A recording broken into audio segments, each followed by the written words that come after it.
that when I think of the internet, I think about it in a phrasing of like public infrastructure, I guess.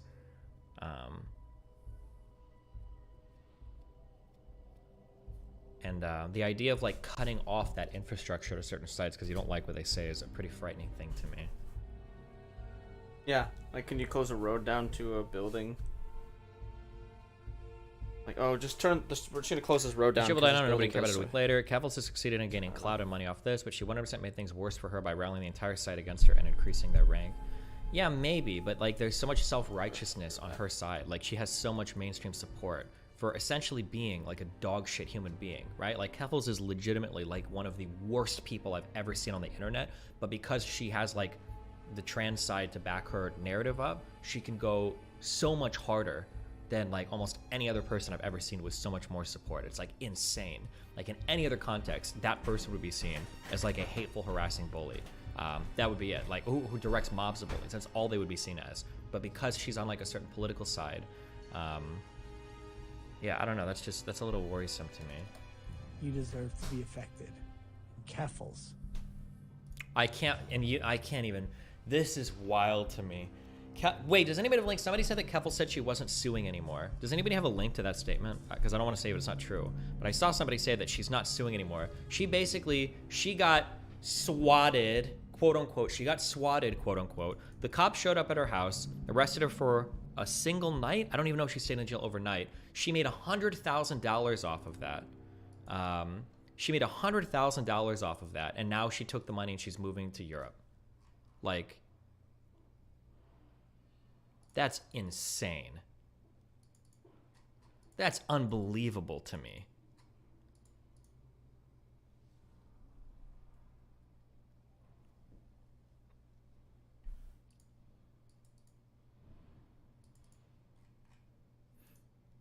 You're giving life-changing treatments to minors? Oh, the Nick guy. I don't want to be on this guy's team for this. I'm not taking that dude's side on this one.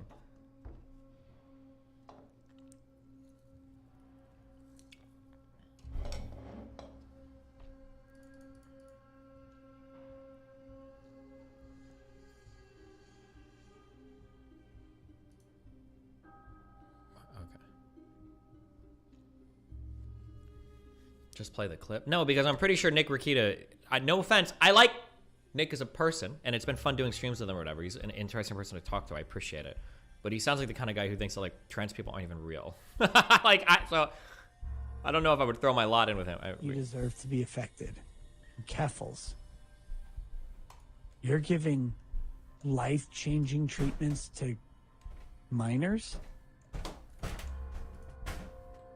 You go on the fucking wall right next to every other groomer, every other child molester, and every other fucking pedophile on the planet. You are disgusting. Let them turn 18 and make their decisions when they're legally capable. And if you can't do that, you should consider finding a steamroller to let run over you. You fucking disgusting pile of shit. Jesus Christ. Oh. You deserve to be affected. Keffels. You're giving life-changing treatments to... I think he had a whole unhinged strip about her. Anyway, legal break. The president does it, then it is not illegal. Where have I heard that before? Well, when the president does it, that means that it is not illegal. Or the FBI planted the documents. Oh my god, this is... I did this wrong. Oh, I should use warehouses here anyway. Trump declassified all of the documents, he just didn't tell anyone. Like so much spaghetti, the Trump world is throwing all kinds of defenses against the wall. But do any of them stick? So today we're going to talk about the various completely coherent and not at all mutually exclusive defenses that former President Trump is asserting. We're also going to talk about three big recent developments, namely that Trump's legal team, after 2 weeks of doing nothing, has now done something in the form of a horribly written motion for a special master. Additionally, one of Trump's friends... Isn't it actually messed up that these communities will encourage and facilitate minors to take HRT without the input of parents and psychiatrists? So, it's a really, really, really complicated situation. So here are a few realities, okay? I don't like the idea of people with no vetting and no oversight talking to minors about HRT. That's a really weird conversation to have, and I don't trust anybody to have that conversation from Kevil's community. So that is true, 100%.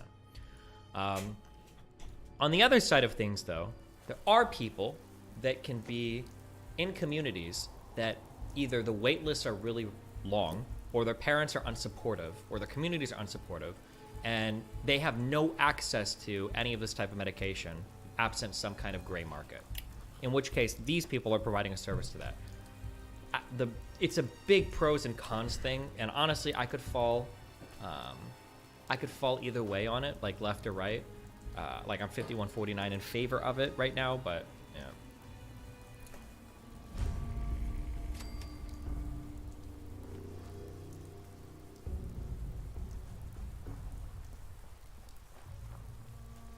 Friends released a letter from Nara. Why he thought this was a good idea for the former president is beyond me. And finally, the magistrate judge has agreed to unseal part of the probable cause affidavit that gave rise to the search warrant. Now, one of Trump's defenses for having government records and documents containing alleged national secrets and nuclear weapons-related information at Mar-a-Lago is that he had a standing order to immediately declassify any material brought into the White House residence and then later removed to Mar-a-Lago. Now, this is not a particularly good defense to prosecution under the 3 laws cited in the search warrant that we know of, because none of those offenses depend on the material being classified itself. For example, 18 U.S.C. 1519 outlines the federal crime of obstruction of justice for destroying, altering, or falsifying government records.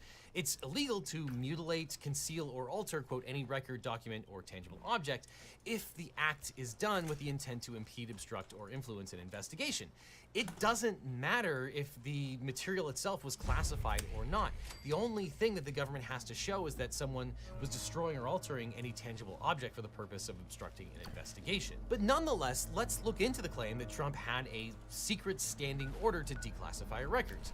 Rick Grenell, Trump's national security director, said that, quote, there is a phony idea that he must provide notification for classification, but that's just silly. Who is he supposed to notify?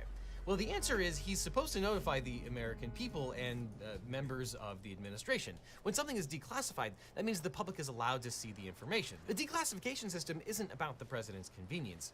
Glenn Gerstl, the top lawyer for the National Security Agency from 2015 to 2020, called Trump's claim preposterous. He said that the information should be logged so it could be identified. He also said that Trump should notify the federal agencies that use those documents. But Trump's power as commander-in-chief gave him broad authority to declassify records. But Trump didn't wield his power to declassify records in the way that past presidents did, which is probably why we keep hearing new theories about how he might have declassified information. We can learn a lot by looking at what his predecessor did with classified information. President Obama issued Executive Order 13526 on December... My favorite thing? You ever notice that there's like a special N-word for Obama? If you really don't like Obama, there's like a thing you can call him to signal to everybody that you really don't like Obama. It's his fucking middle name. Anytime I hear somebody say that, Barack Hussein Obama. Yeah. Like every time I'm like, damn, you really fucking hate that dude, huh? He's got like a special insult that's just his middle name when people really don't fucking like him. That's really fucking funny to me. Oh, real quick, Alex saying Habang a while ago donated 1,000 SEK, which I think is about 100 USD in a YouTube chat. Thanks, buddy, but there's no message attached, so. 29th, 2009. Obama's order created a national declassification center with a mission to declassify government materials and make them available to the public. To that end, the Obama order established that no records may remain classified indefinitely in an attempt to increase government transparency. The order also provides deadlines for declassifying information exempted from automatic declassification. That's just how middle names work. If mom used my middle name, No. That's not, dog. You are so naive if you believe that. I understand in normal circumstances that's quote unquote just how middle names work. But for Barack, it's very obviously done to make him sound like a foreigner, right? Right after fucking Saddam Hussein and everything, and Yeah, then it's 100% Barack make him sound Hussein, like Islamic Obama, terrorist. like it's very clearly done for a very particular purpose. It's not just because it's just his middle name, lol. In 25 years. The National Declassification Center is part of Oh my God. Now, Trump did not rescind Obama's executive order, and that means that government departments are still following its procedures. Trump himself was probably not obligated to follow this order when declassifying records, although some lawyers have argued that Trump was legally required to follow the order or rescind it. Now, courts have never had to decide this issue because presidents who don't agree with their predecessors' orders simply rescind them and issue new ones. But the argument goes, because Trump was president and had plenary powers to declassify things, he could just declassify documents without telling anyone. Oh yes, the Vulcan mind declassification. I know what you know. Now, during his administration, Trump asserted that he could declassify records by word, tweet, or Margaret's thought. notes, For example, on October I had 6, no idea. 2020, Trump tweeted, quote, "I have fully authorized the total declassification of any and all documents pertaining to the single greatest political crime in American history, the Russia hoax. Likewise, the Hillary Clinton email scandal. No redactions, exclamation point." Nice. Now, news organizations rushed to obtain the apparently declassified document. But the Trump White House denied that the president had the authority to declassify records by tweet without following protocol. White House Chief of Staff Mark Meadows said that Trump's tweets about declassifying documents related to the Russia investigation were not in order to declassify or release further documents. He filed a sworn declaration stating, quote, "The president indicated to me that his statements on Twitter were not self-executing declassification orders and do not require the declassification or release of any particular document." Jesus Christ. Trump's defenders claim that he declassified material simply by speaking the words aloud, and that the real problem is that other people didn't follow the appropriate processes after Trump spoke. Former Pentagon employee Kash Patel said that he was in the room when Trump said that they were declassifying information. Patel then threw White House lawyers under the bus. Quote, "White House counsel failed to generate the paperwork to change the classification markings, but that doesn't mean the information wasn't declassified." Now, when a document is declassified, it's stamped with the word declassified and the date that the records were declassified. If that didn't happen, the records haven't been declassified, or at least they must be treated as still classified. Now, none of that has stopped Trump's defenders from claiming that Trump's declassification powers were so broad that he could actually declassify stuff with his mind. A spokesperson for the Heritage Foundation said, quote, "There's a rich debate about whether or not a document is declassified if the president has decided but not communicated it outside of his own head." Now, maybe there is a debate at the Heritage Foundation, but that defense would probably not work in a court of law to suggest that the president's thoughts have the power of law. Now, bottom line, if the allegedly declassified documents were modified to state that they had been declassified, then they hadn't been declassified. Now, Trump's defenders have also claimed that the president can't break any laws because the president is literally above the law when it comes to this situation. Fox News laid out this theory succinctly. Famously, President Nixon said, "If the president does it, then it is not illegal." Ah, yes, Richard Nixon, famously accurate arbiter of legality. Now, here's the backstory to this particular claim. No. In a series of interviews with the BBC's David Frost, former President Richard Nixon argued that the Constitution allows the president to break the law. When Frost pressed Nixon on authorizing the burglary at the Watergate Hotel, which he knew was illegal, Nixon said, Well, when the president does it, that means that it is not illegal. Based. By definition. Exactly. The president's decision in that instance is one that enables those who carry it out to carry it out without violating the law. Nixon and Trump shared a theory of the unitary executive that placed no limits on the president's power. Trump claimed that as president, the God, Constitution Nixon vested was so him with based. authority. How does he I do have it? an Article 2 where I have the right to do whatever I want as president, but I don't even talk about that. The unitary executive was originally a limited thesis about the president's power to It's remove Restream upper-level gears. How the executive fuck? branch officials. But over many years, the theory has expanded in scope. Presidents invoke the unitary executive theory whenever they want more expansive power. But in 2020, the Supreme Court ruled against Trump's version of the unitary executive theory in a case where he challenged New York's right to subpoena Trump and the Trump Organization for alleged financial crimes. In Trump versus Vance, the court rejected the proposition that a sitting president can use their powers under Article 2 of the Constitution to assert immunity from criminal investigation. The majority opinion also rejected Trump's alternate theory that prosecutors should make a heightened showing of need. Bring Melina and Darius on the call. No, it's a dumb argument, and it's one that me and Melina are gonna lose because people are way too fucking emotionally attached to fucking animals. I'm not having that conversation publicly. Okay, the reality is, it's for adult people. Okay, if you're having financial issues and you've got a 5-month-old puppy and you're already having to fork out $10,000 for surgery for it, probably not a good decision. Probably not a good thing to keep that animal. But that sucks. But, People like, don't wanna no hear one's gonna that, get and rid it of the sounds animal. mean, and puppies, we love them, blah blah blah blah blah. But like, that's like, Oh my god, I did it. that's a little bit wild.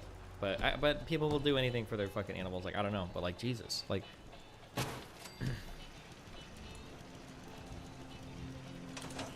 Before issuing a subpoena to the president. Then in Trump versus Mazars, the Supreme Court ruled that the president wasn't. Yeah, you shouldn't I would recommend bringing the dog back to not the pound, like bring it back to the thing and like try to return it, but oh my god. Hello, Aaron Yeager, Avatar. Oh. Holy shit! Hello, Aaron Yeager, Avatar. What? Give me like 2 seconds. I just want to take an Adderall instantly, and then we can go and go. Give me 2 seconds. Okay. Fuck me, dude. There's a nest down here. Is that all of them? This is gonna be a dumb conversation.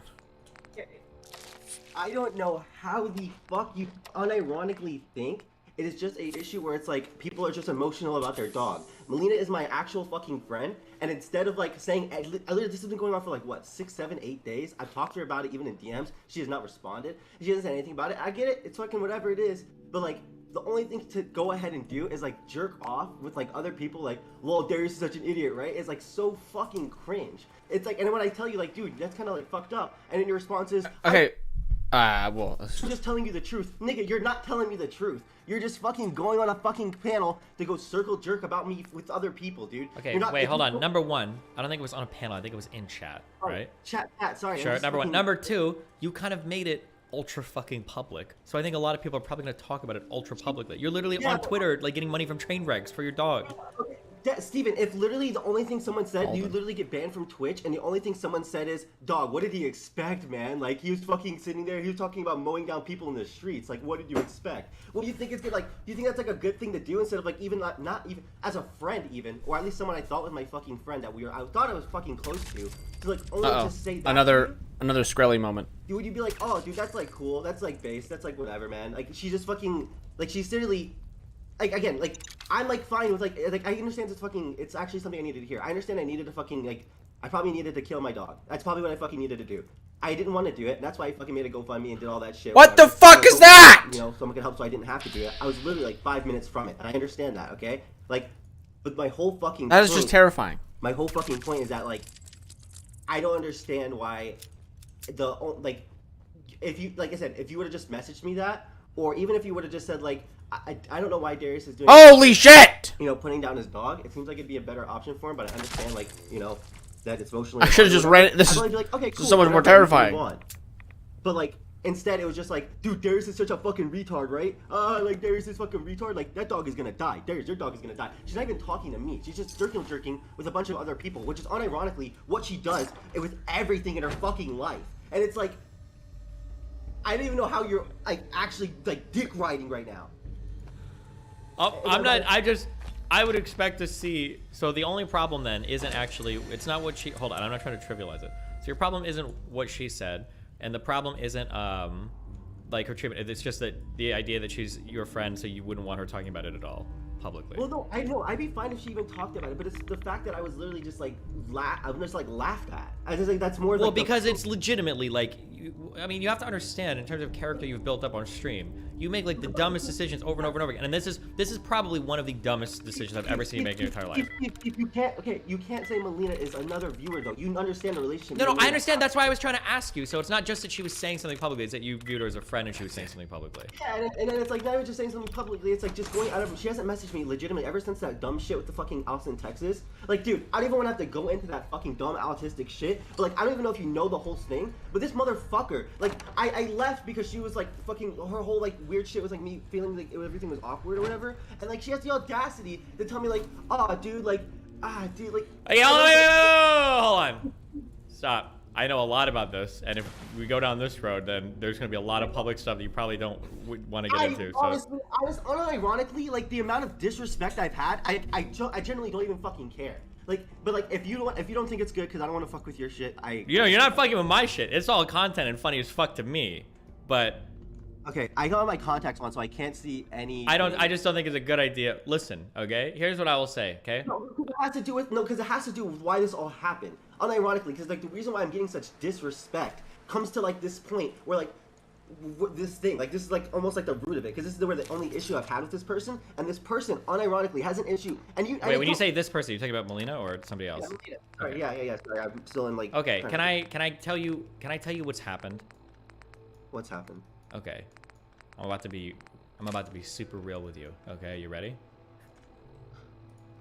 What's up? Are you sitting down?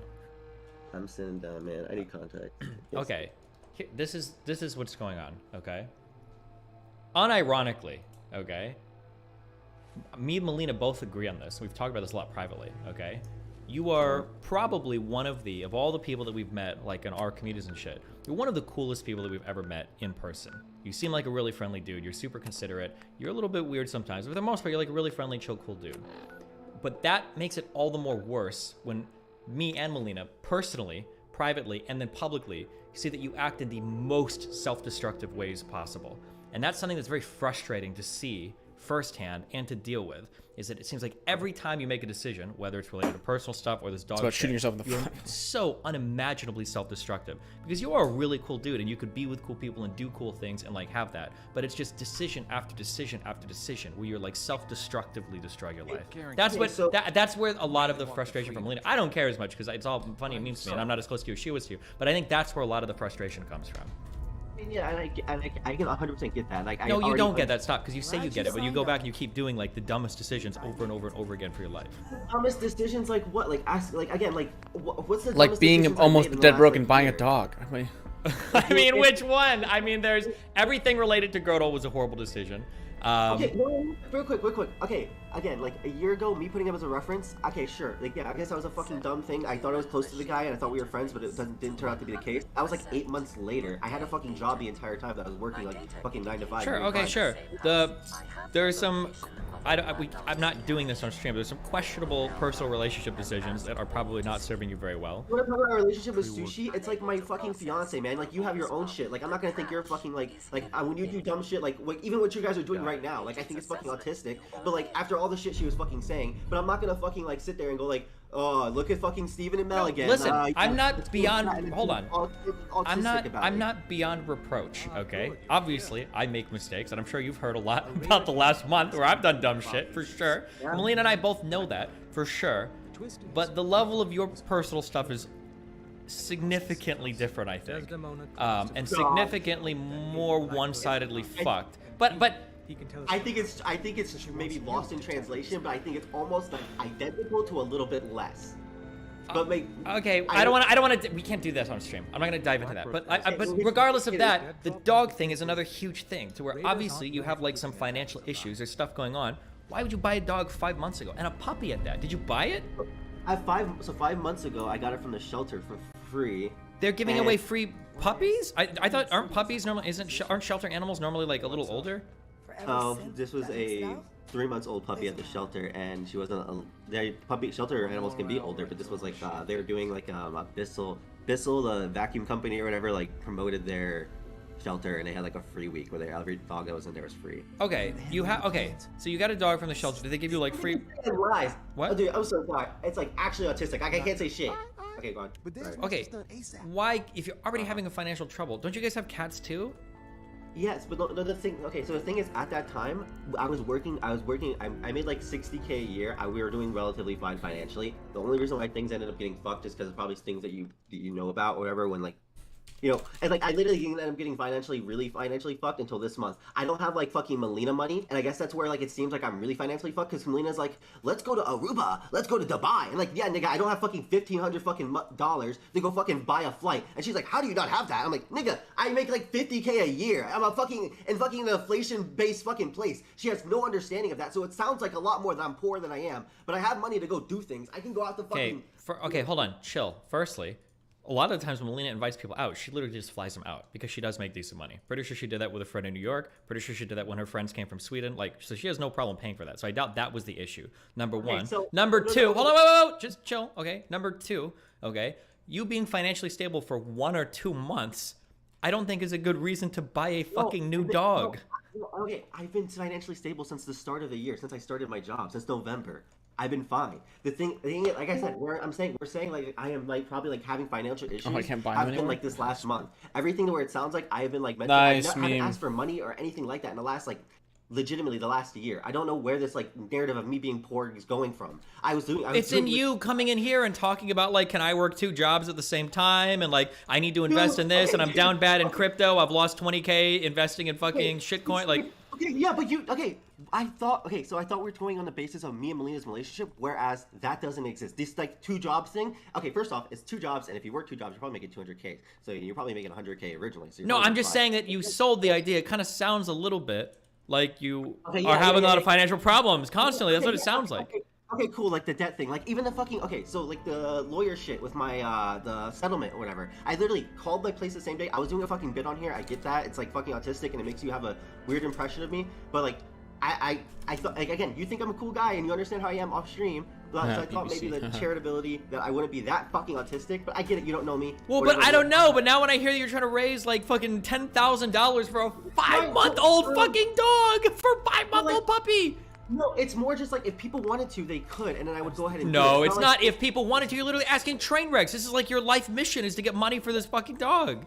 I mean, like, yeah, because I have no fucking job. I have nothing else to fucking do. So, yeah, I'm going to be like, okay, dude, like, if I can fucking make the money for my dog, I'll go for it. Like, What is it? What is it? Is this dog going to have more problems in the future? It's 5 months old and you already need this much money for surgery? Is this dog going to be sick all the time? Like, what are you going to do when the next surgery in 3 months comes up again? I will have to euthanize her, or I've already had it mentally. This is the thing, dude. Like, it's like, you have this assumption of me that I'm, like, you can say, like, oh, Darius, like, I think I actually like that, whatever, blah, blah, blah. But, like, you have an assumption of me that I'm actually the fucking most retarded person on the planet. And it's like, I don't know where this came from, and maybe it's just like all this other shit. But like I've had to mentally process, like, yeah, if I get her, I'm gonna either have to find her a new home where someone can afford to fucking give her the medical care she needs, or I'm going to have to euthanize her another time when this happens, and I need to make that fucking decision. And I've already processed this, but like you have this. So hold on. You're supposed to process that as an adult before you get the dog. All of these hard decisions have to already be, dude. No, this is the reason why Destiny. Why are you lecturing me? I unironically had this conversation with you before, and I told you when this probably happens, I'm gonna have to go ahead and think about it really hard. And I was like, okay, can I raise the money? Can I not do that? When this originally happened, she had parvo, and I ended up having to spend $4,000. Hold on. And I need to. Wait. Hold on. Wait. I got a quick question. Wait, I got a quick question. Wait, I just have a quick question. Wait, quick question. Can I wait? Just a quick question, and then Taper can ask this thing. You guys go. Wait, so did you already spend $4,000 on this dog on a surgery? No, I didn't spend $4,000 on her surgery. I spent like $3,400 or whatever for fucking. Holy shit! Okay, so this is the second major surgery on a 5-month-old puppy. Okay. Yes. Okay. Okay. And here, hold on. Here, this is my other thing. Parvo, for the most part, is pretty preventable. And when you told me you got a dog, and within the first month, you told me. Dog. You asked me. Are you actually okay, dude? You're unironically trying to like now make it be like, oh, dude, you're like a fucking irresponsible dude. See that? Yeah. No, I am because I truly think you are. I think that's how the dog got Parvo. You unironically got your dogs from a groomer, bro. I got my dogs to the fucking shelter. What the fuck are you talking about? What are you talking about? Dogs get adopted from shelters all the time without contracting Parvo. You fucking idiot. And I'm pretty sure you had her for a few weeks before she contracted Parvo. I messaged you the week that got her, bro. So the shelter gave you a dog with Parvo. They knew the dog had Parvo. You're retarded. Yes, you're retarded. I'm retarded. You're actually retarded. Yelling, dude. We found out the dog had Parvo within 3 days of getting her from the shelter. And Wait, hold on. Oh, I'm sorry. Wait. You had the dog for 3 days and then found out you needed to fork over 4. That's not even enough time to learn its name. Dude. So we should have just let her die? Yes! Yes. I understood that I could have just let her die. I had the money for it at the time, and I was like, okay, this is fine. I don't understand where the like thing is. I don't understand where this meme is. Tabor, your point is that I'm being an irresponsible pet owner. I got the dog with the expectation if it has health issues, I'll go ahead and fix it, and I went ahead and did that because I had the disposable income for that. Okay, I went ahead and did that. Kind of don't though. Would have been for this current surgery. I went ahead and used on the previous one. When stuff came up, I was like, okay, I really need to think about, is this something I can financially do for the rest of my life? And I was like, okay, I really can't. If someone wants to go ahead and help me now, I'll do that. What's gonna happen is, if this happens in 3 months again and I decide to keep the dog, and it happens again, I'll have to euthanize her. Or I'll fucking have to look for another home for her to go to. And I understand, I've already processed that. And I processed that prior. I just thought, you know what, dude? I'll fucking try and see if I can get fucking money for it. And like, you have some assumption, and I don't understand why, Tabor, you're trying to make it sound like I'm an idiot. You know that, and if you go to any, it was an Darius, don't go there if you don't want to go there. Well, it sounds like you're saying you made this decision, you thought about it in advance, but it sounds like that's not the case. It sounds like you... How is that not the case? Because because you said you made that decision in advance, but you still fundraise for it. Like, here's something. If this happens again in 6 months, if this happens in 6 months, you're going to do another fundraiser. I've already told you I'm not going to do that. I don't. Of course you would. So you would invest in $14,000 into this dog. If a $3,000 surgery comes up, you're going to say, okay, time to let her go? Dude, you are actually the fucking worst. It's like, I think he gave me 10K for the dog. I got 10K for the dog. It's not 10K in my own fucking money. Unless you wanted me to fucking scam Trainwreck, which if you want to fucking have me do that, I can go do that, dog. But like, I'm not going to fucking do it. He gave me 10K for this exact dog. I got 1,200. Earlier, I got 1,200. I got $800 fucking dollars just to get her an X-ray and everything like that. And when things got fucking bad, I told you already. I was like already ready to fucking euthanize her. We were literally unironically in the fucking bed about to fucking do it. And then he fucking sent me 10K, and I'm like, you know what, dude? He did it, so I'll just try it again. In the fucking future, I'm not gonna fucking sit there and probably do a GoFundMe for this. 100%. Like, because I already feel fucking bad that I already asked people in the first place. It was already fucking incredibly embarrassing. But it's like, I don't understand what the fuck you want for me to do. Like, I made an effort to, like, not have her just die, and I think that was a good thing. And, like, the worst thing I did here was try, and then you guys are, like, shitting on me for it. You're telling me I should have just fucking sat there and kicked the bucket and just let myself fucking die. It's like, I don't know what the fuck you want me to do. I don't understand how it's, like, not realistic. Did you get pet insurance after she contracted parvo from the kennel? So Sushi got a job at some place that has pet insurance, and I was waiting for that to kick, and unfortunately it happened before she went ahead and started it. So I did make sure there was precautions there to where we'd have pet insurance if something happened in the future. But unfortunately, it ended up happening a little bit too soon. So what's next? What's the next fucking question? Because obviously you think I'm a fucking retard. It's like, I can't... Like, it's actually, no, it's like funny to you guys, man. It's like, yeah, it is because it's a fucking, it's a cycle. It happens fucking constantly. How long have you been in this community? You ask me? Like, it's like so, like, it's actually... It's literally like, guys, I got a job. I'm up now. Oh no, guys, I lost my job because I'm autistic. And then it's like, guys, I bought a coding camp for $1,400. I'm gonna learn how to code in 12 weeks. And then you give it up in 2 weeks. And then you go start gambling. You gamble your light bills on fucking steak. Like, it happens fucking constantly. You tattoo yourself. You tattoo yourself for $50 like on stream. What? Yes, I do. I think you're stupid. What the fuck? Cool, keep going on with fucking literal platitudes that don't mean nothing. That's unironically, I've never in my fucking life have gambled the light bill money. Go kill yourself. And then second off, what the fuck are you talking about with me? Like, talking about a coding bootcamp? I got that for free, by the way, and I kept doing that. I got all the way to the fucking part where I got to do CSS, and then I started working my fucking job. So actually, unironically, go fucking kill yourself, dude. Like, I don't know. Just because of this fucking dumbass online shit, you're like on this fucking whole bender where you're like, Darius is a retard, he does stuff on stream. You understand I do shit on stream, and it's a completely different person than who I am. And it's like, I don't know how to get that through any of you. I get you're a fucking viewer, and that's what you are, and like, you fucking just take in what I say, but like, I tried at least my hardest in DMs and in personal relationships to let the people know that like I am not as retarded as I let myself be, but you still have this fucking assumption of me. I lost my job a year later. Yeah, sure. I literally already have a fucking job. I have an offer letter that just got sent this fucking morning. Like, what the fuck do you want from me, dog? Then maybe you should think about how you portray yourself on stream going maybe forward. Maybe you should think about how you end up, like, you right now going in and deciding, yeah, like, actually, Darius, you are a big fucking idiot, and you are a fucking loser, or whatever. It's like, dude, you don't know anything about me. You actually unironically don't. And I get how you take it when I portray myself online, and that's fine. This whole initial argument is just based off somebody that I was deeply friends with, just fucking sitting there, knowing that I'm not like this and still wanting to treat me like this just because of based off stream stuff. And I've never in my life wanted to fucking like felt like I've had some hate and animosity towards Melina, even though I feel like she has genuinely fucked me over. It's not fucked me over, sorry. She's just like betrayed me last week, or whatever, 2 weeks ago. But it's like, I'm not gonna fucking sit there and like go on a fucking rant and be like, now Melina's a dumb bitch that just wants to sex, drugs, and travel. It's like, it's whatever, dude. I don't like. It's like it's a fucking joke to every. It's like I don't know where I need like what I need to do, like, to get you like. I can be as genuine. I can tell you right now that like I did everything strategically, and you still say, "Lol, no, actually, Darius, you're an idiot." Like, what do I need to do to get you to not act like, or at least act? I guess I need to change my stream persona. That's what I need to do, because that's what you said, right? So I mean, I can go look into it, but like, give me like 6 months, and then we can have this conversation again.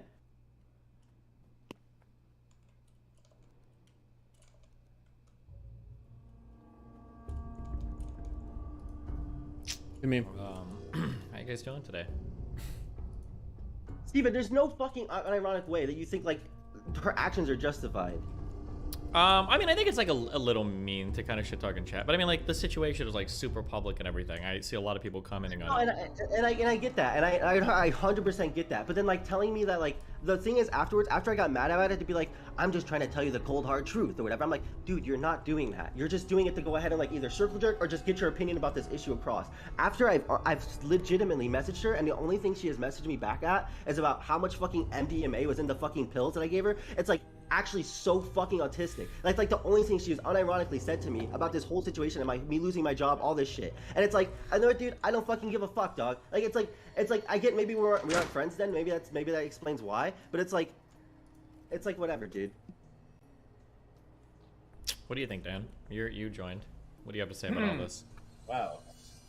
Crazy situation. Ooh, that's nice. Unironically, Melina, go fuck yourself. But you have legitimately, like you've gone on to go and talk about how I spend money on dumb shit. You have no idea what I've spent my money on. The fact that you think the only reason why I've told you why I can't go fly out to you and go hang out with you as many times as you've asked is because you are fucking expensive. You make probably 4 times more than what I fucking make, and yeah, I don't make fucking 200 fucking K a year where I can just go to fucking New York City and go fucking buy an Airbnb for fucking like $2,000 fucking dollars and go hang out with you every other fucking month, nigga. Like you are actually like you unironically like you have this assumption that I spend my money on dumb shit because I'm like because of the shit with fucking sushi or whatever, but like still I still have money to do everything I fucking want. I just can't fucking do sex, drugs, and travel. I'm looking at Ace. I didn't fuck him out. Fucking word date him, so kill yourself, you stupid sped. Unironically, you should have killed yourself the day you had the chance. Okay, in a video game. In a video game. No, fuck off. No, fuck Oh, Melina, what are you doing? You had the audacity. This dumb bitch. This dumb bitch. Hold on. Okay, chill. Hold on. Jesus, no longer memes anymore.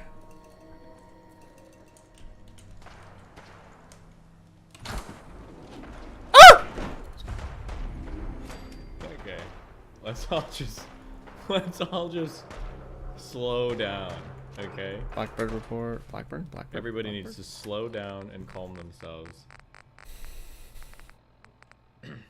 Okay, whoa, I'm back. Okay, everybody, let's just. Dude, Dan's here, yeah. What the fuck is this motherfucking dumb sped ass low IQ motherfuckers? Dude, can I not talk? You actually want me not to talk about it? Because I'm actually. It's so insane that this motherfucker has this thought process that because I didn't fuck her, dog. I have done enough to not give a fuck. And honestly, slow down.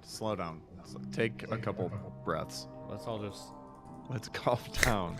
Jesus. I'm just trying not to get caught in the crossfire right now. Okay? Yeah. Let's not say If you want to fight with Melina, that's cool. I'm not gonna leak any of your stuff. Okay. Yeah, okay, never mind then. Go off, King. Okay. Okay, yeah. Go nuts. Yeah, that's fine. Dude, this motherfucker, unironically. So, just prior to weeks of this shit, Hold on, but keep in mind. Wait. Keep in mind, if you keep going off on her, she's probably gonna join this and start fighting you and is gonna dig up personal shit. She looks bad. I don't give a fuck. She can come here, say as much as she wants. I don't fucking care. She can go fuck herself after today, dog. She sat there fucking for like a month prior. Dog, I'll send you the fucking messages. This fucking bitch sits there, they're telling me, oh, Darius, please come here. He's so mean. He's so mean to me. And I'm like, okay, Melina, I'll think about it. Like, money's kind of tight, and like, I don't know if I could just fly over to you. And she's like, please, D, please. If you just came over here. I can have so much good times. I was like, I don't know, Melina. And then it gets pushed off till the Austin, Texas trip. So the Austin, Texas trip happens, and I'm like, hey, Melina, like, we're gonna do a lot of like thought thinking and emotional stuff. Like, do you want me to bring like MDMA or something like that, just so we can like just for even myself, because I feel like it's good to think about stuff and whatever, blah blah blah blah blah. And she's like, maybe I think about it. And I'm like, okay, cool. And then the fucking day happens, Sunday or whatever. I'm like, listen, Mel, I'm gonna take MDMA today. If you want to not be there present for it, I'm cool with it. It's fucking fine. I'm gonna take MDMA today though, and just so you know, if I fucking take MDMA today, I might be like a little bit infatuated with you. Like I might think, like, I might be like, okay, dude, like legit, like I might think like, oh wow, like you're the greatest person in the world, and if that's making you uncomfortable, you probably shouldn't be present for that, or I should fucking go somewhere. And this motherfucker is like. So she's like, okay, so she's like awkwarded out by, she's like, okay, this is like, I'm like, this is weird, or whatever, blah, blah, blah. And I'm like, no, it's not like I have a fucking crush on you, like I want to fucking date you. But I'm like, I'm just saying, if I take fucking MDMA, I may be like a little bit more like fucking like, you know, a little bit more emotionally or vocally responsive. You told her you loved her, didn't you? No, I did not. And unironically, and you know what's funny? She messages me, I love you, and I message her back, I love you too. So, like, I don't fucking, like, you understand the context of our relationship has been, like, some, like, emotional, deep fucking shit. And, like, it's, like, been since, like, fucking, like, October of last year. So, like, again, I'm like, nigga, if I take MDMA, I might fucking sit here and think you're the coolest girl in the world. That's just gonna fucking happen. I don't wanna fucking marry you because you're fucking annoying as fuck. Sorry, you're not annoying, but you're fucking like this. And it's like it's like sometimes hard to deal with, but like fuck, dude, I'm like I do think of you highly. So like yeah, when I take MDMA, my shit's gonna be heightened. And this motherfucker is just like I don't know, I just it's weird. I'm like, okay, cool, like that's fine. Like if it makes you weirded out, I don't have to do it, or I'll just do it at another date, or I'll go to my homies and do it. It's fine. I just want to do it because like when I've taken MDMA before, it's fucking made me realize shit. Like fuck, where's this note? MDMA, like last year, and I was at this Halloween party, and I kept asking people for fucking help, and I was like, what was it called? Dude, and then, like everyone kept telling me, no, dude, like you're cool, man. And then I fucking started crying. And I was like, dude, I have an issue with like trying to help others or whatever, blah blah blah blah blah. But I feel like it's mentally fucking like good for me. Okay, and Darius, it feels like Melina doesn't take your comments seriously. She's just laughing at you in chat right now. She's just laughing at me at chat because it's funny because I'm mad. Okay, well, just one. It's like I have the messages I can fucking send you because like I'm sitting there going to her because she's like she's pretending, she's larping that what happened was she said no to sex with me, and then I went ahead and left. What happened was I told her that I was like, hey, if I take MDMA, this is gonna be weird. She started acting really awkward, and then I told her like, okay, like I don't want you to feel awkward this whole trip. She went out to go get a fucking photo shoot, and fuck, dude, my mouth is dry because I took Adderall. Give me one. All right, take it easy. Take it easy. Yeah. Okay, there we go. I'm done now. Okay, so what happened was I was like messaged her. I can show you the fucking messages, dude. It's so fucking sad. I messaged her like, hey, dude, like if you're fucking like depressed, sorry, if you're like fucking awkwarded out by me or whatever like that because of the comment, like I can go. Like I don't want you to have to like feel awkward while you're on your trip, because she was on her fucking her like girl boss trip to go with her fucking homies to be like, I don't fuck men. I'm never gonna go back to Steve for the next 3 months. Oh, what happened by the way 2 weeks later? Go kill yourself. So like in a video game. Like, okay, sorry, that was kind of cringe. But it's like, wait, were you telling me to kill myself or her to kill herself? No, her to go kill herself. Okay, dude. okay, It's like, gotcha, base. She's like, dude, like, dude, it's like, oh, dude, I don't need to go. It's like so fucking, I like cringe. Makes me mad. Yeah, me too, man. Okay, so. Fuck, I forgot where it was. So anyway, so she's like, I was like, if you're awkwarded out, like whatever, like I can leave or whatever. Like I don't want you to be awkward on your girl boss trip, okay? And then she goes ahead and she says like, Darius, that's like a really big decision for me. I can't make if you can go or not. I really don't know. I don't know if you can go or not. And I'm like, Melina, like this thing is, if I made you feel awkward about things, or if I made you feel uncomfortable about things, legit, like. You need to tell me so that way I know, because I don't know what you're feeling. And if you're gonna tell me like I don't know, that doesn't let you tell me anything. And she's like, Darius, that's such a big decision for me to make, you know? And I'm like, okay, I will make the decision then, and I will just go home. And then I went home. She said that never happened. Okay, cool, because I have messages to show differently. So I can go ahead, that's fine. So here's the thing. I deleted our iMessages over and over because like a whole fucking thing. But like wait, is that relevant? Why? Is that relevant to bring up? It's not really relevant. I deleted our messages because what's it called? Sushi was going through my messages at a point, and I was just like, oh, big trouble. Not really big. Well, yeah, I guess big girl. I don't know. But anyway, yeah. So I was leaving her messages. So I was like, dude, I don't want people going through my shit. Cause, dude, Steven does the same fucking thing. They both go through each other's shit, and like she goes through my shit, and I'm just like, yeah, I just don't. It's uncomfortable for me. But anyway. Was that? Thank you for the attention. Is that the only reason why? He has receipts. That was the majority of the only reason why. Hold on, I'm just gonna send you the text. Okay. Because like, what's it called? My fucking Discord. Because like, I can't control her messages. So like, when she's going through my DMs, like, you understand it, man. You've dealt with this. Like, I don't want to tell a girl like, hey, can you delete your messages? Because I want my fucking fiance to. I like that he's saying that to the instead, person I'm just dating gonna delete Melina. my I message and then just delete it You've dealt with this, bro. instead. So I was just like, okay, you can just message me on I sure hope iMessage that. instead. Okay. Okay, here I just sent you the messages. Yeah. Make It's sure like, you that's what I'm send them saying. to There's August, fucking please. tiny pea brain. It's like it's so easy for this chick to like just forget everything people have done for her, or like even done with her in like 2 fucking seconds. Whenever she feels like someone's negative, she does this with you. She does this with all of her ex-friends. It's like always when someone does something that's inconvenient. There's like times where like she's legitimately right. I'll be like 100%. But like this time when something is just like, this is just a little bit weird for me. The vibes are just off. And then like after that, this person's a villain. And it's like with these messages, I don't know which order it's in because I have my fucking contacts in. Bet you never met a synth before Glory. All hand that lost at Augusta's safe house. That's not true at all. It rains, it pours. See if I have the rest of the messages. The survivor from Augusta, Blackbird, is dead. I didn't find any evidence of where the synth is. As I expected. Sorry, I have more messages to send you. Hold on, I have to go let my dog inside. Jesus. Yeah, I will soon, bro. Hopefully. Oh, she never survived the surgery actually, so I will be letting her inside. I'm carrying two. What did you give me? Ah!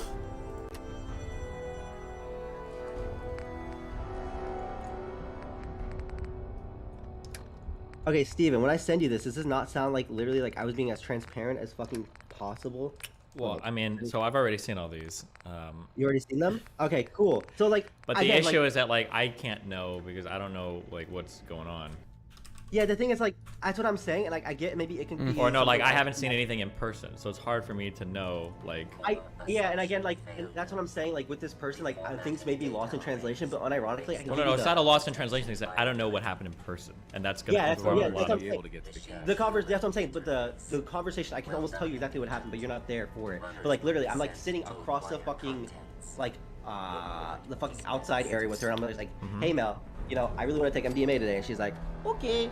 That's fine. And I'm like, all right, cool. Like, are you comfortable with that before I go ahead and do this? Like, just so you know, like, MDMA is like, you're gonna heighten my fucking shit. And then she's like, well, yeah, like, I'm cool with it. Well, I'm like, okay, Mel, like, just so you know, like, I might be fucking like, I may be fucking infatuated with you, and things can be like fucking super heightened. So like, if you're there with me while I'm on MDMA, I may think you're like the fucking most amazing person in the world. And she's like, what does infatuation mean? And then she goes to like Google it with like 16 other people and get like, and she finds out that it means obsessed or something, and I'm like, that's not really what I meant, and then at all, and she's like, so. Oh, we got logs, baby. Oh God. What logs? NDGG, baby. Logs of what? Oh my God, 3 logs. Here we go. iMessages. Oh, docs. Let's Darius, go. Pull them up. Darius Pull them up. personal 1 at gmail.com. Pull them up. I already sent it out to him. Why do you need to resend it? He said he already seen it though. So Not okay. Darius personal 2, but Darius personal 1. Yep, that's my. Thank you for doing that, Dan. You're welcome. Okay, so what are these logs supposed to make you look good?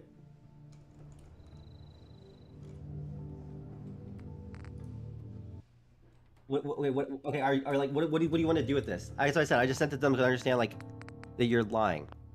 Wait, so do you wanna? What is the point of this? I don't understand what her point is of posting it. Do you want to get on voice and tell me what the reason is? Because I don't. Yeah, I don't understand what the issue is actually. Yeah, because it sounds. These messages are exactly what I fucking said.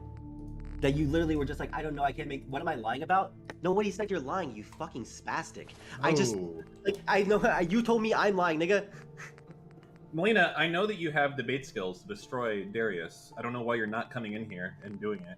Like Darius is all over the place and a mess. I'm gonna tell you right now, dude. Like I'm like fucking. I'm obviously fucking a little bit frustrated or whatever. But like I'm not gonna I might fucking sit there and like simp out. I'm not gonna lie, dude. Like Melina's one of my fucking best, one of my like only fucking friends I talk to about shit personally. That's why it fucking hurt me a little bit more. That like I don't care about selling this. Melina, get in here, Melina. What the fuck? You can't just let this guy shit talk you like this. Get in here and fucking destroy Darius. Nice. Hello?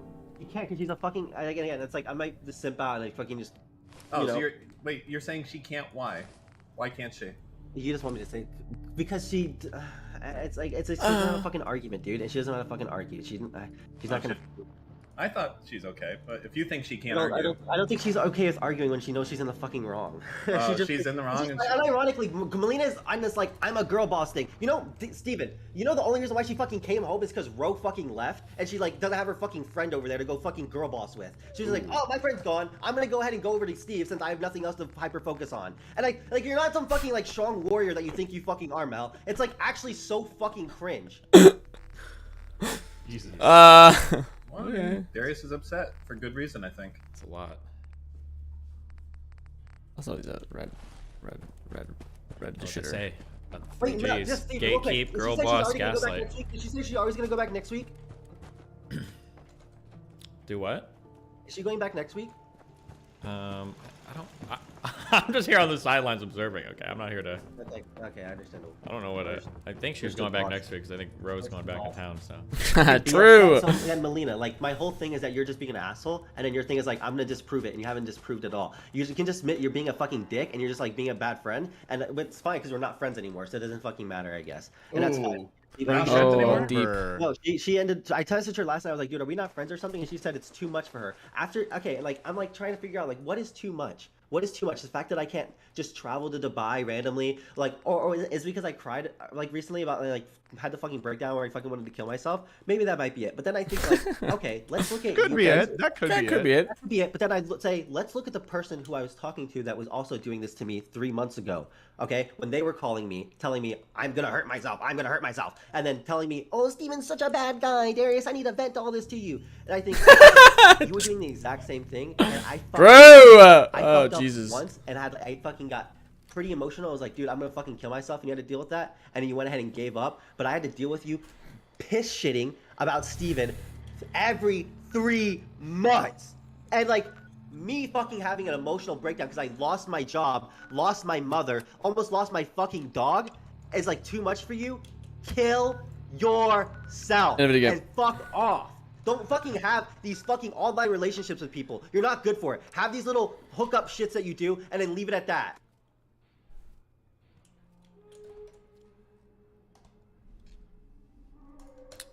Jeez. Well.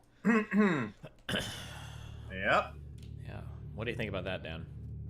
Well, I mean, Darius has made some strong points that he feels that he's been wronged, and I understand his thoughts, basically. Yeah. Yeah. I get it, really, at the end of the day. True. And it seems like Melina has accepted that Darius is correct because she's not willing to come in here and defend herself. So I don't know what to say at this point, honestly. Also true. It's like you wonder why literally you have this repeat history with people. It's like so fucking corny, dog. I'm so fucking dude. Fucking holy shit, dude. This is autistic as shit. Wait out, wait out. Indeed. I just can't believe, dude, people are fucking like this, dude. It's like so fucking sad. It's so fucking sad. Dude, I'm gonna be your age in like 6 years, and I'm gonna have like 3 other fucking Melinas in my life, and I don't know if I can fucking do that, dude. Roll station update 1. Okay. What's that even mean? Where you have someone that is like, you will literally do, okay, Melina does this thing where she goes and says like, I've done so much for him, I gave him money. If you wanted money back for any of those situations. Wait, hold on. Melina's saying she needs to be dragged in. Why can't she just join? Wait, what? She can't just join. She doesn't broadcast her. I don't know what she's talking about. She's just saying things. If she need to be, she be in a gen. Does she not have roles? No, she says she can't, but she's not even in any other voice. Oh, she doesn't. She probably doesn't know we're in Discord. Yeah, we're in Discord. Wait, where does she think we are? In a private call, maybe? I don't know. No, we're in Destiny's Discord, Melina. Get in here and fucking destroy him. After, please pass our status Queen. back to Big D. Mr. Tim's out. Sorry. The library.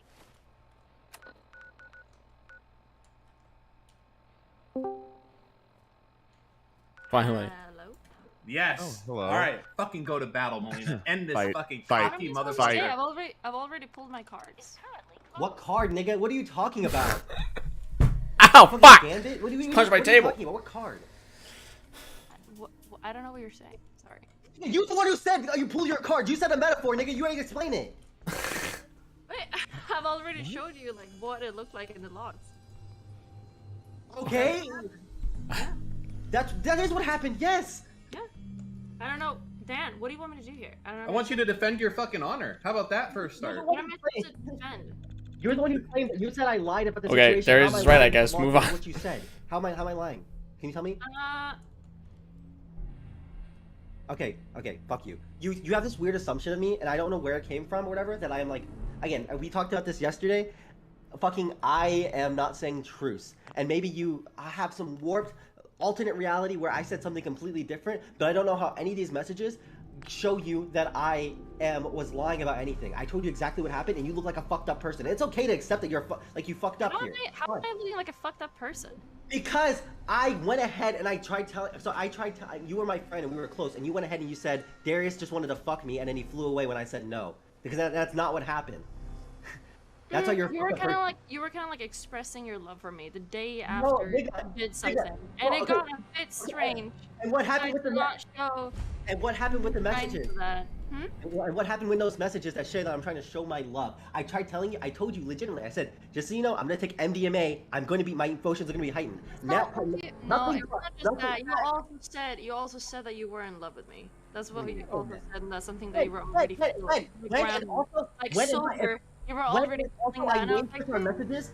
If I don't know about that. multiple times, I love you. I didn't really like that, and then yeah. Wait, what? What are you talking about? When did I confess my love to you? Can you tell me what I said? Like even like a sentence. Oh, I can't say that word. What is that word? What does it Infatuation? mean? Yeah, you said That's that you what I told you. Yeah, nigga, this is why you're so fucking like. It made me. No. Weird. Okay. No, this is okay. But this is what I'm telling you. You're like literally warping things to make it sound like I'm just like psycho. I told you I'm gonna take MDMA, so I might be infatuated with you. No, Possibly. you already said that you already were. I did. Even if I fucking was, again, I told you it was like such a. But it makes me not like my thing, you know. Like the reason why I put money into your ticket to come out was because you needed space in your life to just like think about like your life and your money. Melina, please don't make me. Trying to help, and then you made it all clear saying that you were in love with me. Please don't make me leak logs. You're literally unironically. You're like, why are you like? This is the thing. You pick something and you're like, this is it. You were messaging me weeks prior, going, Darius, please, I need you. I actually, I'll just post the fucking log. I'll just post the logs. It's fine. I'll just fucking see. I'm just gonna send you a DM real quick. No, I don't. You guys do you. Okay, this is You're like you and Mel. messaging me, Darius, I need you. I need you right now. I need you here with me. And then like I'm fucking hanging out with Avery. You're like, I really wish I was there. Like, okay, I get it. I get like you fucking have some way of communicating. That's whatever. I understand that, and I understand where things are with us, and I get that, and I've always got that. But the whole thing here is like you are like. You're asking me, you're like begging me, please come. I can't be around Steven, I need to get away. The only reason why, never mind. The only, it doesn't fucking matter, but like fucking, like, you're like asking, you're not just like, you're like saying, oh, Darius, oh, my friend Darius just needs to get away for a little bit. I'm just gonna pay for him. I'm just gonna pay for him to come. That's not what happened. You had weeks and days prior, before you blew out with Ro, Hold on. You were complaining a lot about your relationship. Nigga, so were you. So what? We were having like a fucking little circle jerk about our partner. But the reason why I told you to come out and not be around where you were was because you were being extremely miserable, having calls with me for hours about your relationship. You were doing the same thing. I had to sit there and talk to you about fucking Steven with fucking what's her name in the background for like a fucking. Sure, but I told you that I was fine no matter what, but I think you should come out because I was fine no matter what too. And then you still. This is actually no matter what. You went back now more autistic than ever before. Why is Melina allowed to assume that she was good forever and he's not? Because you told me you were awkwarded out. I literally told you I was gonna move there. Oh God. What are y'all doing here, guys? Synth eradicator. Well, about the dog thing, I just think that that's another really stupid situation, and it was insane to me to see also DGers support that shit. So I think I had to say something about it, and then you told me to go kill myself. So I think that's a bit different from me saying, hey, you should probably spend your money on something else instead. You are actually, like, you just, I don't know if you do it intentionally, but like you take things, you take like the worst things of an action or something that like really like stuck to you, and you apply it to what happened. What happened was, I came in the chat and I was like, you're being an asshole, Melina, or whatever, when you started talking about, I didn't say go kill yourself until you started acting like a fucking trying to say. All I said was like, hey, you should probably spend something like on money. Okay, again, right now I'm telling you, you are unironically I told you before. Steven said it, Favor said it, Dan says it, everyone says it. Everyone says the exact same thing as me, but me, I am the person that you're talking to. I don't know. So because that was not circle jerking. Steven is like sitting there like joking. Driving me insane. Okay, that so people you're are actually supporting really self-destructive behavior that you're doing all the time to yourself. You're the one putting yourself in all these shitty situations, and I'm tired of hearing about it. I'm tired of seeing it, because I did care about you. That's why I flew you out, to go get some space so you could get your shit together. Okay, so anyway, so going back into when you went off on me in chat, you didn't fuck it. Well, first off, you joined chat and then started talking about my dog, and then after I was like, Melina, you're kind of being a dick, you went ahead and responded with, I'm just giving you cold hard truth. You're not giving me truth. You're going into the fucking chat. You already said go fuck yourself at that point. Why the fuck would I give a shit? Because I come into chat while I'm literally at the vet watching them take away my fucking dog, and then I see Melina going in there like, that dog's gonna die. 5 months, that dog will die. I'm like, what the? Why some fucking motherfucker that I sit here and had to listen to fucking cry on the fucking phone for hours? This hasn't said jack shit to me the last fucking 6 fucking days, and the only thing she's gone ahead and went out of her way to do is go into the chat room and be like, yeah guys, Darius is a fucking retard, right? So yeah, I'm gonna tell you go kill yourself after I feel like I fucking wasted all my fucking time and energy on you, and then the only thing, the respect I get from you is this fucking shit. And then yeah, anyway, sure. This is what you expect from someone that doesn't feed your guests, only Nazis. Funny. Hilarious, actually. So the thing is, what I expect from you is to like care at all. If you fucking like, again, even if I fucking thought you were the fucking most autistic person in the world, I probably would have fucking messaged you and be like, hey Mel, like, because I thought we had that sort of relationship. Hey Mel, like, I hope you, and like, even this fucking shit where you're back with Steven after you fucking sat there complaining about how you're gonna girl boss for 3 months and you didn't do it. I was like, you know, I'm not gonna fucking message you and be like, or go in DDG chat and be like, guys, look at Steve and fucking Mel, you know, fucking doing the same thing again. Oh, they're fucking, I can't believe they're doing this. They're gonna fucking fail as a couple, like, blah, blah, blah, blah. But like, if I had any fucking gripes or I fucking thought you were doing something stupid, I would just message you and be like, hey Mel, like, I don't know why you're doing that. It's pretty fucking weird. Or even at that, I'd be like, you know, Mel is doing something stupid, but, you know. I do not. You do not nothing. Nigga, you don't know my life. No, I don't. Here's the thing, No. You found me. I feel like I do not want to interact with you much. That's why. Nigga, I don't care. Like, what? I don't want to interact with you. Okay, so what do you, okay, and then what? Tell, because I don't really respond to your messages because I just don't want to do it. What does this have to do with, again, you not communicating and being a bad person? Like, I don't understand. Again, if that's how you feel, why you don't respond? You not responding to my messages is like. I do not want to. Okay, you can say. Most of your messages lately has been, I'm gonna go kill myself, and for real. I've had friends call me worried about you. Several friends call me that you're about to go kill yourself.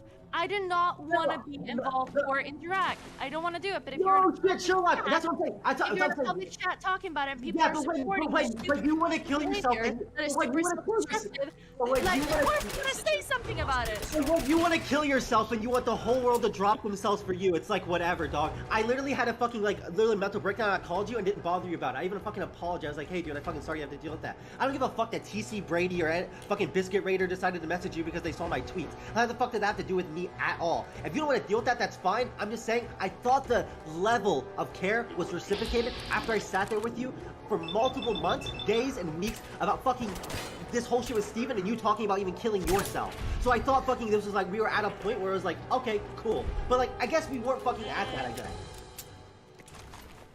Got a lot of suicidal people in the call right now. True. So, chill out a bit. Jesus. It's fine. If you don't want to look at that, it's fine. It's inconvenient for you. This is what I've noticed, dude. It's like when something is inconvenient for you, it is like easy for you to drop. And this is what I'm telling you right now. It's inconvenient for you. It's not cool. It's not girl bossy. This isn't a sex, drug, or travel. I don't want to do this. And then you're done zone. And that's like, and I get that. That's fucking fine. And that's how you want to live your life. What do you want me to do? What do you want me to do? What do I want you to do? I want you to be a fucking Why are we having this conversation? I don't get it. I don't get it. I don't get why we're having this conversation either. I didn't. Shocks notes. You came in here. But you're the one that came Remember, in here, huh? I came in here because you decided to tell me that I was lying about it, and you Notes. started telling people that I was just trying to fuck you, and then when I couldn't fuck you, I left. So you literally were just lying about things, trying to make me look like a fucking. It kind of feels like it. For me, it came I don't off. give a as fuck what it feels like, you're you fucking monkey. You're fucking going in chats talking about this shit. I don't give a fuck what you feel, nigga. It's not true. It's not fucking what happened. You're just making your own assumptions because you're tainted by all these fucking dudes that you want to fuck around with that fucking do this shit to you. I didn't do this shit to you. I told you multiple times I didn't. I even gave you information to show you I didn't do it, but you still believe it because you're fucking the head. And I don't give a fuck. Don't fucking say that shit then. Well, don't tell me to go kill myself then. I will, because you're a fucking fucked up person. Okay. Don't interact with me then.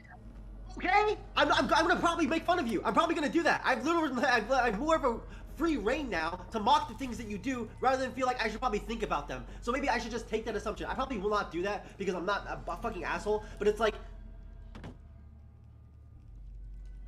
Okay. Yeah, sorry, I'm flustered, so I'm sorry.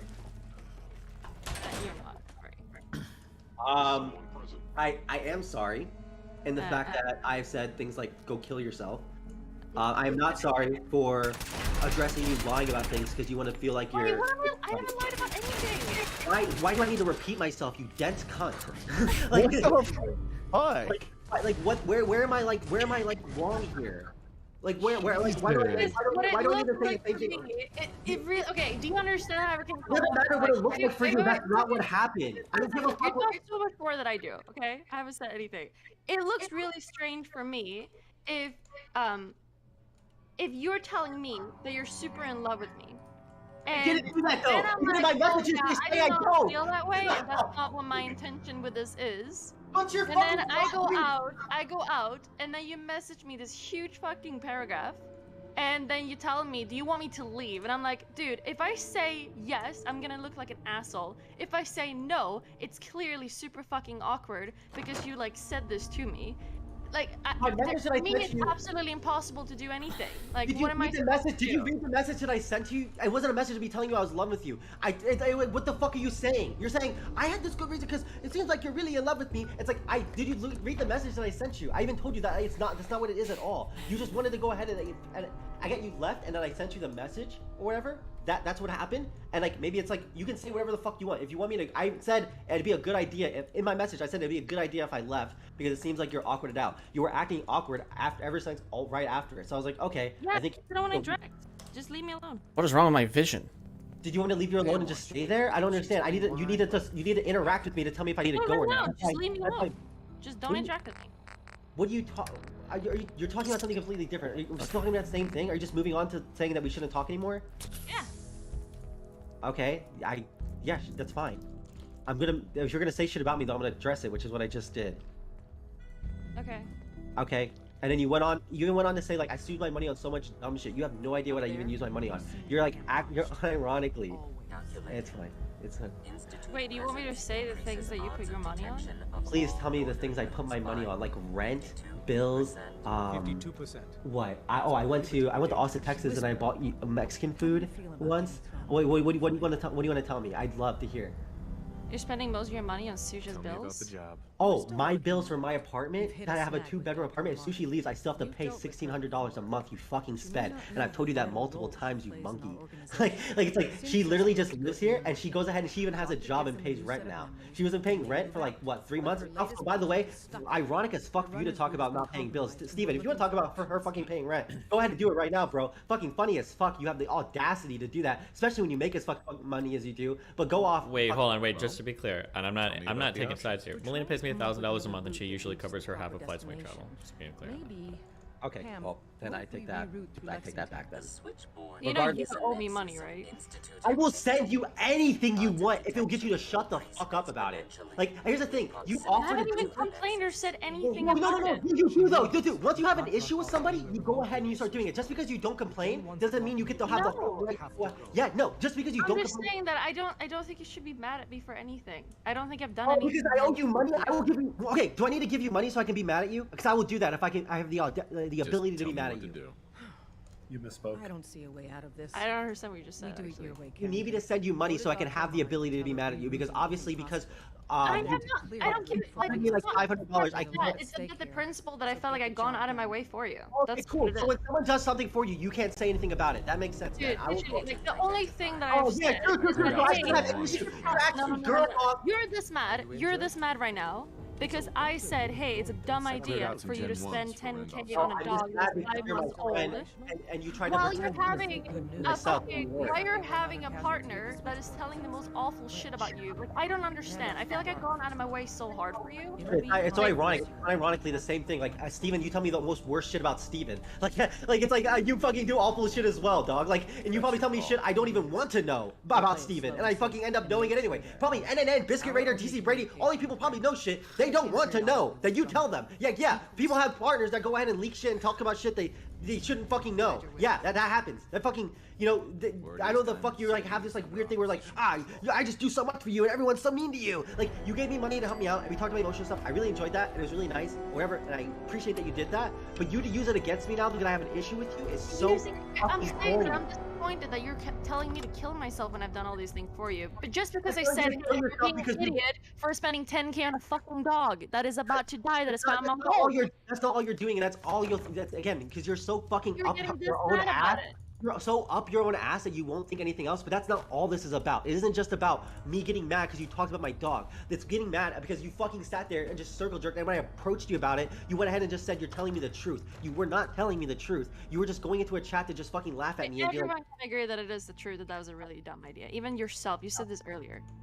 "No shit, Sherlock fucking Holmes. What do you want? What do you want me to say there? What's I next?" just said the truth. I just said You something. didn't say anything else. You didn't say anything else. You decided to go into chat, just mock me. You haven't said jack I shit. don't to think me. I've been mocking you to like a degree that I could have. Okay. You think, okay, it's so fucking funny that you even, it's so fucking funny for a fucking second that you could go ahead and laugh about me in chat and it wouldn't be monstrably as funny as the dumb shit you've done in the last year.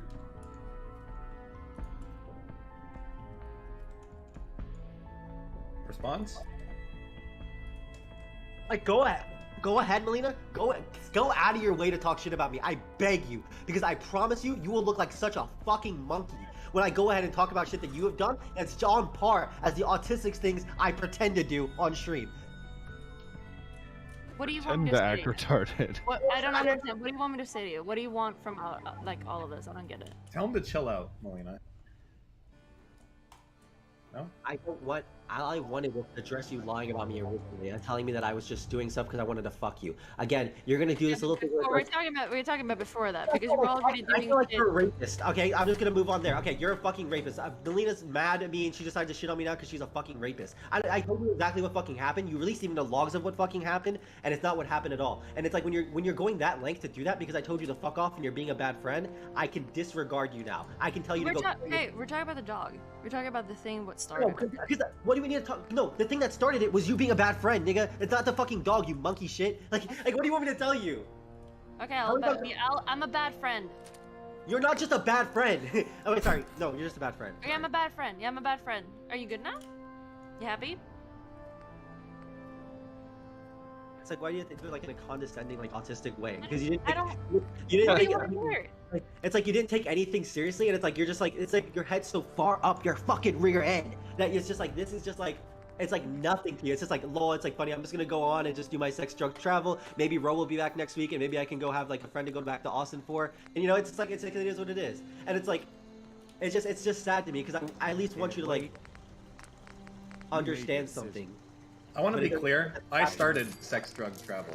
I was the first Because it's one. just such like a girl. Because like right now you're in this like girl boss moment where like you will not do anything wrong. You will not do any. I've done nothing. I've always been the kindest. I've always been the perfect person. When you know, I don't know how the fuck you don't know that you aren't. Human's gonna human. Paste. We need nuclear material. So I got So 7 Darius, more this minutes. is new. So Darius, you were trying to fuck Melina recently? You know what's fucking crazy, dog? What? You know what's actually fucking crazy? Yeah. Wait, don't say it if it's coming against me. I'm just trying to stir. Don't actually be angry. Nice one. This one, Dan. I fucking deleted our messages, so I don't even fucking have it. Oh no, yeah, continue. What's crazy? What's crazy? And the Fucking shit about me disturber. fucking loves you too. After you like messaged me like I love you, and I'll be like, oh I love you too, Mel. I do not think that that's ever happened. Cool. Go through our messages, type I love you. I can go do that right now. Actually, I actually popped it up right now, and How many? How many, Darius? 1, 2, His way. 3. That's 3 in the Discord DMs, and then That's we can 3 go too many. Wow. That's so many. Wow. Jesus. Aren't sounds you a like married?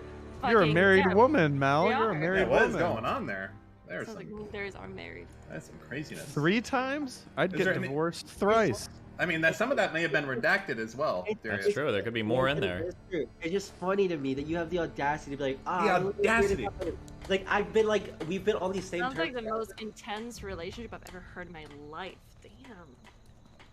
What? Melina, were you ever serious about being in a relationship with Darius? No. Wasn't in a relationship. He's literally engaged. No, we were just fucking we were just fucking friends. That like I thought we were like I said if I took We're MDMA. friends. We're Did Darius want something more, or what's going on? If I took MDMA, Obviously. if I took MDMA and she was around me while we're friends and we're talking like that, I'm just saying things could be heightened. That's what I said then, and she No, still. you were- And we, what did I say? Tell me. You were saying that you already felt this way, like without without drugs. And Again, that's- I'm messaging. Do we you- have logs of that? We're messaging each other. This Oh, I happened in love real you. I life. love Hold on, you. wait. We need to you- establish a timeline here. This is important. We need a timeline. We need a I timeline. do have a witness that was there. Who? Who? Ro was there through the Ro was entire in the, thing. first off, you fucking asked me. Ro was in the other room, and you went back to the room to go talk to her and be like, "What does infatuation mean?" And then you came back out to go talk to me and be like, "Well, I don't think you should be obsessed because she told you obsessed." So then I had to clarify. Okay, I'm not saying it's like that. Wait, Wait, there, you fucking retard. But okay. Can you explain the word for me? What it means? When I said infatuation, No, we're no, no, being no, no, together- no. What does that actually mean?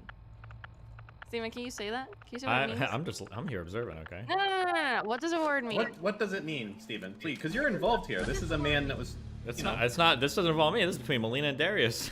Well, I mean, you're. No, you know, this say is what your the word- wife. it's just your like you're spouse. like- Yeah, but Just this is explain her side shit. I'm not. Well, I'm I not taking understand. sides here. Explain it. Darius is a friend. Melina's a wife. Okay, listen. They are what they are. This is I their. understand. This is their issue to resolve. So wait, okay. so I'm is like the- I'm like Ocelot when right, Vulcan so is is the looking up to him, asking him to conclusion shoot Snake. Okay, I'm just here watching. All right. Hold on, I'm just trying to get on the same page. So the conclusion here is that Darius wanted to fuck Melina, but Melina was never interested in that happening, and that's like what everyone's selling right now. That is not. That. That's Well, what Melina is selling, and that's not what happened That's- at all. Even in So, this. to Darius, she wanted to fuck you, and now she's acting like she didn't. I don't know why I don't- neither. Okay, no, that's not. I don't That think- I wasn't don't the think that was contention. implication Okay. At all. I don't think that was contention. Yeah, I don't think that was. Okay, implication at all. do you both want me to lay out roughly what was going on, and then you guys could fight over that? Unironically, Steve, I'm gonna tell you right now, this motherfucker just literally it's like takes in your information, regurgitates it into some weird Swedish thing, and then says it out. So literally, if you do that, it'll probably help out a lot because she'll actually understand. Okay. Well, I don't know whose side I agree with here, so I'm just gonna lay out because keep in mind, Darius, I talked to Melina more than you, so I have Melina's side of the story. Okay. You're gonna have so to fight Darius. It might be that maybe there are some things that I didn't hear about because Melina's keeping them from me because she's being a That is sneaky. true. She's being a sneaky little Sneaky. demon. Okay. Could be the case. Sneaking around. Okay. Demon.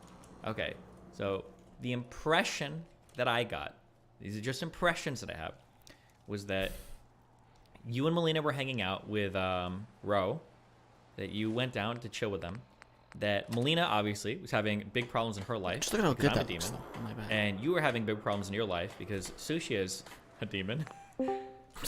Shit. Oh, okay, college join. Okay, sorry. And that while all of this is happening, I think Melina was just trying to kind of be chill and like get her head straight and like hang out and have fun, and that was roughly her goal with you two, was to just like chill, not like anything crazy, romantic, emotional, whatever. That was kind of like the plan for the week, Dude, right? I wish wait, let me yeah, just finish I wish laying the it all out. messages- Let me finish laying it out so everybody He's understands the not perspective. done, Okay, Darius. yeah. Chill out. So the Yeah, idea, yeah. I believe, or the thing where the discomfort started. Now, keep in mind, everybody listening, this is Melina's side of the story, so it might not be true, but this is what I was told.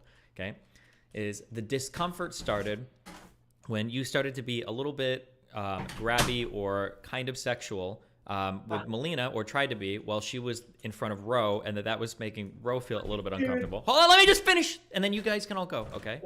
And that this culminated with you were getting ready to take MDMA someday. I think Melina said she wasn't comfortable with it because things had already gotten a little bit weird. And that it sounded like, I'm not saying this has happened, but it sounded like you were hedging your bets a little bit by saying, hey, I just want you to know that if I take MDMA, I might be like really, really, really kind of flirty or whatever. I might say I love you or something. It sounded like you were hedging your bets against that by saying that early on. Kind of like how not to say this is what you were doing, but this is what it feels like. Sometimes like you might, not you, but somebody might message a girl and be like, oh, I'm so drunk right now, I love you, LOL, and they're like, how do you feel about it? It's like, okay, well, I was drunk, I didn't mean it, right? That's what the feeling was. So that's a pro gamer move, after that happened, it seemed like you took MDMA. It seemed like you were trying to tell Melina that you had like really, really deep feelings for her. You were having big problems with Sushia. She was having big problems with me. But Melina was like not interested in like taking things that far or to that level. And then after that didn't work, you were like, okay, well, this is dumb. And then you basically left and then went back to Sushia. I'm not saying that's what the motivation was, but that's, from my perspective, that's essentially what was happening. Okay, so go for it.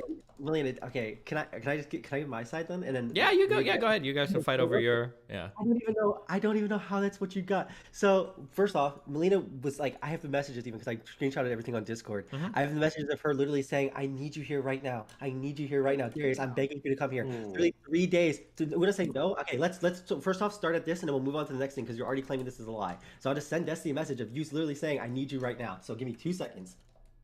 Then got receipts. I'll go on my whole fucking spiel. Is there a song that has that line? I need you right now. Hold on, I gotta Google this.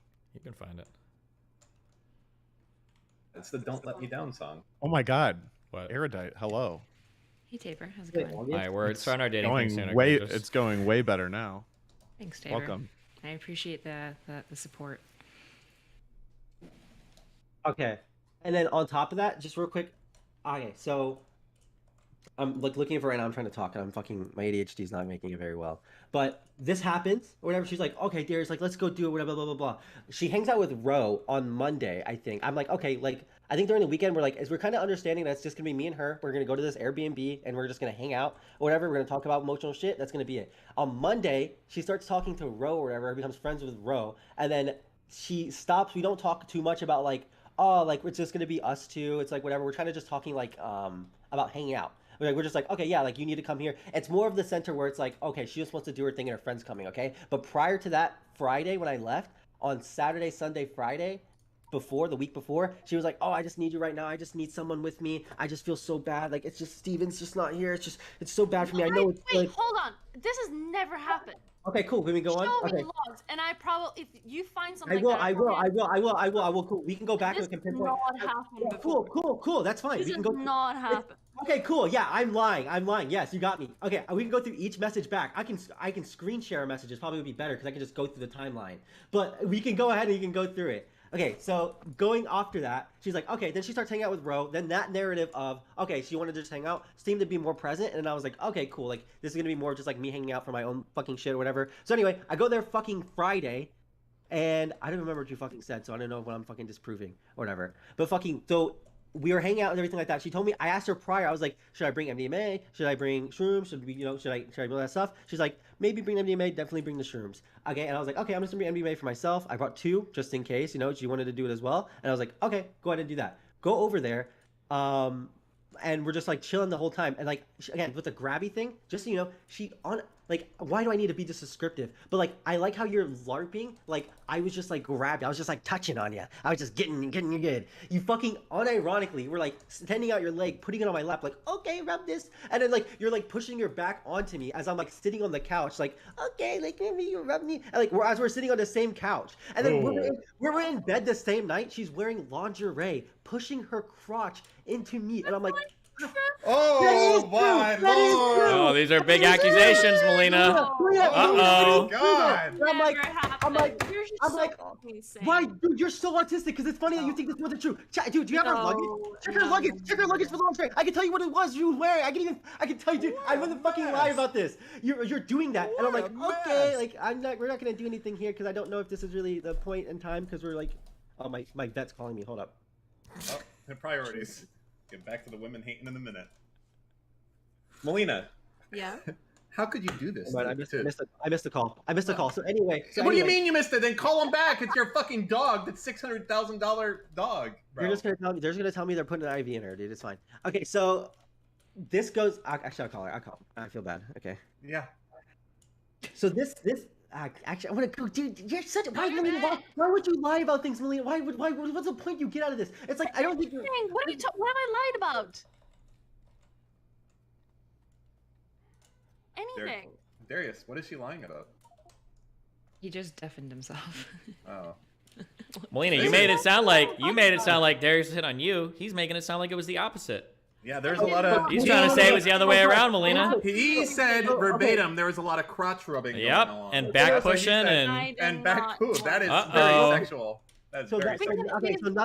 We had a third person there. A three-way. Got it. So how does that have to do with it? We had a third person while you were in bed? Like, what the fuck are you talking about? So, okay, so anyway. I was not doing anything sexual towards you at all. Yeah, I already told you about that. I told you about Friday night, the night that I was there when we were in bed. Did I ever like touch you? You wore lingerie. You were pushing your ass into my crotch. Oh my lord! Dude, this is not male behavior. Then I guess you're fine. I'll tell you right now. After Friday, you did not do anything that would have been like that again. So it was just Friday you did that, and I have no reason to lie. I don't understand why you think I fucking want to lie about this. I know maybe you just misremembered, and it's fine. It's okay. It fucking happens. But that happened Friday, and I was like, okay. And then nothing happened Saturday. I was like, okay, nothing's fucking happening. Okay. And then I didn't want fucking shit to happen because I wasn't going into this thinking shit was, but. So anyway, so that fucking happens, and then I don't know why you would tell me how I was like grab you or whatever. That's why I'm just trying to disprove that because it doesn't make sense that you would talk to me about being grabbed. You were like touching me from the room all the time. You were doing the hot tub. You were doing it like yes. you were doing it all the time. Yeah, but you were literally reaching out, and I even asked you. I was like, hey, is this okay? Yeah, you asked. I said, yeah, I'm not really like super comfortable with it because my intention. You didn't say that. You didn't say that until I talked to you about the infatuation. You said that you're unironically lying. You said that when I talked about the infatuation stuff. Yes, you are. I am not lying. Okay, then you win. I don't know what the fuck to say. You think I just would? Do you just okay? So I decided. Just say I'm rapey then. So I told you, hey, it's okay for me. I don't think you're rapey. I think you. Wait. My point is, I think you had intentions that I did not have, and when you noticed that I didn't have that, you get really mad. That's what it feels like. That's my experience. You're telling me you straight up told me, no, I don't want this, and then I continued to be touchy. You're telling me I was rapey. That's fine. Just say that. I want it. But you won't do that because you know it didn't fucking happen. I said that I wasn't into it. But yeah, you did. Oh, the day I talked about the infatuation stuff. The day I talked about I said it before then. No, you didn't. No, you didn't. Because you continued to pull out your leg for me. You continued to go ahead and move where I could rub your back. No. That's not true. That is true. No, not Call Ro then. Not after like the first day. Call Ro. Ro was there. This is always in front of Ro, right? So surely Ro heard this. So go call Ro. Ask her. Do we need to get Ro involved? Get Ro involved. I don't know why the fuck you think I would even lie about this. Why the fuck do I give a fuck to lie? What do I gain from lying? Well, you're a bit emotional. Oh, so Wow, that was a man card. Yeah, okay, after hearing unironically what you told Steven, it's so fucking disgusting how you can warp things to be such in your fucking mind. It's so fucking sick. I thought Steven looks at your messages, so when you told him everything, I thought that he like had this already context going out because he goes in and he looks at your shit and it's like we already understood, but it's not the case at all. It's not the case at all. And maybe I now realize that I need every time I have an interaction with you, I need to go tell Steven just so you know. I haven't lied or said anything. What? You have. I haven't lied or said anything then. Okay, you talked about how, first off, that I was being grabby and that made you weird and uncomfortable, and you made that very clear. You did not make it clear. I did tell you that it was not. You did on Sunday when we talked about the infatuation thing. Intention at all. I need to record my interactions with you. I did tell you this, and I told you. You did on Sunday. Oh, and when I left, you told me, yes. Mark, Monday, that's not Sunday, Monday. When I left, you told me, because that's when I talked about the infatuation thing, I told you acting weird. And I told you beforehand too. okay, cool, you win then. I don't know what the fuck to say. You didn't say that. And again, if you told me beforehand and I continue to do it, I was being rapey, and that is what you should say. Because if you told me I'm uncomfortable with you doing this, and I continue to do it in front of your friend, please tell me I'm being rapey. Just go ahead and do that right now. Okay. I feel like both you guys are being a little shady about It's like, timelines. it's like I feel like wouldn't it make sense to establish a timeline for what happened? Okay, so You guys are both kind of talking around stuff. Stream. I'm already 1 hour late for stream. she doesn't fucking. She's not gonna tell you what happened because it didn't fucking happen. The day she told me, I know what it was. It was Monday after the infatuation. The only thing we can do. Okay, whoa, one at a time. One at a time. The only thing we can do is ask Ro, and the only thing we can do is like look at logs. That's it. Otherwise you're just gonna. No, because I can give you exact timelines. You can't give me anything. You can't give me anything. Nothing you or I can say to prove anything. I can. I can give you timelines of exact situations where stuff happened. You're just saying things. The real question is, like, where was sexual contact first initiated? Was it from Darius or from Melina? Like, The only time sexual contact actually did happen was from Melina when she was pushing her ass into my crotch. But she can say that didn't happen. Dude, look, pull up there, dude, open her suitcase. Open her fucking suitcase. She has a fucking, she has a black lingerie thing that has these things on her boobs or whatever. They're like little frilly or whatever. They're like right above it. You can kind of see her tits. You know what the fuck I'm talking about, Steven?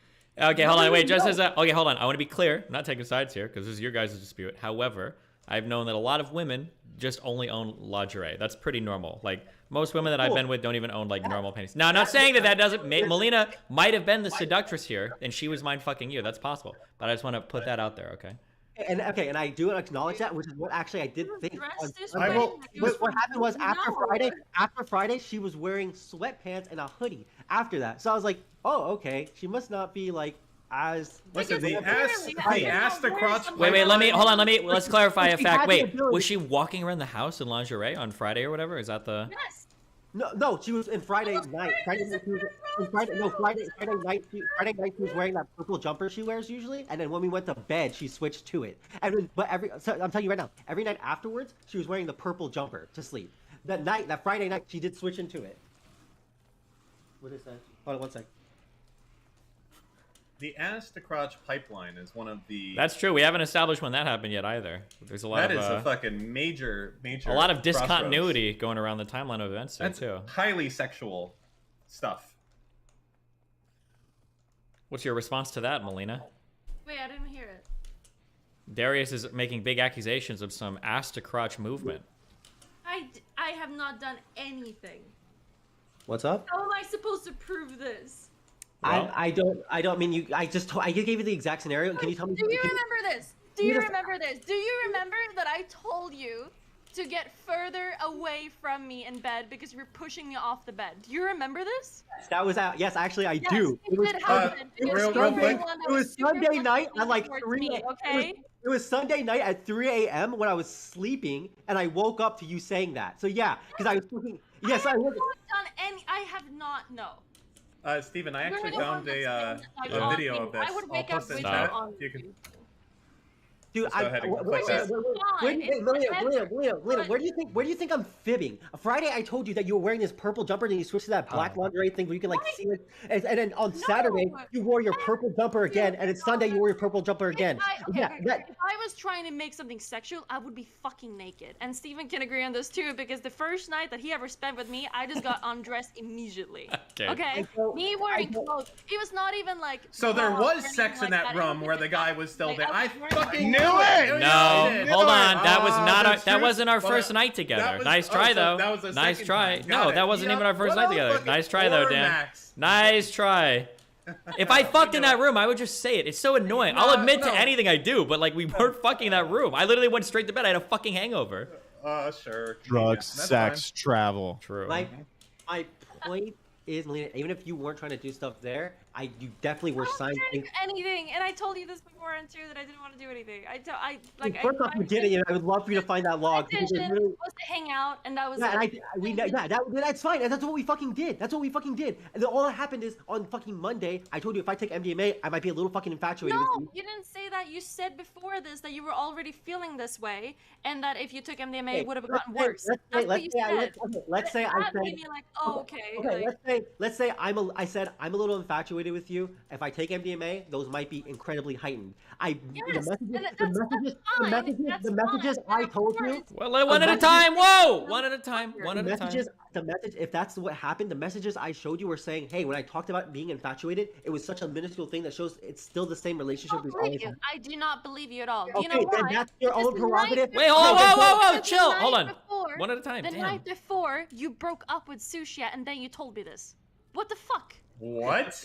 Yes. This is huge information coming in. Okay. What, Darius, is that true? Okay, like this is like the same what I'm night. gonna think is that he came here to try to date me. That's what it is. And when I Oh said my nah, God. like that, then you left. That's my feeling about it. Okay, Darius.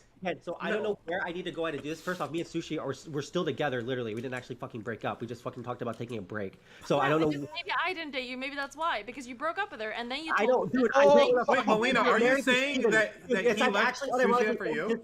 Like I've done almost literally everything with you. I have no reason to date you right now. And I don't give a fuck about you to the point where I think I should date you. And I don't know where I can get that narrative like away from your dumb fucking skull. You're so up your own ass that you think that like I can say anything and you're still gonna believe it because and again me bringing up with Sushi, we were still together. I was gonna go back home. I was gonna be with Sushi. We even talked about me moving to Austin and not being anywhere near you. I don't know where your fucking like this whole narrative is in your head that like, oh, Darius did this because he wants to date me. Prior to this, you were constantly telling me you need to break up with Sushi. You need to break up with Sushi. You fucking. Okay, wait, real quick. I just one question. The ticket when you flew back, did you get that on a spur or was that return date always planned? Nope, I got it on a spur. I literally got it when Melina said. So in those messages, where Melina says, "If you can't make this," I say something like, "If you can't make this decision, I can go ahead and do it. It's okay. I'm not gonna put that stress on you." She goes ahead and says like, "I'm sorry," and then I'm like, "Okay, I'll understand, and I'll go ahead and get it." And I bought the ticket literally right then and there.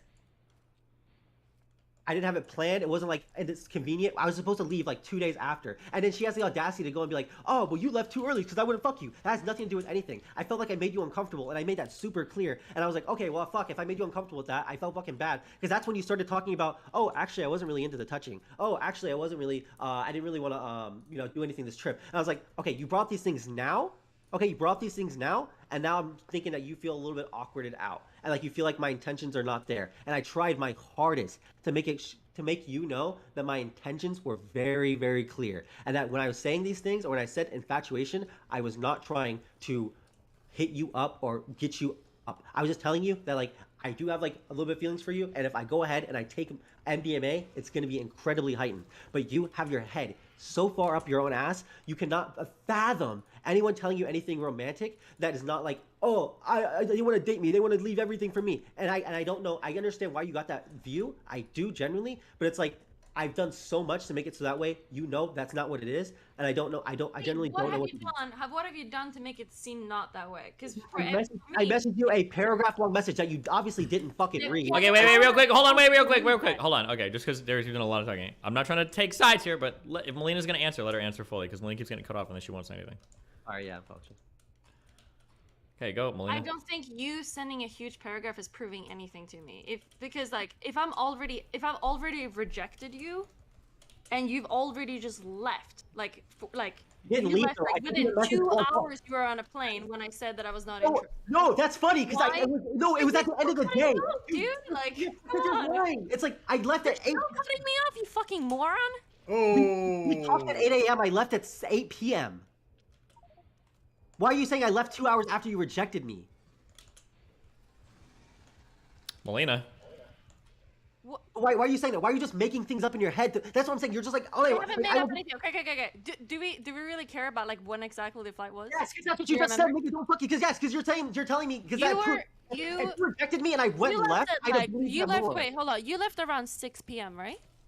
I left around 6 p.m., but my flight was at 8. Yeah, that's 2 hours.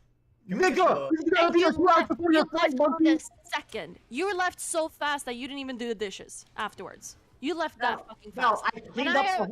Oh my God, Mel, we had the conversation. Like, I'm not lying. It was for real Mel, 2 you're hours. so Wait, hold on, you guys. fucking Wait. We have a disagreement on timeline. You guys need to establish the Yeah, timeline. please clarify. At 8 a.m. we had this conversation. I can like legitimately pull up our message. You can pull up the fucking log. Yeah, the conversation happened, and then I left, And I and messaged then you. you sent me this I messaged you, huge paragraph, and like. Okay, wait, stop. You guys, hold on, stop. I'm gonna ban both of you. Stop talking over each other, okay? Melina or Darius, somebody start establishing a timeline, and then you guys can argue after. If either of you cuts the other off, I'm muting you and letting the other person talk for 2 minutes. I think the conversation happened around like 10 or 11 a.m. No, it happened like at 8 a.m. Shut the fuck up! Can you shut the fuck up, you annoying fucking voice, for a second? Dan, can you mute this caller, please? Okay. So she can get her story Stop. out? Okay, let Melina establish her timeline, and then Darius, you can contest. Okay, go. Okay. I think we had this conversation around 11 a.m. And then I think around like 1 or 2, I think I went to the gym to stream. And then he asked me if I could send me a huge paragraph. I'm like, okay. And then he sent me this huge paragraph. I didn't reply to it because I was busy streaming for like 4 hours. Then when I was done with streaming, I was about to go do a photo shoot. And then he sent me a message and said, do you want me to leave? And I'm like, whoa. I haven't even like had the time to read like what you said or anything. And then I think we're having like a conversation back and forth for maybe an hour or so, and then that's like around 6 p.m. That's what I'm doing the photo shoot thing around that time. And then at 8 p.m. The flight is leaving. So around 6 you're like, oh, I have to book this ticket now because there's a ticket at 8 p.m. So you left that fast. Does that sound correct to you? No. It doesn't. That sounds a little bit correct, but what happened was at 8 a.m. I woke up. When I ordered fucking breakfast. We came out around like 8:39. I went ahead and we were sitting outside. You were eating breakfast. I talked to you. I was like, hey, just so you know. I was not awake at 8 a.m. Okay, well, I can go through my Uber Eats history if you want. I can go get when I ordered the food. But I was not awake. We did not have this conversation at 8 a.m. I'm sleeping. I said 8 again. I just said 8:30 is a.m. when around the time you woke up, so it's probably 9 a.m. when you're eating. But I can go through it if you want. Like I feel like I have to every time I have to give. I can give proof for it. This is the thing. You don't have proof for anything you're saying. I can give you proof of the times I ordered food and when I got everything. I know what the fuck to tell you. like it's so fucking autistic. Okay, does it matter if it's at 8 or 9 or 10? Is this that important or? Yes, I don't know. because it just matters for time. That's all that matters. He said. Okay, let Darius. Well, hold on. You laid out your time. Let Darius lay out his timeline. Okay, so whatever, it happens at like 9. I say the infatuation shit with MDMA. She's like, okay. She goes to talk to Ro. That's like, and then she comes Oh wait, hold back, on. Wait, like, can I ask you a quick clarifying question? So the infatuation thing, the MDMA thing, and then the ticket and the leave thing all happened in the same day. It all happened in the same day. The ticket and the leave thing Okay. didn't happen until I said. So what happened when I'll go to that later actually. So at 9 a.m. when we go ahead and start talking about everything, and she goes ahead and goes talk to Ro. That takes like 30 minutes. She doesn't really talk to me at all that time. And then later on, she comes back into the room around like 10 or so, and she's like, well, I'm gonna go do this photo shoot, and and I'm like, oh, okay. And I was like, do you want to talk about like the moving situation and all that stuff or whatever? And she's like, well, actually, I think I figure out my own stuff. And then like it goes on to more conversations, and it starts me thinking like, okay, she's like not really hesitant on like talking to me, and I'm like, okay, well, like, do you want to talk about the things earlier? And then she's like, well, you know, like, I haven't really fucked anybody while I've been here, and like I don't, it's like kind of weird. I didn't want you to have that expectation of me. This lasts until about like 11 or so and then she's about to leave with Ro. They leave to go to the gym. She starts streaming. I'm like, okay, so it's 11 when she left. I think like 12:30 to 1 p.m. I go ahead and shoot her a message, and I'm like, hey, I'm about to send you like a large paragraph. Is that cool? That's at 3 p.m. Okay, cool. 3 I'm literally p.m. looking at the message right now. Okay, cool. That's at 3 p.m. So that's okay. So 4 hours later, I'm like, okay, yeah. Can I send you over a message? And then she's like, yeah, yeah, go ahead. I send her like this long message at 3 p.m. So again, so at 11 p.m. So 4 hours later after you left, by the way. I'm like, oh, okay, yeah, sure. Like, we'll go ahead and do that. And then I'm like, hey, and pretty much my whole message is like, It's at 2 p.m. because of the time zones, because we're in East Coast time. oh, So it's at 2 p.m. Oh, and an then you hour off. said, and then you messaged me, last flight's at 8, should I go? And that was at 6 p.m. okay, so 5 hours later. So anyway, so I messaged you at 2 p.m. Okay, and then my whole message is like, hey, just I don't want to make things awkward, Mel. Like, I just hope you're okay, blah, blah, blah, blah, blah. And like, I feel like you kind of were really awkwarded out by things and you're maybe not comfortable. And I really don't want to fucking ruin your trip because I understand this is like for you and this is not about me at all. This is like your thing. So if you want me to go ahead and leave, I can go ahead and do that. And then after that is when you say, let me read it after stream. You respond like 3 hours later, which is like at maybe, huh? because I was streaming. Yes, it's not a bad thing. But okay, when's the time that you started responding? That you have the messages up. 6 p.m. 6 p.m. So you started responding at 6 p.m. and then that's when I was responding back to you, and I was like, okay, like listen, I need to get like a response. I need to know how you and you're like telling me, I don't know, I don't really know, like I don't know what's going on, and I'm like, okay, it's 6 p.m. The last flight for Southwest is at 8, so I kind of need to know how you feel so I can get a fucking flight. And then and then you still don't tell me what's going on. You're like, I can't make that decision. And then I'm like, okay. I did not say that. I just said that I don't really know what to say because like whatever I say is either gonna be like really awkward if I say yes, because then we're obviously having a problem and I don't really know what the fuck's happening. Mel. It's already awkward. Everything is just really, really weird. And then already doing something else. Shut the fuck up, you fucking. I was giving the timeline and you interrupted me to go give your thought process. Shut up for a second. Sure, yeah, give your thought process. Shut up. I was saying that I don't know, like, what to say because if I say yes, it's gonna be really like weird if you come back, and like I don't really know. Shut up. We don't really know what's happening, and then if I say yeah, leave, I'm gonna look like a fucking asshole for telling you to leave. It's just like a really, really awkward situation. You look like an asshole regardless. Shut up! Shut up! Shut up! Shut up! Shut up! Shut up! Shut up! Shut up! Okay, so you so do I still need to shut up or are you done? Did you stop talking? Is she here? Yes, I'm here. Oh, okay. Yeah, so I guess we're done talking. So, again, things were already weird. I don't care. I'm gonna go back to the timeline, okay? So at 6 p.m., you go ahead and start responding to me, and then that's where our conversation from the logs Melina posted. If anyone wants to go read that, and I go ahead and tell her like, hey, like I understand like why you would get this impression. I understand why this stuff happens. I don't want to make things awkward for you, blah, blah, blah, blah, blah. And at the end of the message, I'm pretty much like, hey, I'm going to go. And then you respond with, let me read after stream. I said, do you want to talk about this? And then you said your last flight. I said the last flight's at 8 if I should go. And then you said, do you want to talk about this in person? And I said, sure. And you said, like I can. I honestly don't understand what you're saying. And I said, okay, I'll explain it in person. And you said, like, if you really feel bad and want to leave, I'm not stopping you. I don't really know what to say. And like, I don't feel bad. And then, so I respond with, no, it's more I just don't want to make you uncomfortable because of what I said. I was trying to clarify that. If I worded things badly, I'm sorry. I'm adding words badly. And yeah, if you're fine, it's whatever. If you're fine, it's whatever. We can just move on. And you say, it's more that I'm uncomfortable with what the expectation of me is. Like, are you asking me if I'm having romantic feelings for me? I said, there is no expectation. When I told you that, I didn't expect you to reciprocate. I was just letting you know because if I took MDMA, that's what's going to happen there. And you said, I don't know if I believe that or if you don't know that either. Then it's like, okay, if you're going to mind read me and tell me what the fuck my thoughts are and what I'm going to do, then there's no point in this. Because like I can't win no matter what I fucking say. So I don't have the logs after that right now because they're not pulled up on my screen. But after that, I'm pretty much like, Mel, I understand that. I need you to go ahead and make the decision on if I should go or not. Because like if you're the one uncomfortable, then I will go. It's fine. I can go. Okay, real quick, can I give you what it sounds like and what probably Melina's read is on this? And I could be wrong. This is just like my general feelings, and I'm being fair. I've heard Melina's side of the story more than your side, so obviously I have more information on that side, which may or may not be incorrect. Does that message sound a little bit like you're kind of asking her like, is there like a chance that something is going to happen here, or should I just leave and go back to Sushia? Did you read the message? I think I've seen these ones. Yeah. Okay, so like the messages I sent, I'm like saying like, hey, I have an attachment to Sushi, and I'm not trying to say that I want to change that, and I understand where our relationship is, and I don't want anything more of it or expect anything. Yeah, I understand. I understand that, but is it possible that that's being said after things have already kind of not worked out? So the thing is like when the things that there's nothing that was supposed to work out. All I wanted when because you sure, and that might be the case too. But isn't it a little weird if you broke up with Sushi at the night before this MDMA thing? No, we didn't break up. We took like a break, but like we still were like. And even at that, like she was going back on Thursday home. That's what you told me.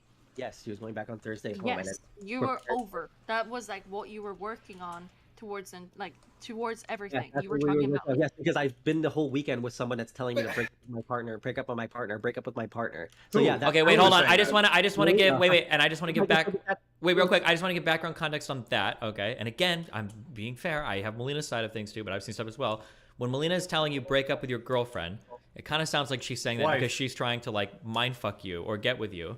But based on everything I've seen and a lot of other people have seen, there's a lot of problems related to how theoretically about how you and Sushia relate to each other. Yes, that has nothing to hold on. I just want to be clear on this because given that set of facts, that makes it sound like Melina's like, oh, you should break up with your girlfriend and we should like hang out, blah blah. That You know, sounds is really Sushi fucking available to get in But this call? the issue I think was more that like Sushi and you have like some very, very, very toxic stuff going on. I just wanted to give some background to that. You guys can fight Yeah, over that. no, and I get that. I'm not saying Sure. it's like she's saying that because she wants me to break up with Sushi because she can do it. But it's like, Okay, sure. I'm doing the whole weekend. I'm like getting fed all these things where it's like, okay, well, like this is a bad relationship for you to be in, blah blah blah blah blah, and then something happens organically, and then what happens afterwards? I'm like, hey, if I take MDMA, just so you know this exists, and like, I'm not like it's. I understand how you can get that impression, and that's fine. And I even acknowledge that in my messages. I understand how you can get that impression. My thing is that I went ahead and I tried to message you saying, hey, this is not what's going on at all. And like, what if you is still the feel what like- is the goal of the why take MDMA day after you were taking a break with a girlfriend or fiance or whatever, and then it seems like a So because we brought MDMA originally because we were going to use it just to literally, I don't know what the fuck was going to be the point. I decided to take MDMA because I thought it would help me like think about things before I went ahead and like went back home and had to have a conversation with my fucking partner. I thought again, like I don't know if you've taken MDMA just for emotional reasons, but no. I take MDMA because I like it with the person that I'm with. I'm usually chilling with that other person. After I took MDMA at a party fucking once, I literally sat there and was just like, in my own brain, it was like it helped me out a lot. It was like almost like shrooms, and it helped me like figure out like what I fucking care about and like what I value in like people. Okay, So that's I fair, thought it was pretty sure. fucking useful. So I thought like maybe I can go ahead and do this after the day I broke up with my fucking girlfriend, so I can like actually think in a Well, beautiful. wait, hold place on. where You we're say at. you didn't break up. You're all just on break, right? Sorry, I'm break, whatever. I'm just going with what she's fucking saying. Okay. So it's like so I was under the assumption we were like, and again, like I took it. We had conversations prior where she was like, okay, well, I might want to do it. I might want to do it as well. And so I thought like that was like, you know, like she's like, I could have just not have took it at all. But like I was like, okay, well, I could just do it by myself. And I even told her when I was doing it, I was like, that's why I talked to her about it because I was like, hey, if you want to. Like, if you don't want to be here for that, you're gonna do your photo shoot. I can just do it while you're doing your photo shoot, and you don't have to be involved at all. Like, you don't have to be anywhere near there. So I'm saying, if you're like physically, All right, I'm gonna be bringing someone in real quick that wants to counter retort. Go ahead, Sushia. Oh, dude. Go. Let's Sushia. fucking go. Oh, hello. Sorry. Yeah, go for it. I don't have a lot to say. I just want to say I'm kind of disappointed because Darius did not tell me all of the things that he is now saying on stream, and I'm hearing it on a Twitch stream or on a YouTube stream. like, what do I need to tell you? Like, oh yeah, like Lena's pushing her crotch, and he's just so, like, what do you want me to tell you that? Like, You I told would me tell my fucking wife crap. that. Anyways, I just want Oh! to say. Wait, can I just say though, Melina, I have never talked bad about you to anyone. I was always nice to you, and you went out of your way to talk shit about me for the past 9 months, and it really upset me because I feel like we were really good friends, and I really respected you for a long time. And you went out of your way to just be cruel about me to people, saying I'm a cunt, saying I'm crazy, telling Darius he should break up with me. All this Real stuff. quick, Destiny, can you look at this? Yeah, quickly? I see. like even with like, And I was just pretty disappointed in that. So I think that, you know, Melina is a bad friend, and that's just what it is. And you can't change someone's personality or the way that they act. And so there's not really any point in fighting this. True. All right. Okay, are we all I thought the point was giving a timeline. Now I don't feel like my timeline's been out there. Well, I'm sorry, Sushi had to find out some of these things this way. This is not the nicest thing to wake up to. Are we all me and Also, Dan and people Aaron saying, have like a do we even know if the dog got surgery? Like, y'all, we were literally about to euthanize the dog. The only reason we didn't was because Trainwrecks reached out and offered to pay for the surgery. We would have euthanized the dog because we didn't have the money to do it. But we had free money coming at us for the dog, so we were going to use that money for the dog because he was offering it to us for the dog. And the reason the dog got sick isn't a reason that's going to come up again. I just got off the phone. Wait, hold on. Sushia? Wait, your internet just like I cut out. Sorry. Wait, yeah, I you said was you getting just a got off the call. phone. I was getting a call from the fucking vet. But Oh, okay. anyways, I just got off the phone at the vet, and they said the dog's gonna be fine, and it's not an issue that's gonna come up again. Melina, I think that if your friend is going through something really rough, and even if you had maybe a weird conversation with them, the correct thing to do would be to reach out and say like, hey, maybe that's not the right thing to do to spend money on this dog. I know you have other things going on in your life. Instead of saying that in a public chat where a lot of people are shitting on him. If you did ever genuinely care about Darius and respect him as a friend, the right thing to do would be to like message him in DMs and have that conversation instead of publicly like shitting on him. Well, maybe you weren't trying to shit on him, but a lot of people were, and so you kind of joined in on that, and it comes across very negatively. I think he's just upset that you didn't take it into private with him and that you guys hadn't had a conversation in a while, and the first thing you say is that you should just let your dog die. That's kind of like a negative thing to say. When your friend is going through something rough, the nice thing to do is to have empathy for them instead of just But I don't kind of like going on the hate train. But the Okay, thing wait, is, wait, you hold can on. you can be straight up with people in private. You can be straight up with people in private, and that's the nice thing to do. Okay, wait, real quick, wait, real quick. I understand you guys have your stuff, but this is gonna go into a whole other thing, and I'm supposed to do a thing with Dan and fucking. We have callers waiting. I'm done. I've said my fucking bit. I just think that Melina needs to learn how to be empathetic towards her friends and learn how to be like a nicer person. That's all I think. I don't think he's my friend. Well, he was your friend, right? Previously? And you have 2 years of friendship with him, right? Yeah, Do you not sure. have that amount of respect for him at all? But I don't want to talk to him because of how weird and everything. Okay, then you should say that to him, Melina. Then you should reach out to him and say, hey, I think things are weird. Maybe we just shouldn't be friends anymore. Let's just not talk. Instead of Whenever I would ignoring try to it, and the talk to first him, I thing you would say just about do a wall is of talking shit. I don't want to do it. I just don't want to deal with it. But And Melina, the nice I think thing the to big do reason when the big reason why I said something in Digi was because I got so triggered by idiots like supporting this sort of self-destructive behavior. It was more about that than actually like about him.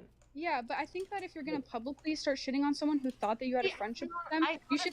Melina, stop fucking interrupting me! Oh my fucking god! Stop fucking interrupting me! You complain so much about people interrupting you, and you're so fucking quick to do it yourself. Okay, God chill. fucking damn, Okay. you're so fucking stupid. Okay, the polite thing to do would be to message him and say, I don't think we're friends anymore. That's just a nice thing to do. If you're gonna start shitting on someone publicly and you're quote unquote triggered by shit people are saying, you should just reach out to him first. That would be the polite thing to do in that instance. Yeah, I don't care that much. Okay, all right. We've Just all, okay, admit that okay, you're a chill. fucking We've bitch. said. Just admit that you're a Oh bitch who my doesn't care God. about people. Just admit it. Just say that, please. Okay, Please say come that on. one. That's so ridiculous, Sushi. Should we maybe move on to the Well, question? yeah, okay, we've got. No. Here's the thing, Kyla. I spent 2 years of my life simping over Melina, being at her fucking beck and call, literally telling her I love her, sending her fucking long ass messages about how I thought she was the best person in the world. Okay, And she let's. turned Okay, around, listen. This is just a fucking whole bitch. other conversation, and like you're basically being like, you have to admit. No. Well, no, hold on. But she does. Sushi, But that's what she's Sushi. trying to do. She's trying to say. She's just trying to blow it off. If you're gonna blow it off, just admit that you're a bitch. Just admit it. Okay. Don't say, well, I don't think I should do that. Just admit that you're a bitch. Wait. Stop! No! We're not. I'm not here to litigate every 50 million fucking things. Okay, we're here to litigate other people's relationships. It's really unfortunate, Steven. because of the context of the conversation. Chill, okay, everybody has aired their grievances. They brought their points up. Okay, I love and respect, appreciate all of you. If you guys want to hash it out in your streams later, you guys are all free to do that. Okay, but I'm already No, like. because you know what? I don't feel like the need to do this type of shit publicly. The only reason I'm here now is because I feel like Melina is trying to act a certain way that isn't true to her character. And she's trying to act like, oh, I don't know what's going on, blah, blah, blah. But behind the scenes, she's such a fucking bitch. Sure, then that's fair. And you've said your piece. Okay. Okay. All right. We're gonna go. Hey, sorry guys, have fun. Fuck you. Melina. All right, Darius. Have fun with that, Darius. Thanks That'll for be the fun. thanks for the call-ins, guys. The pre-show call-ins. Wow, that was. All right, let's nice get kick started up. with this dating advice. Okay, Well, bye, first guys. dating advice. We need to invest in some aesthetic for Tabor. See you, Melina. Yeah, Tabor. It looks like you're Hey, fucking. yeah, on I'm the living holiday like. In. Listen. You got the nice one. You got a living room in your Holiday Inn suite. Yeah, though. now I do. Yeah, no. Turn on the cameras, Steve. You fucking idiot! I told you this an hour ago. You could have got more viewers. Nobody You're sitting fucking there- cares. It's random fucking people. They're not famous Oh, really? people. It's Should I fucking take a weird. Vote? Should I take a vote? If I don't people care what the vote is. Oh, It's nobody random cares. personal Oh, drama between doesn't people in my matter. personal life. I'm not here to farm this particular stuff for views. It's fucking weird. Whatever. That's fine. They do care. That's You're just great that they wrong. care. I'm not here to But necessarily you like. said that nobody cares. Point check. Mate. Okay, good job, Dan. Wow, you're gonna get crushed Fucking on out- today's fucking show. Okay. I'm gonna Do you want to talk about crush stuff you. between you and your wife, Dan? You want to talk about your personal stuff that's going on, Dan? That we talked about at dinner last night? What? That's right. Shut the fuck up. There Okay. ain't Slow nothing down. going on, my old lady. Stop.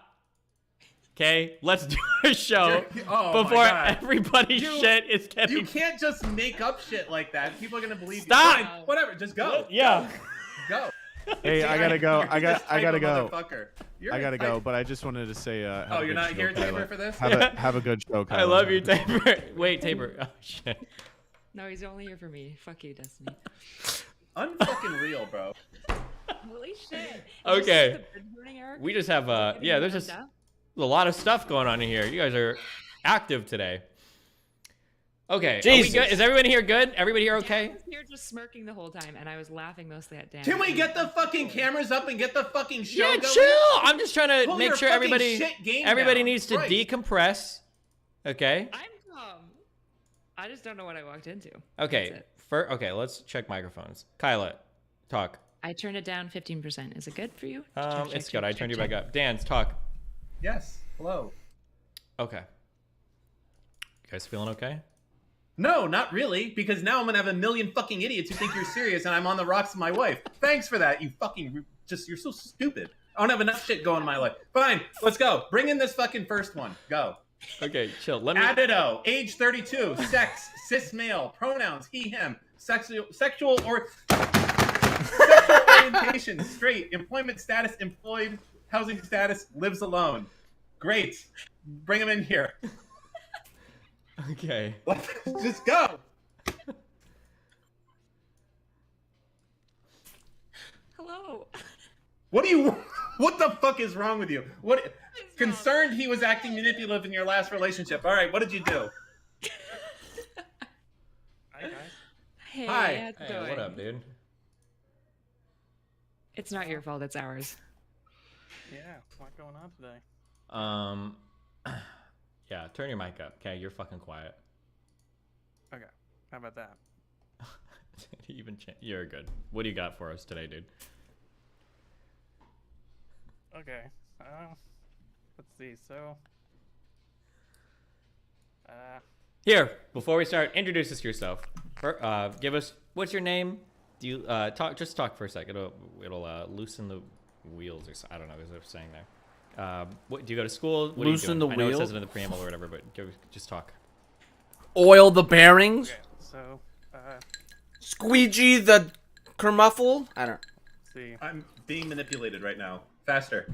Swipe the windshield. So I lived with my ex for about 8 years. She got super obsessed. I know I'm kind of skipping things here. So she got kind of super obsessed with the red pill. Kind of saw it as the ultimate threat to everything. Okay, based. And me and her therapist kind of, tried to calm her down on that. Wait, was she obsessed with red pill stuff and saw the threat because you were listening to red pill shit, or she was just seeing it online and was getting worried or something? She was seeing it online. Like, she would run through like 100 Reddit posts to find one guy being an asshole, and then like that would ruin her whole day. Like, okay, she would just be super fixated, be really upset about that. Okay. So What's the problem with you? Yeah. How does this tie back into your relationship?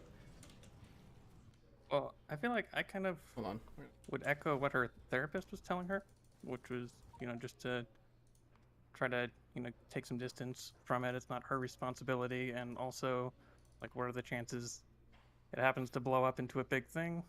And I guess it kind of did. So, that did not.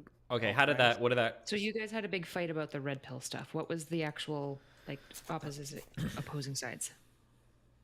Well, she felt like I was kind of, well, she would accuse me of things like gaslighting her and saying that, it wasn't really that big of a threat. Gaslighting her over what, though? Like, what were you guys actually fighting about? Well, that's kind of the trouble. It was very confusing. Like, I have some chat logs where I would kind of try to ask her to be very explicit, like, okay, what exactly was I doing that was abusive or gaslighting? And she would always be kind of vague, and then just kind of either threaten to cut off all contact or end the conversation there. Wait, are these logs... Dan is already bored.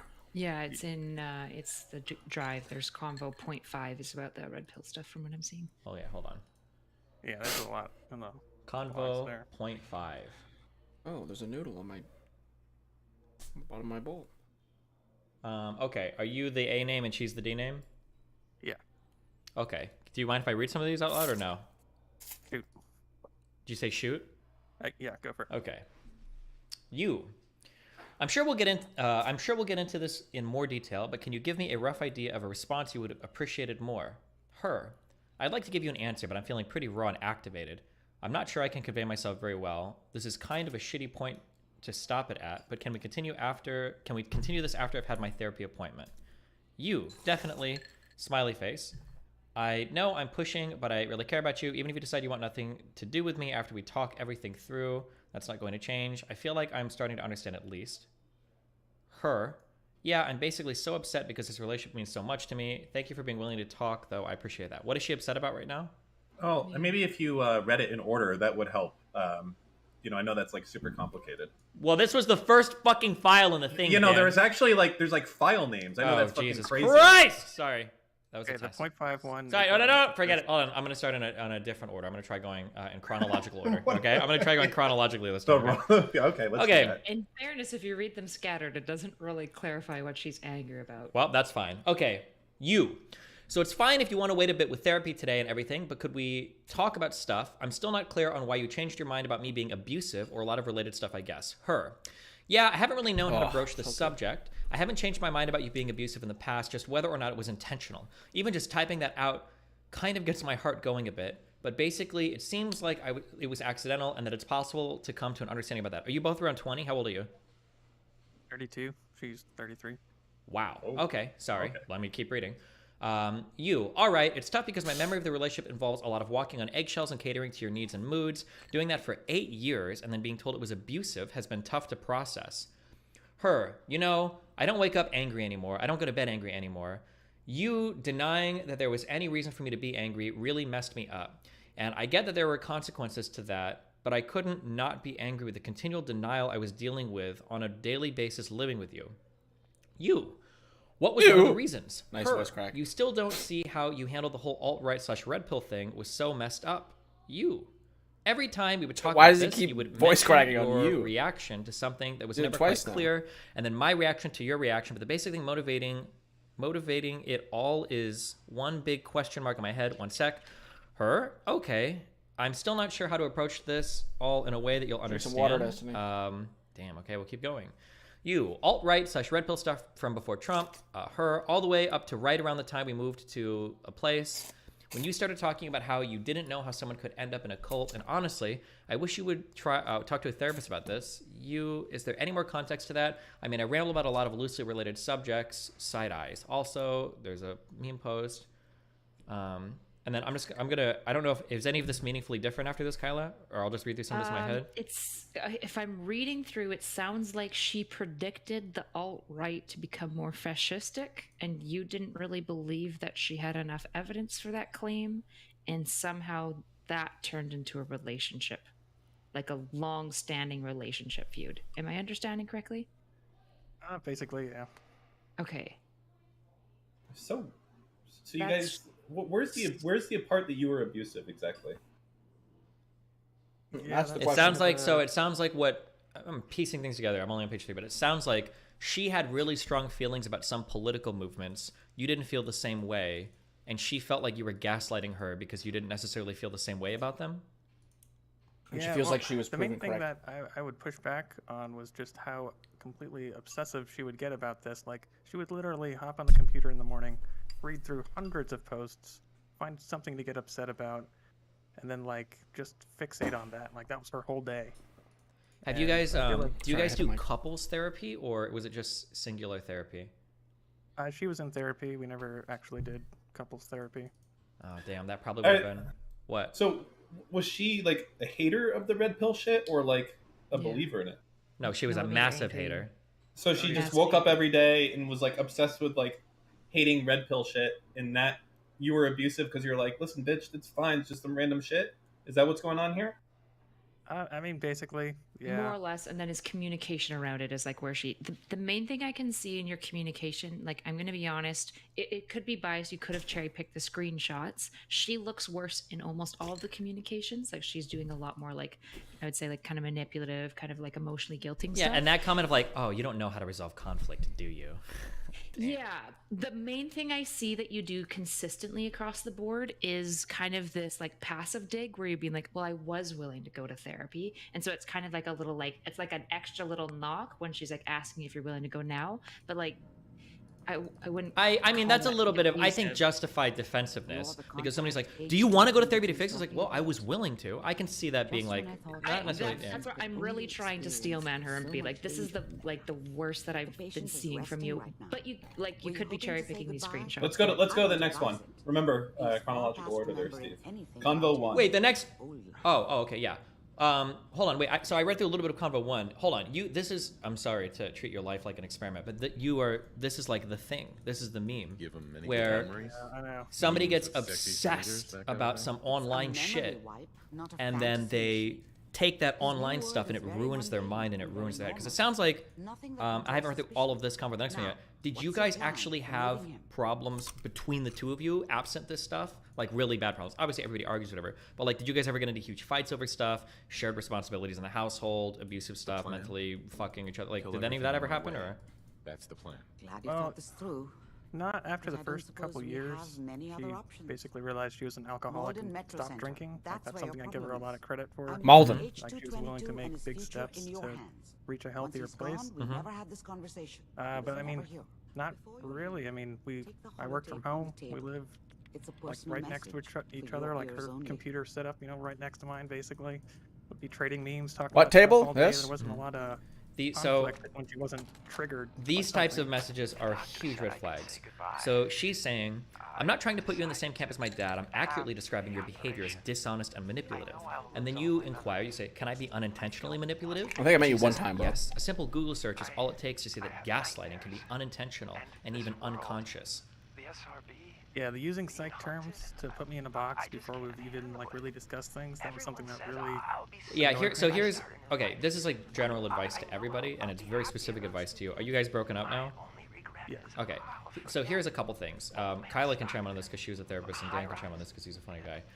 Two things. One, I would always be insanely hesitant to use any psych terms when you're trying to resolve a conflict between two people, because almost every time those are going to be weaponized and used in highly aggressive manners that are used to discredit your feelings and justify the feelings of the other person 100%.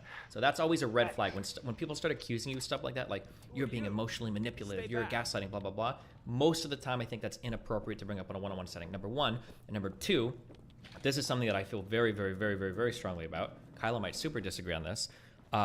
I do not believe in going to therapy to resolve relationship issues. I think therapy should be for personal issues. If you want to resolve relationship issues, you need to go to a couples counselor. In my opinion, very few things are worse than somebody going to therapy and then coming back to tell you what their therapist said about your relationship. True! Like those types of things are almost always ultra weaponized. And I see her saying Happened to things me, in that's these okay. messages too, like, No big well, deal. my therapist said this about how you interact with me, or my therapist said that. Because one, she could be totally misinterpreting what her therapist is saying. Two, she could be full out lying to her therapist about, Absolutely what the interactions are like. Or three, the therapist could be working with her on a longer thing and trying to like get some kind of like rapport or buy-in where she's like, yeah, your boyfriend doesn't sound like he's acting perfectly here. And then she's running with those messages. She's like, oh, well, my and the therapist told me therapist that can't you're say shit. no, like, You there's ain't a shit. weird- You're doing all like, this oh blah, my blah, blah, blah, blah. If you have couples problems, I think that those should be resolved with couples therapy, or maybe one therapist that you both see independently. But I see that happen quite a bit where people will weaponize what their therapist says in an argument with somebody,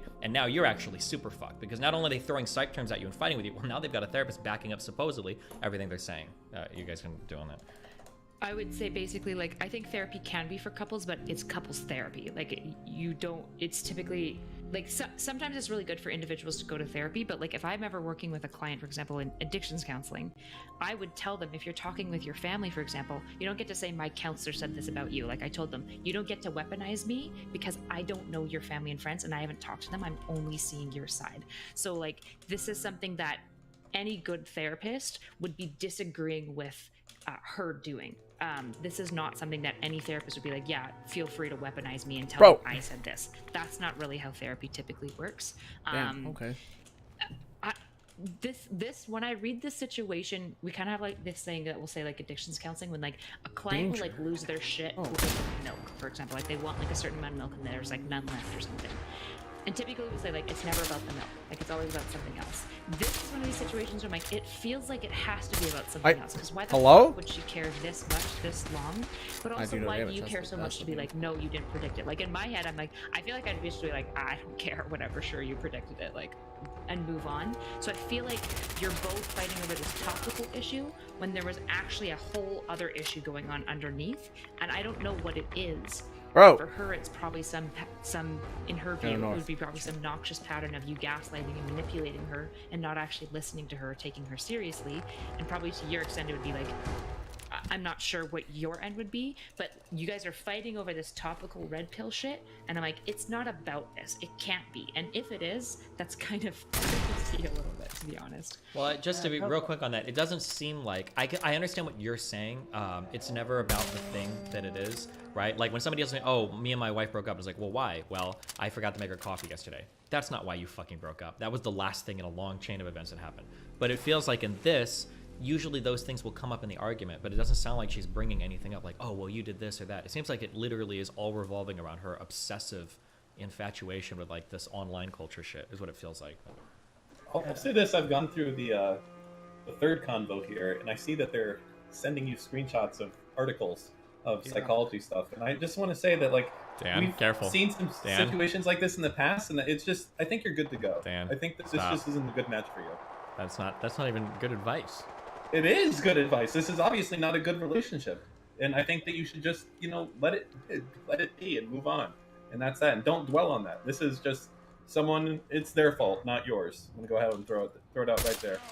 It seemed like she wanted some sort of validation, some sort of emotional validation that I wasn't giving her because I'm, I don't know, over intellectualizing the situation or something.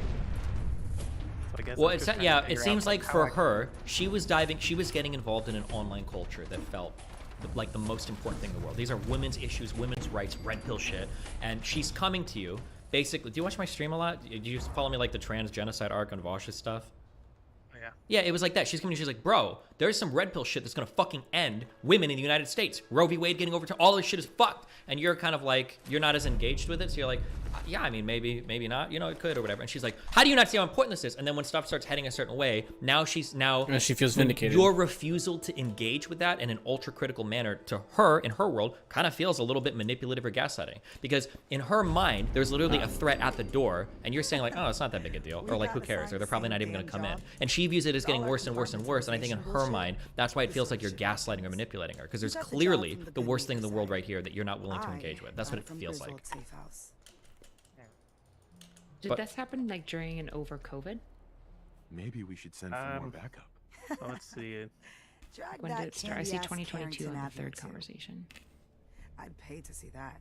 Yeah, I mean, since we're both or is here, it all post what do you COVID that say she the started two obsessing about heavies this join stuff? forces it and was rock basically the all heavens during a little? COVID and Been like wanting right to about see you when in action with Trump my got own eyes. elected and everything started going Let's to do shit, this, basically. Lori. You lead the way, my friend. Do you guys politically diverge a fair bit?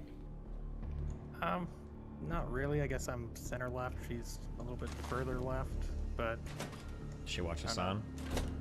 know. How far left are we Just really talking? watched. Oh man, I mean, she was super into like BDSM when we first got together. So I mean, pretty far left, I guess. Pretty far left. BDSM, super far left. Yeah, fuck, I don't have good advice. I didn't know that this actually happened. Yeah, or I this was is hoping that these were kind of really like online memes, but this seems like the person that goes online, gets ultra radicalized reading shit. Like this, it looks like the 2X chromosomes poster. Like, oh, like I was trying to tell my boyfriend that Roe v. Wade meant that women were going to be crucified all across the U.S. and he didn't accept it, and now I dumped him because I know that he's a gaslighting, manipulative evil person. That's what this reads like. I felt like I could reason with her, but like whenever she would get triggered, it's like that emotion would just take over everything else.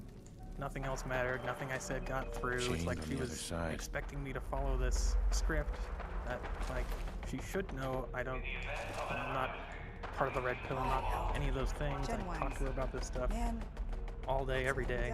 I just feel like I never got credit for that. Well, but the issue is that you weren't as militant as she was, and Yeah, for these she types was of people, going it's to all or nothing. Right? Yeah, she was going to war. You weren't.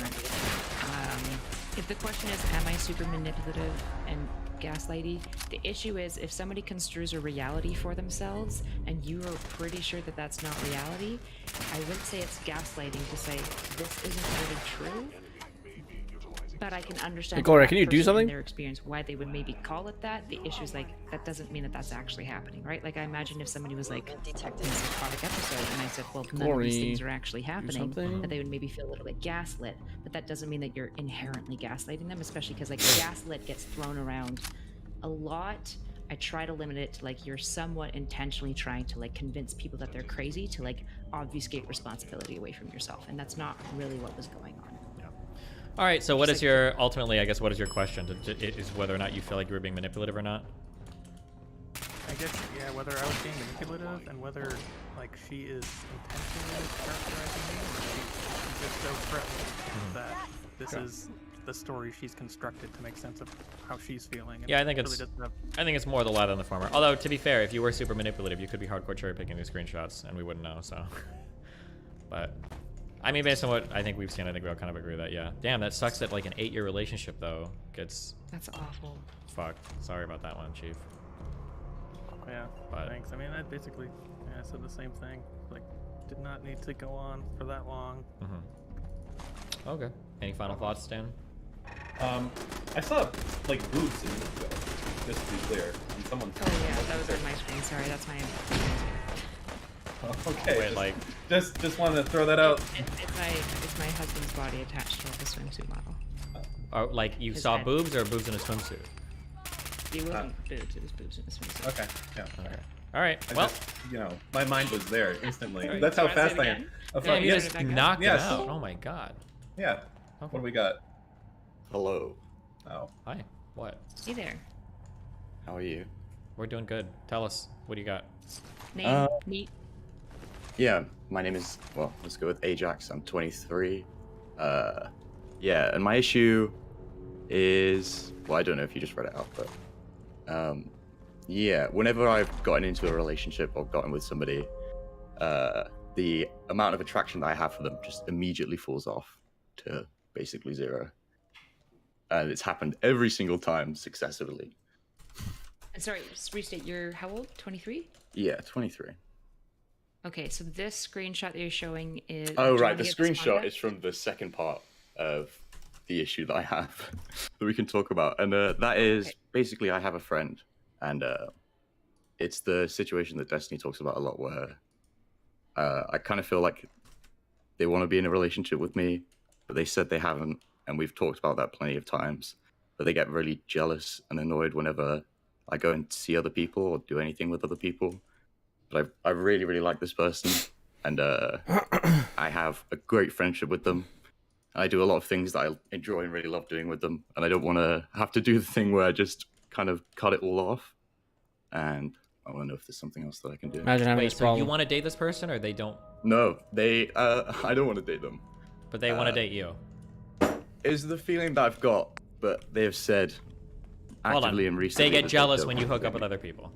me. Okay, they want to date you. Okay.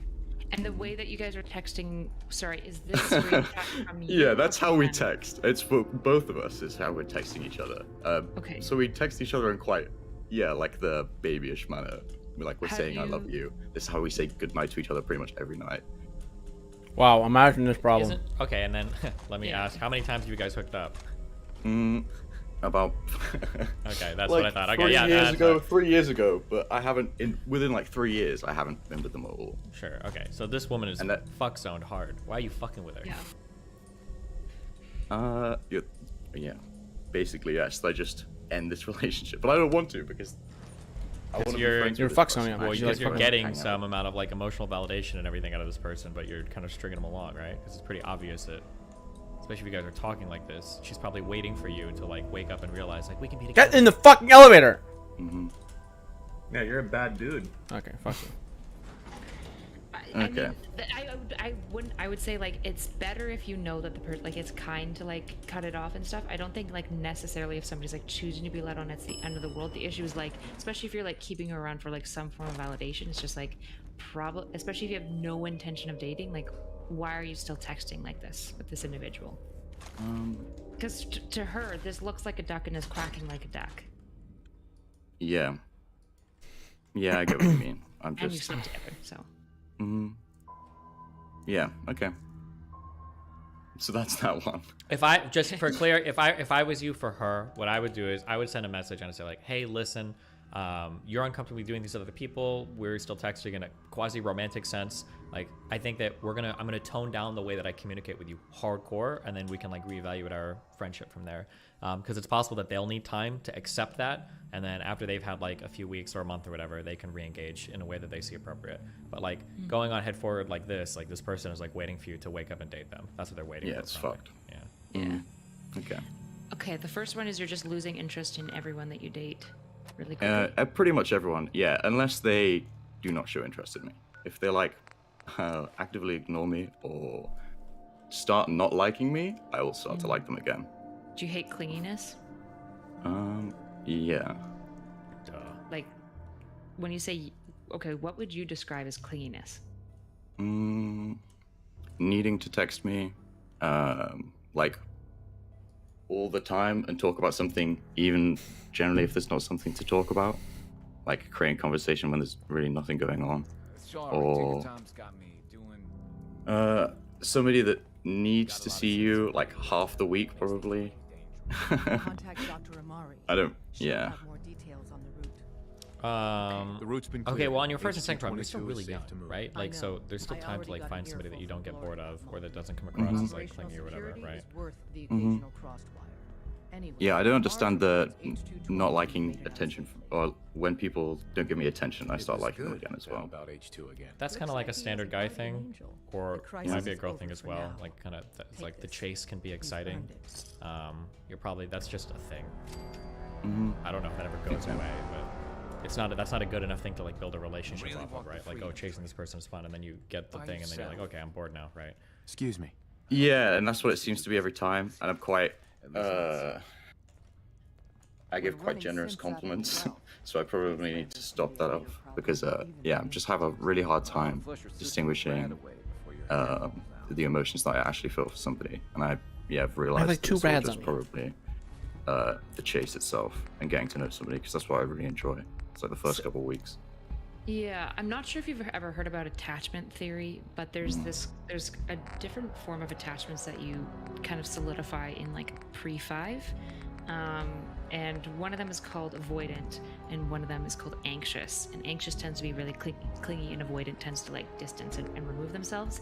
And we'll often see these two types of people often falling into relationship with each other, because at first it's like the perfect match, and then it very quickly becomes like the worst triggering, where one is constantly pulling away and the other one is constantly chasing. I'm not sure if that's what's going on, but when you're talking about like as soon as they pull away, I get like way more interested. It might be like worth just exploring that. I'm like by no means like saying that's necessarily going on. It would be hard to say, but that's what it makes me immediately think of. Is like reading stuff on like attachment literature might be helpful to you to like understand yourself a little bit better and see like, is it just like normal guy shit of like, if it's harder to get, I want it more, or is it more like, is there something deeper there going on? Okay. Yeah, I can read up on that. Okay. Well, Dan, any thoughts? You're a bad dude, man. You got to get your shit together. This stuff fucked up. You know it too. You came in here knowing you're a bad bro. So yeah, bad in the eyes of Dan. It's the worst kind of crime. Fucking Jesus. So you got to sort yourself out. All right, get it together. I believe in you, though. You can do it. All right. Thank you. Yeah. Thank you for your time. All right. Bye bye. All right. Wow. Who's next? Man, the previous conversation just took it out of you guys, eh? Doing okay? Yeah, I'm good. I'm chill. Hello? Hello. Nice microphone. Try one more time. Hello. Hello, can you hear me? Yep, loud and clear. What's up? Okay. So I have like a general, more broad question that has like a specific application. So like the broad question is, how do you try to, I guess, post-mortem a relationship, trying to find some sort of objective value from how to improve, especially if you're given like harsh criticism. And yeah, there's like some specific text logs you can go over to try and like case study this. Oh, this is super long. Hold on. Okay. Yes, sir. Which, just to be clear, are you purple or yellow? Oh, I'm purple. Okay. Oh my god. Yeah, no, it's really long. I just stopped screenshotting it after a while because I figured no one's gonna read this long anyway. Oh, I'm reading it. And Hold is I this apologize. who's the person you're talking? You don't need to give us name, but like gender and your relationship with them. That's a male and that's an ex-boyfriend. But your It was messages are from when you're dating?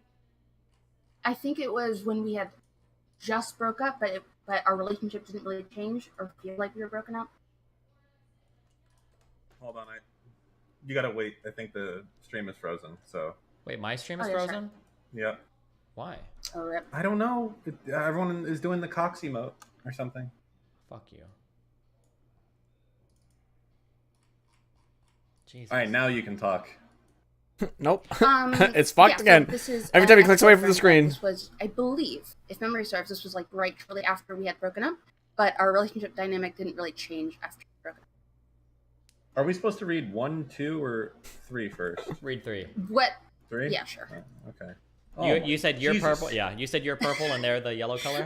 Yeah. Okay. Yes, they're yellow. I'm purple. Usually type this way where like you kind of like it's almost like a baby talk where it's like Yeah. I'm wait, where's call.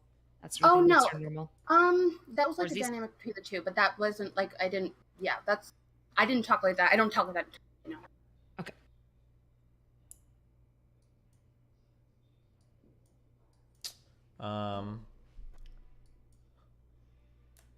Okay. I'm having trouble reading this. I'm not like. What do you mean, Dan? What do you mean by that, Dan? I mean, like sometimes I'm like reading the same paragraph like 3 times. I'm not understanding. Okay. Okay, it's like when you get into a relationship, you kind of develop your own language of talking to each other. So that's Dan talks like this to his wife all the time. Don't worry, he's being. Yeah, Dan, is that why this call ignores that how you talk with your wife? No. Why is there's like 3 pages of you like in this person like get up. Okay. Oh, I will in a Okay, second. okay, Get up. okay. Oh, go to bed. Like what the fuck? So the whole point, okay. So the whole point of this is we get to a certain point where it's just like a flip is switched, and then I was getting accused of being like manipulative and abusive, and I'm just curious of how to critically kind of evaluate something like this, especially when you're given like a pretty bold criticism that you should work on if it's true. Okay, hold So on. you can troll down. and Your you probably stream have is to frozen again, by the way. Who? Yours. Not what? Whose stream do you think I'm talking about? Whose stream am I talking about? When you say frozen, do you mean like it's lagging, or what do you mean? I mean it's frozen. I'm looking at a fucking still shot of myself. Oh, okay, you fucking moron. The stream's not frozen. The fucking cameras are frozen. Is that what you mean to say? You're the one who can't. You know what? Hold on. Was I'm the not chat? telling you. Was the chat moving? Was the chat moving? Example of where it's probably an insult and it's somehow getting flipped onto Dan. No. Hold on. I understand what's happening now. The picture is frozen because I maximized the Google thing, so Discord must pause the video in the background to conserve resources on the system. Dan is erroneously saying your stream is frozen, even though this motherfucker owns multiple tech startups. I would think he could use clearer language when communicating tech problems. The problem isn't that the stream is frozen; it's that the webcams are frozen. Now that I understand that, I see the problem's not gonna happen again. Thank you, Dan. You fucking moron. Okay? Shut the fuck up. Like a bad date last night? No. No, it's just this guy is so fucking stupid, honestly. What are you laughing at? Just shut the fuck up. Pay attention to this person's I very am paying real attention. problem. I've already diagnosed your whole problem. Okay, listen up. What's your name? Stop talking like you're talking in these messages. That's step 1. No, that's not step 1. You're talking is fine. Stallion person, hello. Yes. Okay, the yellow person in picture 3 is toxic as a motherfucker. How long do you guys date? Like 2 years. Okay, are you guys long distance at this point? Yeah, at this point, yes. Okay, you are But he fighting moved over back- the most stupid fucking thing in the world. And he's Literally like nothing. being like insanely insane, right? Like, you said you were up, and apparently, unless you're lying, you said that it's hard to just call him because he doesn't always pick up. But after you said you were up, I imagine you're probably waiting for him to call you or say he's gonna call you, but he doesn't call you immediately, and he doesn't call you for an hour, and now he's saying, oh, well, you played video games, you fucked around. What does he want you to fucking beg you to call him? Is that what he's waiting for? I don't know. And And then if he's you blaming slow down, you could initiate, but he could initiate a phone call too, or just chill the fuck out. You're gonna call him. I don't know. okay. This Because is this a lot is, of- Yeah, that's weird. this is what I thought. I felt like I was going crazy with this conversation. I don't know if that's just me seeing things from my perspective. Yeah, this guy has. Wait, how old are you guys? I was like 25 then, and he was 24. This guy's a loser. You gotta move the fuck on. Based. Okay. Yeah, this is Okay. literally the only thing actually like with Dan with the language is like it's really hard to understand you, which is going to take anyone that you're into a relationship a little while to get used to this. No, they communication probably style, but built it's up not to the end this. of the world. I bet they built up Yeah, to this no, style this- of communication, right? Yes, this was like 2 years into a relationship, but like 5 years into knowing. Because okay, so here's like a thing. This took me a long time to learn, and it's gonna take you some time to learn too. Okay, if you are in a relationship and you feel like the communication is super fucking challenging, it's unless you have a history of like being a bad communicator, or you've talked to a therapist and they told you this or some shit, like something is wrong, and it's probably not on your end. It shouldn't be this hard to communicate with somebody. Like this guy's spamming at you in all caps, waiting on you for an hour and you ghost me only to play Stardew Valley. I'm sick of wasting my life waiting for you to limp fish, then blame me for everything. But it sounds like you said when you woke up and he never made an effort to call you. He's like waiting for you to beg you, like, please call me. Like, this is stupid as fuck. Why would it be this challenging? Like, you guys are having like a 7-page argument over why you didn't beg him to call you when he could have just called you, and it sounds like you would have picked up the whole time. So, do you have any general tips for like, if, because of course you're going to be a bias in any relationship. You're going to view things from your perspective. Do you have any general advice for if you're in a relationship like this, where you're getting told something that is so different from your reality, how do you find some sort of objective grounding there where you can go, this is what I can glean from that, or this was just an insane situation, I'm glad I'm out? This is really hard to answer because third parties are usually the best way to tell. But if you go to your friends are inevitably going to want to yes man you, right? Yeah. And most friends who really love you and have compassion for you are going to inevitably kind of project their stuff into your relationship as well. So like third parties are really tricky. The best is to find like a third party who you trust will like be pretty brutally honest with you, which is why to some extent like having the couples therapist is the most helpful, because you've got this third party who's not involved in the relationship who can kind of weigh in a little bit better on like reality and what they're seeing. And there's also some things that are just like clear, like these should be clear indicators. I'm out. Yes. Fuck you. Never contact me again on anything ever. I'm not joking. Keep the money. You weaseled it out of me so you deserve. Like, these are things where it's like if people are getting to this level, like unless you've established like way more background, this is pretty wild. Yeah.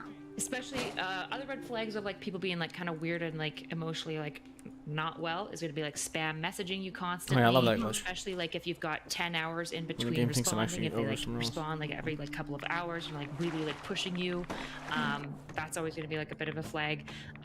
Did he communicate with you like this during the whole relationship? No, it was like or it derailed to because this? It derailed to this. We were friends for a while before this, and things were totally fine. And when we started dating, it was like he's a different person. And because I already had like years of like, oh, this is, I know this person, I like them, and I think I can be very biased in people's favor if I already like them. So then I thought, I must be like insane. Like, why is this?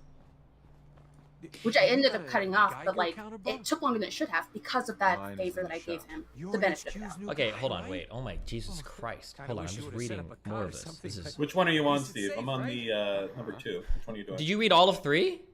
I skimmed through it. I didn't read all of it. Okay, damn. Okay. So you guys are arguing. Am I okay to read this? You okay with me reading this out loud? Of course I do. Yeah. Okay. If a place or anything comes up, I won't say it, but like. Just to clarify, sorry, quickly, is he the J name and you the L name on the... Yeah. 2? Okay. Yes. We clear those Okay, you say, this has never been about the money. I still have every cent of it, 100% of it, because I've held out hope that things will get better and I'll be able to come. They say, I don't care what you have or don't have. It's yours and it was always yours. You say, it was never mine. He says, I told you this because it was for your flight. You didn't want the flight. You say, I wanted the flight. He says, so you can use it for whatever else. That's how it works. And then you say, you sent me money the day before my family member died. My family member died and you made it so much harder by holding this over my head. This has been so hard. He says, I made it worse. You said, why couldn't you have been there for me? Yes, you really did. He said, I wasn't there for you. You said, I wanted your support. He said, I didn't support you. You said, holiday right after. How many times you held it over my head? I'm sorry. Because That's it's been really mean. grieving. How many times He's you worse held it than over that. me? The money right now. He's a dumb fuck. That you said I scammed all of it out of you. That you won't take back that money. How many times you held that against me? How many times you argued with me? Said I was using my family member's death as a crutch. How many times have you made my life sucky by forcing the narrative that I don't want to spend time with you because you would rather believe I'm a gold digger? I don't fucking want your money. He said, you think I'm the one that thinks poorly of you, but apparently I never supported you and made your life worse and wasn't there for you right now. In quotes, how many times have you done X to me? As if you've never had any part, zero responsibility. This is some wild shit. Wait, how many abusive relationships have you been in? Wait, and you have children as well, yes? No, I have my nieces and nephews that I take care of. I don't have children of my own. Wait, Yeah, what does that with you. what does that mean? Yes, take yes. care of. They live with you. Yes. They live with me and my mom. Okay. Because my sister, so you see it there. My sister passed away. Yeah. Or sorry, yeah. And so I have like her kids. I feel like it might be good to move on in this situation. No, for sure. I don't know how much there is to salvage. Well, no, because hold they're on. just so incredibly toxic. It's important. Wholeheartedly. They're exes Yeah. already. Yeah, no, I'm not with this person. They're exes, and but this I is don't want to. this is a problem that you have that you need to fix. Okay, this I person agree. This is why I'm saying no. This person is not confusing. This person is beyond the pale. Okay, like there is behavior in here in just this one thing. I haven't even looked at any others, but like you. First of all, okay, here's some general rules for life. One-uppers are trash. Don't ever be near a one-upper, especially if you're like genuinely grieving or venting about something that's really important to you. So like you saying, like him saying, is if you're the only person on the planet who matters, you say, I was 2 minutes late for Valentine's Day, no. Him saying, you keep playing your guilt cards. You saying, you are. Him saying, but my mom has brain cancer. And then you saying, because it didn't matter that I was going through a hard time, it mattered that I wasn't there. Him saying, I got out of the hospital from a suicide attempt less than 3 months ago, but keep playing victim. Jesus Christ. Keep acting like you're What a fucking fucking innocent loser. god and everyone else is the problem. That'll work for you. You say that, like, this is like beyond the pale stuff. Yeah, every interaction, he's like, it's interesting to read. When you read your thing, right? You're decently calm. You're kind of seeing both sides. You might have your own biases. That's human. And the entire time he responds, any olive branch you offer, any conciliatory language you use, he just shoves it back in your face and like it's always going for the kill shot and always going to prove like how you're fucking wrong. And just to be clear, like this isn't how healthy relationships work. Sure. So I'm really sorry that you're like in this situation, but like in the future going forward, the moment that you're starting to like have conflict with somebody, like ideally the goal should be, even in tense moments, you should like step away. And at some point when you reconcile back together, like if you offer an olive branch, most healthy relationships, there'll be some level of like taking that and offering it back. There's not going to be one person trying to be somewhat conciliatory and the other person like there's nothing worse than if you say, hey, I'm really sorry for doing this, and then the response is, yeah, you fucking should be. That's super, super inappropriate and unhealthy. There's no winning. Okay.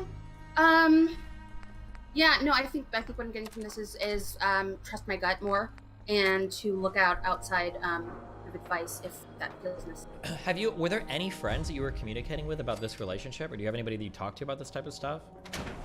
Yeah, after it got like to this point, for sure. Like this was already after we had broken up. Okay. And what was the what was the response from friends about this? So I never sent like screenshots because I felt like I felt like that was like an abusive practice. Beyond the pale. You should, but this is something I would recommend for everybody listening. You should always have like, depending on how many friends you have, 1 or 2 or 3, you should always have like 1 or 2 really close friends that you can share everything with, literally everything with. It's really important for doing sanity checks, and it's good to have at least one person to have the full context of things so that when something crazy happens, you don't have to be like, oh, I want to talk to somebody about this, but like I'd have to catch them up on so much. Now, when I say that, be careful. Don't tell all of your fucking friends problems with your relationship, because all of your friends will hate your significant other. That will always happen. Don't ever do that. But you should at least have one person that you trust. It's like, listen, I'm going to vent with you about a lot of things. Like, we've got a deeper level of trust. You're a best friend, a really good friend, a family member, maybe. Stuff like that. That's super important for sanity checks, because I have a hard time believing, and I know it can suck because friends can be biased, but I think any friend would look at stuff like this and be like, bro, you have to get the fuck out of here. Like, this dude is actually like a schizoid monster. Like, Yeah, No, that's showing what- your friends the objective stuff is going to be the most useful, right? Because Yeah. then they're not going to be as inclined to yes man you because they can just actually see the material. Telling your friends like stories is going to be more like tricky, but like yeah, like this was especially towards the end, like beyond the pale. I think going forward, probably what you need to figure out is like, what boundaries did you fail to establish earlier?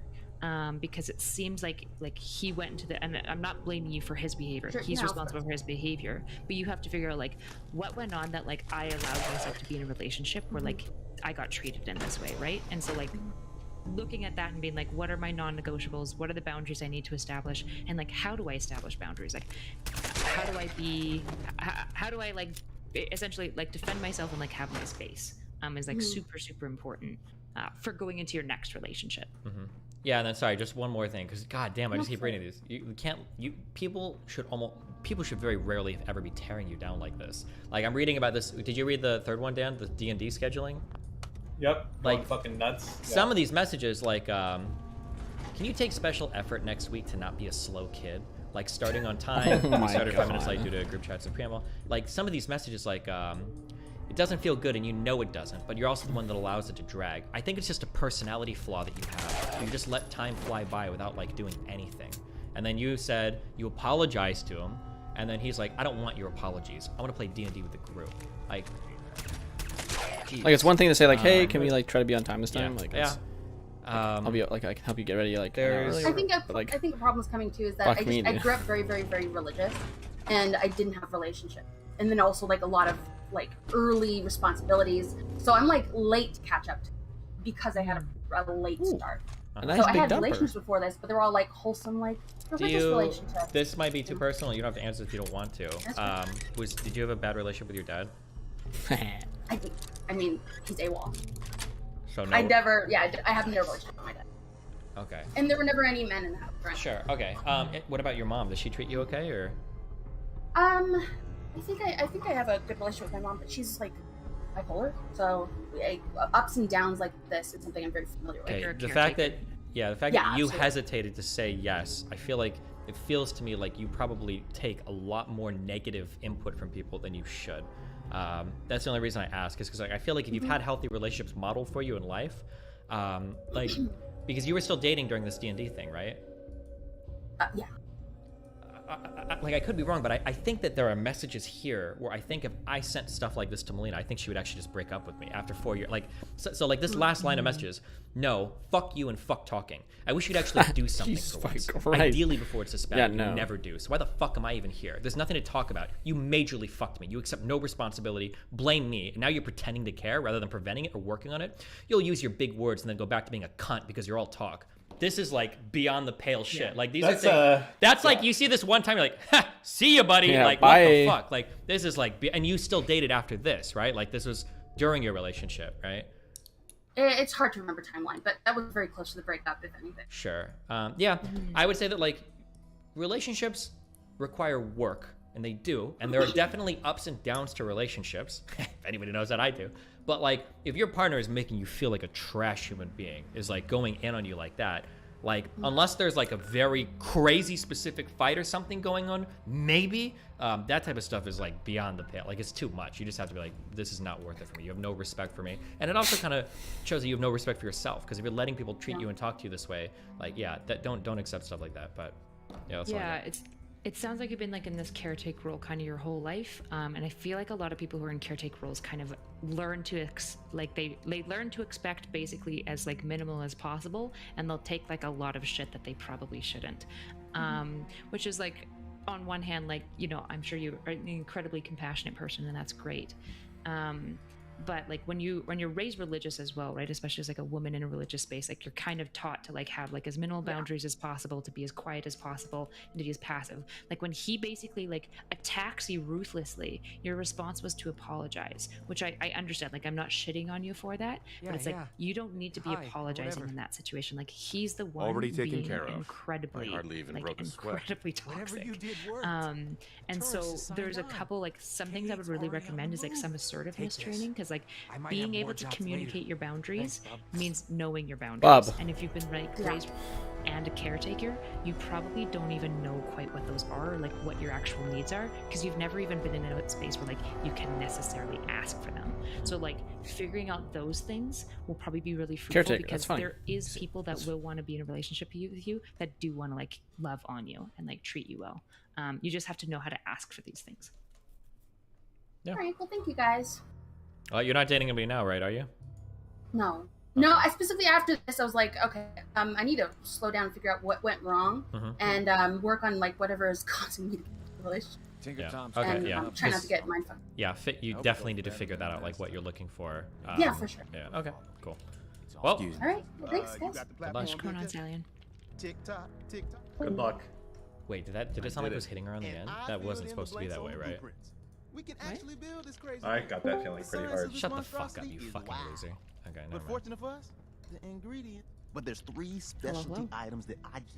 You find those, and we'll... Yo.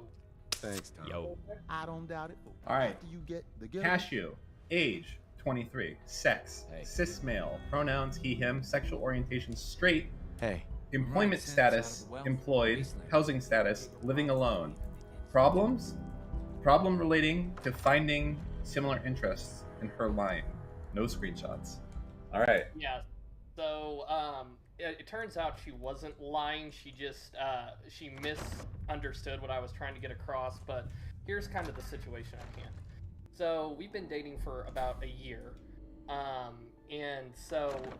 Already unrelatable. During the relationship, you know, it was kind of choppy at first, but it took her a long time. She has never been in a relationship before. I've been in like 3 semi-serious, but this is kind of like my first like serious relationship. And so like some of the hard things that I kind of had to go through was getting her to open up and get out of her shell and stuff, because she was super awkward at first.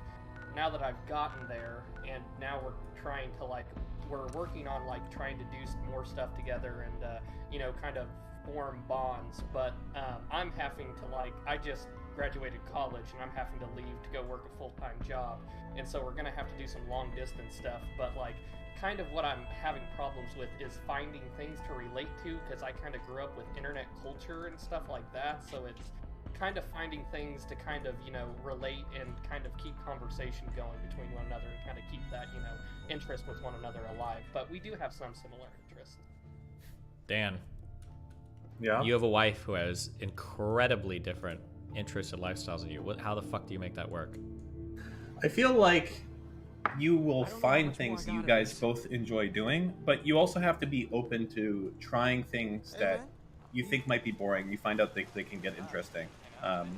So you just have to expose yourself to do it. Like with a lot of this shit, 90% of it is just going out and doing something versus like being like, oh, I'm not going to enjoy that, or I'm not going to enjoy that. So that's the biggest thing is seeing what they care about and seeing if there's any elements of that you could possibly get behind and try. So I would go from that, but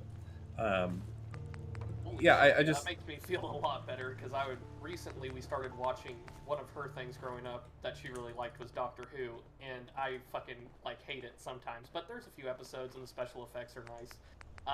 Also we like kind of the same movies and stuff. We like the hardcore action movies. We recently went and saw Bullet Train, which was really fucking good. Mhm. But it's like, man, sometimes it's aggravating, because I've had women that I've had platonic relationships to, and it's kind of like, you know, we'll go back and forth with references and stuff, and it's kind of nice having somebody that kind of understands that stuff, but having somebody that's kind of out of that realm, it's like, oh fuck yeah, you wouldn't get that, or like I'll say something like a reference or something and like she won't get it at all. You know, the other thing is you can actually bond doing shit that both of you guys hate as well, or don't know. Like you guys can be like, hey, why don't we go do something today, and whatever it is, it could be something that neither of you knows if you'll enjoy or not, but you go do it, and even if, you know, either one of you will like it and the other one will be there for the ride, or like both of you will hate it, and that's like a moment of yourself, like just trying something there. So I think it's just important to like try things together, because it's not really about what you're doing, it's about doing it with the other person more than anything else. Also, here's just like a quick question. I had to learn this recently. Do you have a lot of friends? Yeah, I do. I have really, really good friends. Oh, okay. So actually, this isn't necessarily true, but there are different. You don't have to do well. How much? You don't have to do how much everything time with you and your your personal girlfriend spend together? So recently we only can spend like so much time, because she's doing like 3 jobs right now in school. Jesus. Okay, well, the 2 jobs she's doing are kind of like cake jobs, I would say, because like one of them's just babysitting, basically an office job. All she has to do is like, she works in the college, so she has a writing job, which she only has to do like every 2 weeks, like an article. She has an office job that she does, and then she works at a hardware store, which they're not super...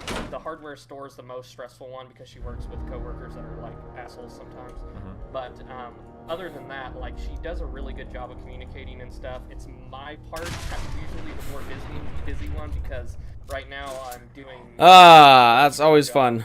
In the city, and also like Super doing, news though. I don't think I can kill them with this. I'm just kind of this running gun. my own IT business on the side. So we're both like super busy. So like I'm also kind of looking for advice, you know, to kind of like do some long distance stuff and how to keep like the, you know, spark alive during that, because like we've been in a really good relationship and it's not like it's fallen apart. So it's kind of like, how do I keep this relationship going as strong as it is and kind of keep that bond going is like what I'm like trying to ask before I, you know, run off and like not see her for maybe a month on end or something. You guys don't live together, you said, right? How far away are you from each other? Oh shit, it's about to be, right now it's only like an hour, but here in a little bit it's gonna be like 6 hours. Sheesh. Have you ever had long distance friendships or like any other form of long distance anything? Yes, I have. Okay. How did those friendships work out for you? Like, were you able to maintain them pretty well? Yeah, for the most part. I've lost a few during that, but they weren't super strong. They were more like, hey, we were hanging out at college buddies, and then they got married, moved away, something like that, and we broke contact. But I wouldn't say I ever burned bridges or anything. I still have like friends that I don't see a lot, but I'm still super close to. Yeah, okay. So you know how to like communicate and stuff long distance. The main thing I would say is like probably try to make sure your long distance time apart is as short as possible. Like you don't want to extend it, and then doing really intentional, like you're both going to need to start like booking off weekends or something like that, like however much you want to negotiate so that you guys can like see each other in person, like fly out or drive. Beat the shit out of them, yeah! So once you guys are long distance, you're going to need to be really, really intentional with like squaring away a certain portion of time that both of you can manage to see each other in person decently regularly. That would be my, yeah, that she would only be my has like recommendation. 5 months of college left, and then she's moving in. Perfect. Will be one of those days. So, awesome. Okay, awesome. Well, that answers a lot of my questions. You guys have a good time. Good luck, Destiny, with whatever the hell happened this morning. Oh, it's all good here. We're all about fun here. All right. Thank you guys. Appreciate you. This morning. I don't know. Wait, for you guys, how long into a relationship would you be before considering doing like long distance stuff?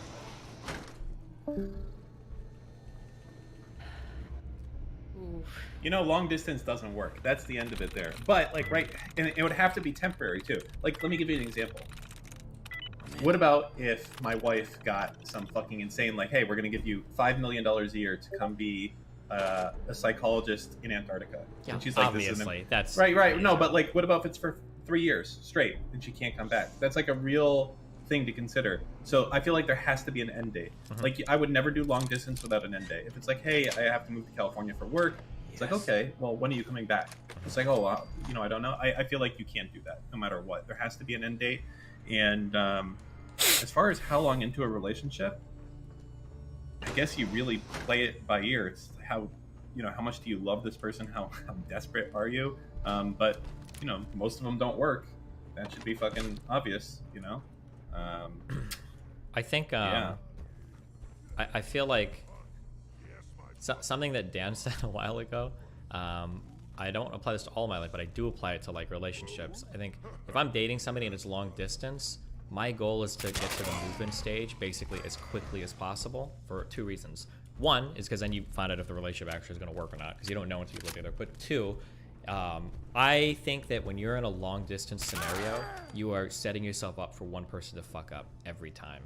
Like, if somebody's long distance, it's easier to meet other people, to hang out with people, to do casual things with people. Like, it just seems like such a recipe for disaster that people will inevitably like, oh, I cheated, or oh, I met a dude, and blah, blah, blah. And like, relationships, a big part of them are like the physical closeness and everything of being in a relationship. So if you don't have that with your partner, it feels like you're just waiting for somebody to fuck up, and it's gonna happen at some point. That's what I think. Yeah, I would never like, basically to me long distance should always be like an unfortunate circumstance that comes up that you guys like have to navigate. I don't think it should ever be like something that's like intentionally planned for. This is why like in general I'm very hesitant about like starting a relationship long distance. I just think it's really hard to make those things work. And then yeah, I would agree, trying to like see each other as soon as possible, especially if you're able to commit to like going up on weekends and stuff regularly to see each other, to make it like not really long distance. That would be what I would recommend to people. But money, unless you have like Dan said, if there's like a planned timeline to move in, it's okay. But if it's just like, oh cool, like I met this guy and then I went back home, and when are you gonna move in? It's like, oh, I don't know, who knows? Just like, that's always, I think you're just like setting yourself up to get fucked. All right, do you want the next one? Yeah, bring him in. Okay. I'm done with this. Hold on. Just pause this for a second. What the fuck do you want from me? What's up, Babu? Babu Frick? From Star Wars? Babu. What's up, Babu Frick? Not much. Just playing, Fortnite. I'm joking. Oh my god, I got you so good. Been 3 hours since I pinged Shane, so I figured maybe I'll ping Matt too. Yeah, you know, that's... Yeah, maybe. We were watching the LEC game. Okay. Soon to be the LCS game in an hour. Soon to be the PLS game. I don't know if that's... Gotta watch my boys absolutely destroy everything. Totally ruin their lives. Okay.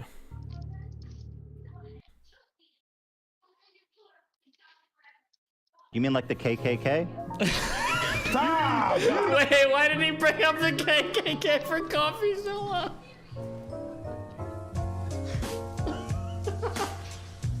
Oh no! Wait, Ethan, what are you doing? Good luck. So I was like, oh, okay, where's the mouthwash? Wait. Oh. That's dude, that whole fucking video was so fucking cringe. Oh god, I remember it. Sorry. Stop! Do you notice it? Do you see it now? Do you see it? No. Whenever it's a black yeah, person, whenever it's a black person, whenever it's a... You're too stupid to understand. Okay, today's topic. Abba and Preach, these guys are idiots. Andrew Tate is banned. Censorship will backfire. No, it won't. Oh my god, dude. Again, more men telling women. Now, did anyone actually watch this Abba and Preach shit? So you call us idiots for a video you didn't even watch? Oh no. And you didn't even... This is so on par for Ethan and his stupid ass friends. Abba and Preach, by the way, I've never really talked about them, but they made a video defending Fresh and Fit. Yeah, they have a lot of bad takes. Yeah, it sucks. I've watched a few of their videos like earlier this year and I thought they were hilarious. Me too. But then like yeah, deeper dive, it's like shit. I actually had the same opinion, and I was really surprised when they're like, yo, Fresh and Fit, there's no evidence to accuse them.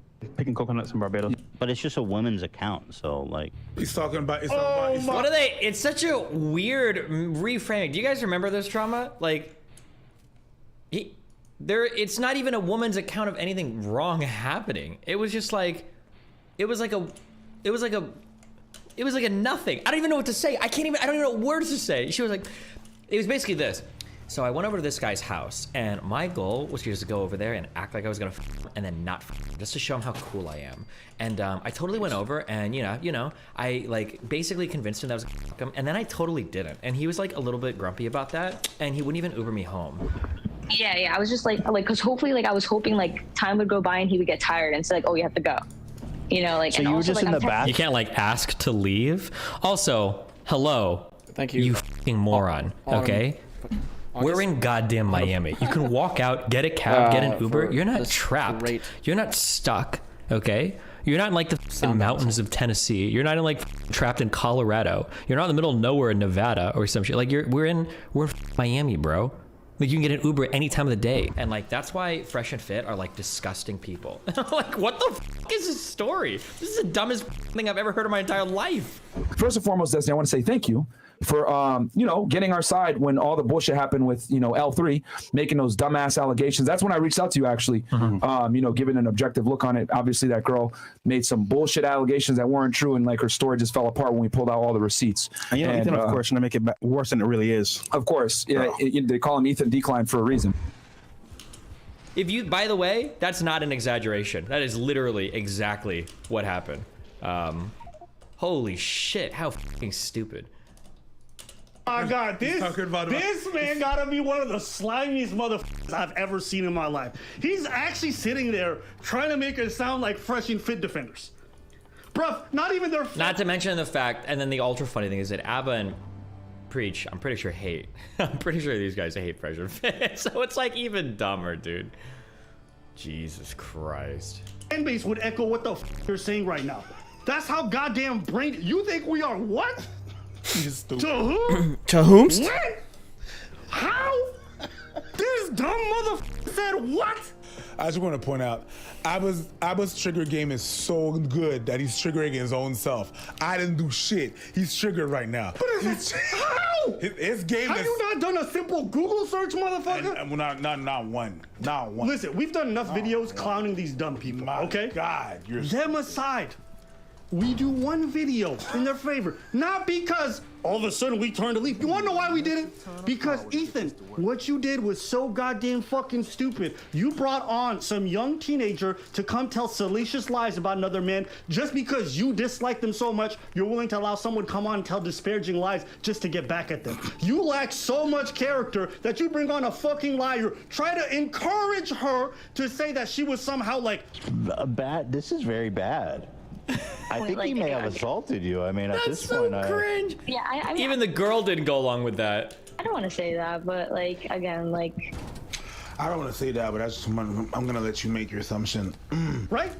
Just because you hate somebody, that's how twisted you are in your head. And you got the audacity to call us defenders? No, it's not that we're defenders. You're just so fucking unethical that we saw that shit, we said, damn, we gotta defend these niggas? We saw... And then I go to the bathroom, like in the kitchen, he's like, that's not where the mouthwash is. So I was like, oh, okay, where's the mouthwash?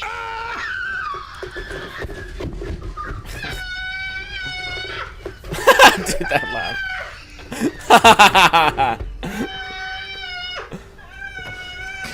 True. True.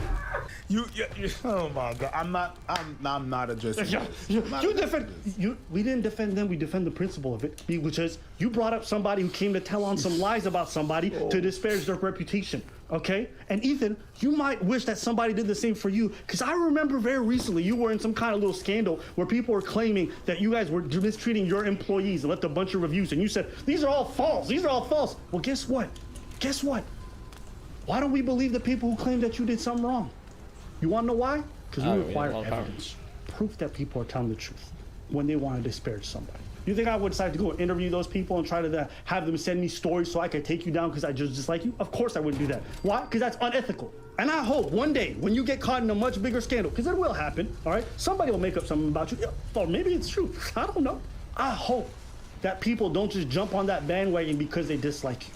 I hope someone actually takes the time to have the evidence. There's one thing to dislike these guys, criticize them, do whatever you want. And that's what we did. You brought up somebody who came to tell a bunch of fucking lies with a nonsensical story and then encouraged her to make the crime sound worse than what it actually was just because you hate them. That's you. Very verifiable. Very verifiable. Bruh. Bruh. Talk about I'm lost. Bitch is 5-minute walk away from her place. Fucking Google Map that shit. You in downtown, 5-minute walk from your place. Talk about. I think it's been the same paragraph. What the fuck? What do you think this is attached to? Oh shit, that's true. I remember that part. She's like, I was completely stranded. It's like, bro, you are staying in downtown Miami, and you are currently in downtown Miami. You are not in some fucking Hicksville nowhere. You're not in fucking random place, Kentucky. Oh my god, what a wacky, wild story that was. Ceramics. Bro, you Google. No, they Googled it. You triggered your own self. But I guess, this guy is really a goober. He got so much to say. The motherfucker didn't watch the video. He didn't even watch the video. He didn't have. It made no research, no Google search, nothing. Bro. And then you're gonna say that's really the audacity. Calling us. You're gonna tell me that we are fresh and fit defenders. Motherfucker, are you high or retarded? You can't use that word anymore. Are you high? You can use that word. Or late. In French, you don't know. Whatever. Matter, but here they're doing the brave act, the defiant act of defending Andrew Tate. Such bravery. What is the psychological thing going here? Because all these guys are like, I don't agree with him, but it's like they want to present. Wait, why not just okay? Regardless if I agree or disagree with either side here, and I don't actually know Abba's take yet, although I probably can guess and I probably would agree with it. But like, why ask them like, what do you think is going on in their minds? Why not just like watch the video and then they'll probably tell you. Like, you don't have to guess, bro. It's like, it's right here. Sometimes when people are... People do this to me too. Sometimes when people are reviewing like internet content, they act like they're fucking historians digging through like ancient Babylonian records. Like, what did he think? What was going through his head when he wrote these sacred texts? Like, bro, there's a 2-hour video on it right here. Just watch it. You're not a fucking archaeologist. Just watch the video. It's literally right here. Sometimes it's 10 minutes long. Why are you acting like it's a big fucking mystery? Themselves as like the enlightened free speech warrior. Yeah. Yeah, a lot of people, you know, have strong opinions about free speech and discourse and what should be allowed. But I don't think they care, Dan. I think they just care about their perception. Because if you cared about free speech, you would understand that it has nothing to do with YouTube in the first place. Oh no. God. Our video wasn't about free speech. Oh my. Yeah, but when you don't watch it, you don't know that. The video had nothing to do with free speech. Jesus Christ, man. Free speech, I don't even think was mentioned a single time in the video. The laziness. The video was about addressing the issues that men deal with that are being unaddressed in society, leading to people like Andrew Tate. That's why we said it would backfire, because another guy like him will come along who's much bigger, much worse. All the young folks who gravitated towards his message, were they all somebody who were put under a spell? Or were there a lot of societal issues that existed that created the perfect melting pot for someone like this to come to prominence? Whether you like it or not, be it Fresh and Fit, any of these red pill dudes, whatever you want to choose, what is it that makes people get drawn to them? And this is what I've been saying for a long time. When I did the other video, I'm like, listen, red pill ain't for me, but I understand why it's necessary, right? You can hate these movements, you can be against them, but until you deal with the underlying societal problems that lead to these movements, everything else is just putting a band-aid on an infected wound. That's what it is. That's what it is. You're not coming to the concerns of any of these young men, which, whether you like it or not, Andrew Tate spoke to some degree. You know, people say this stuff, well, we shouldn't platform these people. You know what my personal take is? I want to hear these people. When I listen to Andrew, I don't buy into a lot of the stuff he says. I think a lot of that shit's goofy. I think he's kind of, that's me personally. But I want to hear it. You want to know why? Because I'm like, I understand why he is the way that he is, and I'm not with that, and I understand why I'm not. And someone else can look at it and be like, I identify with that, I'm with that, okay? Then the next step beyond that is, we all have a better understanding of what we agree or disagree with. And then somebody else who's a much better role model, quote unquote, apparently you guys have him, can come out and show just as much charisma and be just as drawing, and then we have all these ideas conflicted. Okay? That's why we said that. God. But of course, when you come on these platforms and give dumb takes on videos you didn't even watch, you can afford to say stupid shit about free speech, free speech. A lot of people ask me, I don't know about you, but they go to my DM and it's like, yo, what or when I meet them, it's like, yo, I'm gonna start to do commentary. What are some of the keys and points that you can tell me in order to succeed and this and that? And I often tell them, yo, do your thing, and eventually you're gonna get better at it. Let me add this fucking shit. Don't be fucking lazy. Don't be L3. Why? If I hate you or love you, either way, take my Latino mother money. Thanks. What was that girl actually accusing Fresh and Fit of? I have no idea. I think she was accusing them of being sleazy.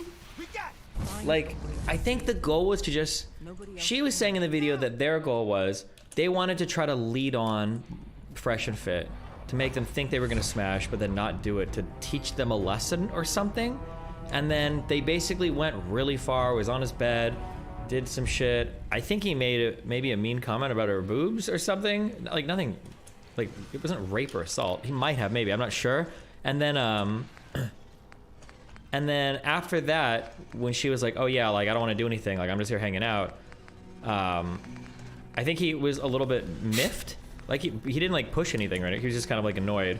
And then she was like, yeah, and then when I went to leave, he didn't even Uber me home. He just walked me to the elevator.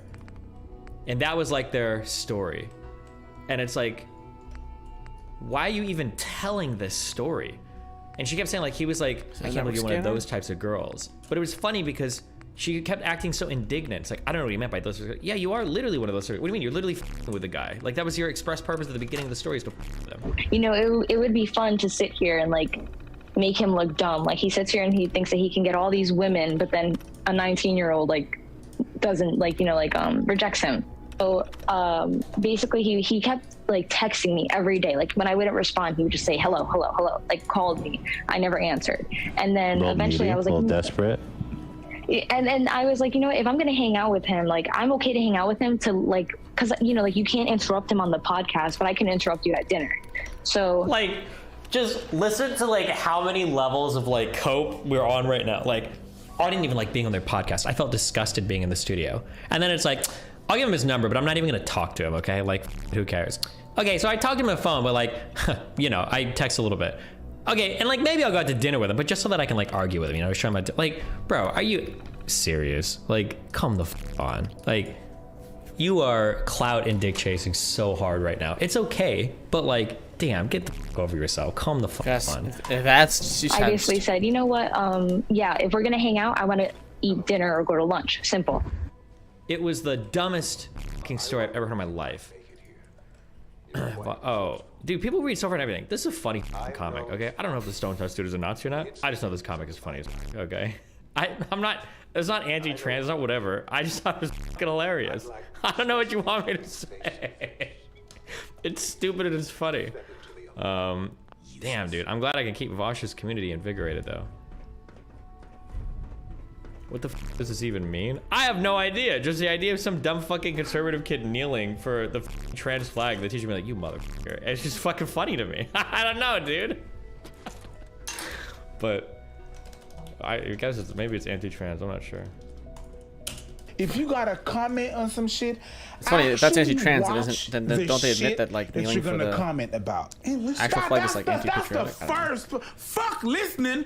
You gotta watch the bitch first. But if you don't listen, then you don't watch it. Watch the shit. At least if you didn't listen, but you watch, I'm like, he missed the point. But if you didn't even watch, you out here pontificating about you just talking a whole bunch of shit, my dude. You didn't even watch. How lazy do you got to be to know that that's what commentary is? It's not just commenting on shit. You actually have to watch it. Like you're talking about shit that we not even mentioning in the fucking video, and you're making a case out of it. I don't know how disingenuous you is, or if you're doing that shit on purpose. You didn't even watch. Wow. With them, why do you need to replace these guys are trying to be enlightened, motherfucker. You need to start by turning on the motherfucking lights on, cause bitch, you in the dark and you shooting. We trying to be and you miss. You don't even watch. No, you shoot and you miss. You talking about? We're not even in the room. Who you shooting at? This motherfucker just shooting like this. They live right here. Gow, gow, gow, gow, gow. What are you doing, my guy? At least turn your head and watch where you're shooting. Hey, listen. I think you've been hanging out with Hassan too much because you start sounding like his dumb ass talking about. I didn't even watch these guys. Were they talking about me? I think they're transphobic. Yep. You sound just like him. Free speech is a more broad philosophical idea rather than the type of free speech that's actually enshrined by law. Well, I'd like to know what Abba and Preach think if the KKK had a YouTube channel. One of them was just... What do you think they would say? Hold on, before I sort of got Abba pre-watched. Hopefully they don't miss here, but I'm pretty sure what Abba and Preach is like, listen, if they want to have a YouTube channel, that's fine. That would be my guess. Don't disappoint me. One of them was just. This guy really thinks it's a gotcha. Oh wait. These guys are black. Let's rebut them. The Ku Klux Klan. You want to know the truth? And this is something that black people echo. You know what black people are really tired of? We're tired of innuendo when it comes to racism. We're tired of like the subversive stuff. You know, the stuff where people act condescending to you and act like you as a minority can't think for yourself. So let me, the enlightened liberal, tell you what you should think. We're tired of that. In a word that you're going to understand. Yeah. Let me put the KKK, because you don't understand the other stuff. Yeah, you don't understand the concept. Only something that you, a black person, would be able to understand, right? You know, that's what we're tired of. We're tired of... Listen, I grew up in a different time where black folks and white folks used to fight each other all the time, and they used to just say what they thought, okay? And I'm not gonna lie, I preferred that time. You wanna know why I preferred it? Because it was straight up and not because you could call it out. This is kind of the take that I gave on sexual assault a while ago. That like in some ways, it's kind of controversial, but in some ways, like straight out sexual assault / rapey stuff, in some ways is easier to deal with than the very subversive, very insidious, very like hard to tell stuff because it fucks with your mind a lot more, and it's way harder to call out because you can't just say like, yo, this guy's being creepy as fuck. What do you mean he's being creepy? Well, like he watches me leave work every single day while he's in his car, and I think he's touching himself. He's like just staring. It's like, okay, well, is he actually hurting me? Well, no. Okay, well, every single time we're at work, he like brushes against me, like bumps into me. Like he's a dishwasher. I'm in front of house. I don't know why he's even up there. It's like, okay, well, is he doing anything bad? No, I guess not. Technically not. Okay, well, why are you being such a bitch about it? It's like, okay, yeah, maybe you're right. Like that type of shit fucks with your head way more than like, oh, after work he threw me against one, like grab my tit, because that's like so obviously wrong, and you like, I know that was wrong, and I know I can tell other people and they all know it was wrong, as opposed to the other stuff where it's like so much more insidious. I think racism and everything is a lot, isn't exactly the same, but I think it can be pretty similar too. Like, white guy walks up the street, calls you an N-word, great. Everybody knows that it's bad. Everybody knows that it's wrong. Nobody's gonna defend the dude, except for maybe Nick, just kidding.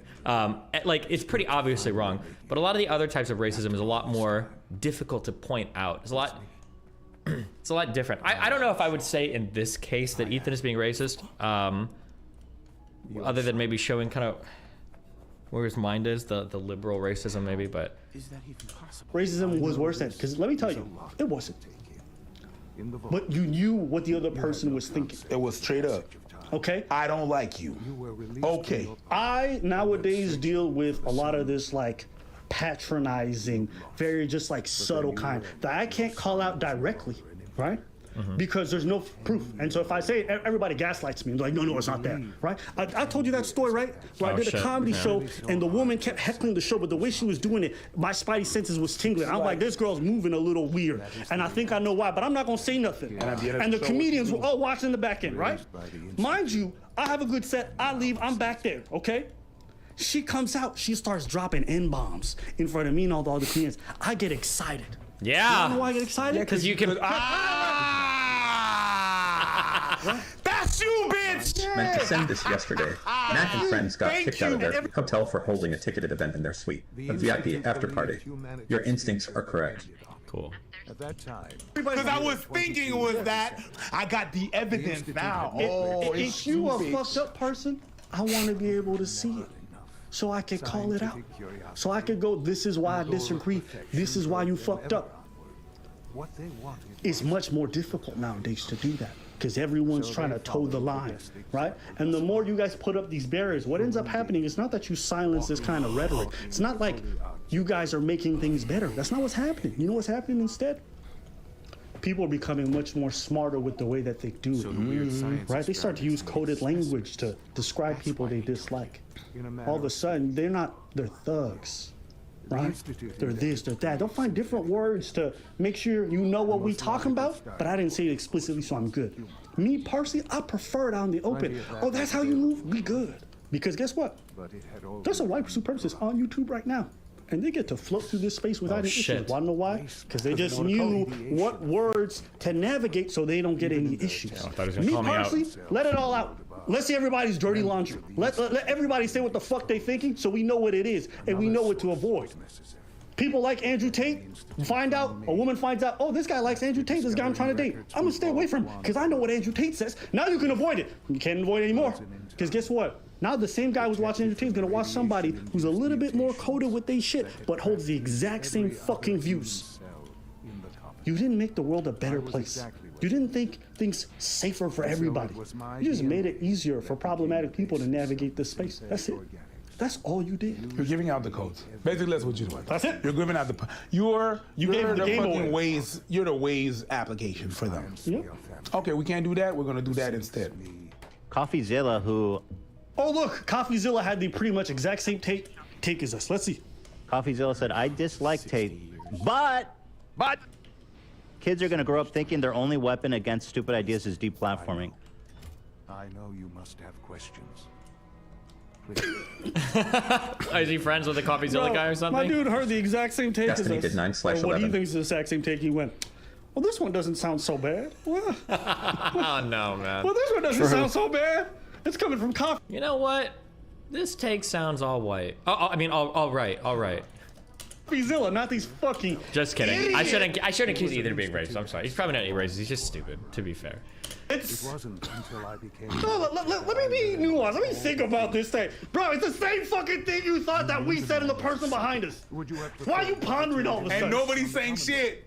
Oh, all of a sudden. And nobody. And took advantage of Kellogg's vision. Click RT. You know, you're not racist, right? He never failed the institute. No, yeah. Yeah, You know, you know, you're not racist, right? Your path crossed his. No, yeah. It seemed a fitting way to allow you. Oh shit. What are you gonna do, man? So I am the acting director, the institute. Fucking crickets. Okay. Fucking crickets on the team. Okay. What happened to the rest of y'all? All right. Y'all, what? Tabarnak, man. Hey, you know what? I'm starting to see what Jadion was saying about the liberal racists. I'm starting to see it. Play this shit. It just doesn't happen that often, the deplatforming. Ultimately, the Commonwealth. Huh? You. Fear from us. What the fuck are you talking about? Deplatforming happens all the time. Cancel culture is not this fake thing. There's people with menial jobs who lose it because they said something on Twitter or on Instagram. It's about that life, fool, man. Yo, gee. It's about that life, fool. That's not even famous people. No. That's everybody.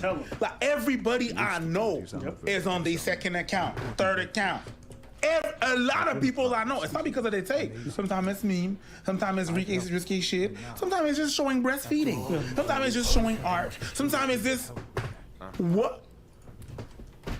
Are you high or are you late? C'est de retard. I'll say it in Quebec or so. And again, this isn't misinfo. This is a violent hate group. Wait, Are violent kids gonna hate think group? that? Are kids gonna think that about when ISIS's YouTube channel got banned? Is he being compared to wild comparison? ISIS now? One can say Andrew Tate is bad. His ideas are terrible, Christ. and not compare him to fucking ISIS or the Ku Klux Klan. Like honestly, it's almost insulting. It's almost insulting to black folks to compare Andrew Tate to the Ku Klux. What are you smoking? I was gonna say it's kind of insulting to ISIS. These motherfuckers work hard. These guys coordinate terror attacks all over the fucking world, and now they're compared to Andrew Tate.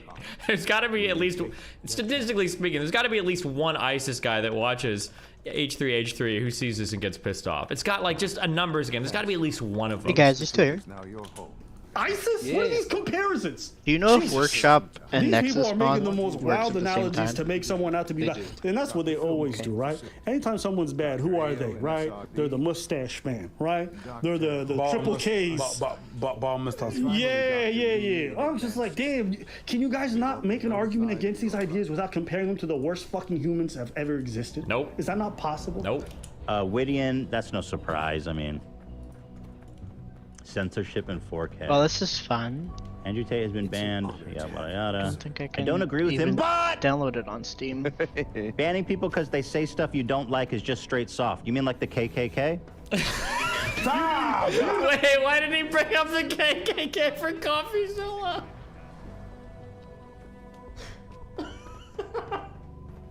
Oh no! Wait, Ethan, what are you doing? What are you doing? I think it's such a deception with the KKK. There's like some Native American out there who's tweeting like, I don't know if censorship is a good idea. And Ethan's like, what if John Smith from Pocahontas had a Twitter account and he was tweeting some racist shit? Like, wait, what the fuck are you doing? Ethan, stop. Ethan, you gotta slow down. You gotta pump the brakes, my dude. You gotta pump the brakes, my dude. Jesus Christ. Not good, man. Notice it? Do you see it now? Do you see it? No. Whenever it's a black person. Whenever it's a black person. Yeah. Whenever it's a. You're too stupid to understand. Oh, Let's no. not talk about that KKK. Oh my Go God. fuck yourself, dude. Oh my God. Go fuck Did you yourself. notice? You bucket. I'm gonna start doing this whenever I argue with Abba. I'm just gonna invoke the KKK on every argument. Is that like a cheat code for black arguments? And they gave me a code name too. I kept sending sins to the surface. Just invoking the KKK to win every single one?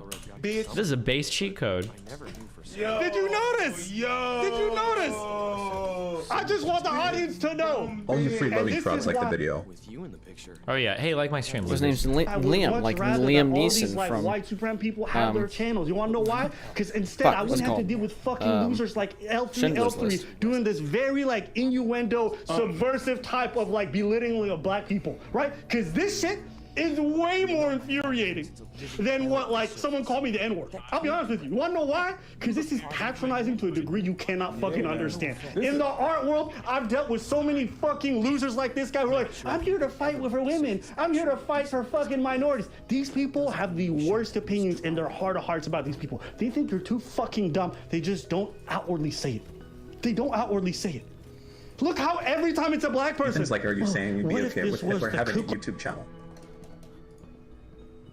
True. Like we're too stupid to take ourselves out of our own experiences and try to understand other people. Back in the day, these motherfuckers would just say what they thinking.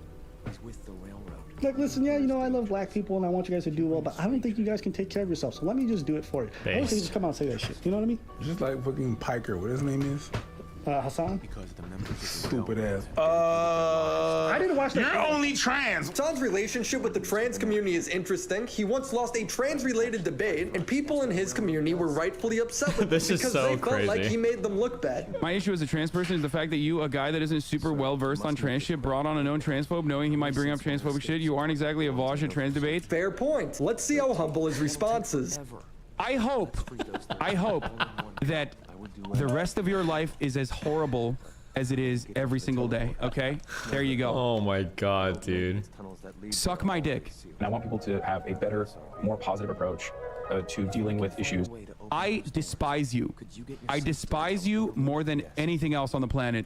You are fucking cancer. That's my ultimate goal, and I feel like I achieved that. You are cancer in this community, and you're cancer in every community. Suck my... For the past 15 months, you've been able to fucking hide in these ranks. You catboy fuck. You are just a trans person. Sorry, you don't know what the fuck you're talking about. What the fuck is You're just a trans person. That was a mask off moment. That was wild. And when the That trans was fucking wild. when the trans person came out and said, "Oh, this is what you think I think you're doing," you're just a when that's a moment. That was a moment. That's a moment. That's a moment I went, oh. You realize what these people. Oh man. So I need a good old-fashioned username and a Rip. But if you could get me a To be fair to Hassan, he doesn't hate the Chowder because they're trans. He hates them because the Chowder is one of the pores. Yeah, maybe. That's great. Unfortunate, the CIT ruins were picked clean years ago. But some of the admins ask your friends in the railroad.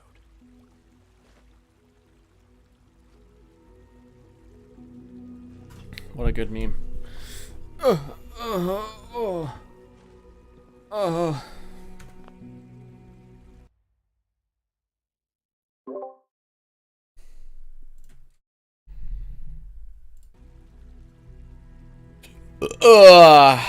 You're welcome.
Ugh.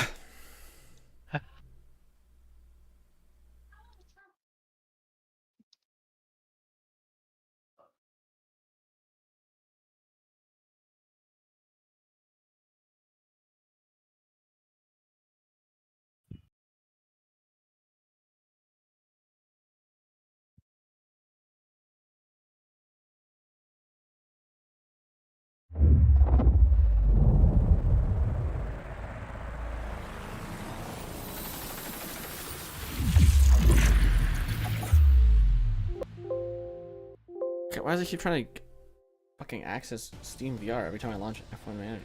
I don't care about this. That's it, not detected. Yeah, I gotcha. Fucking Jesus.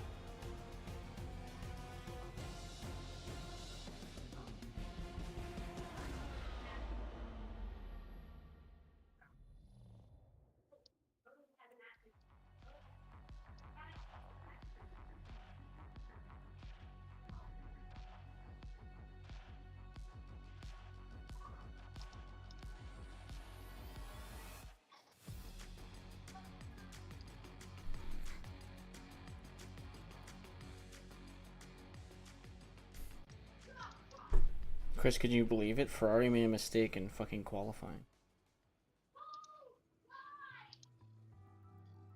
Who could have guessed?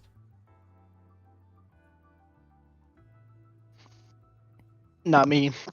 That's for sure.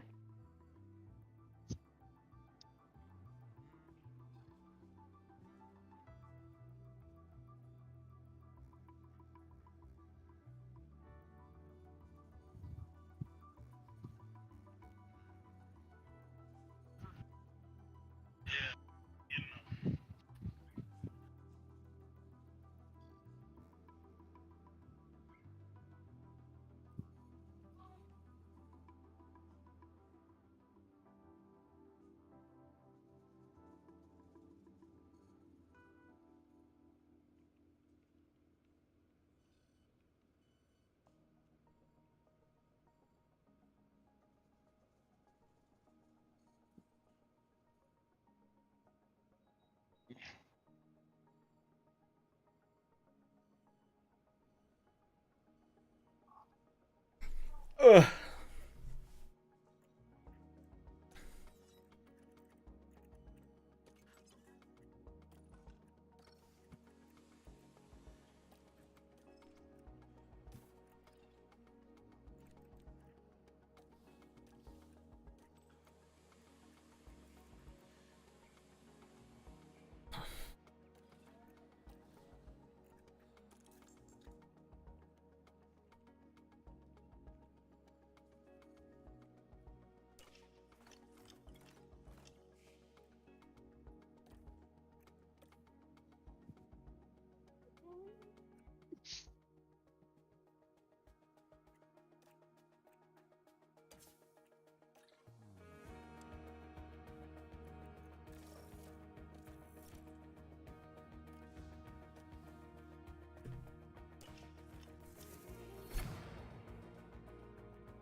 F1 has cranked up the heat over Barcelona.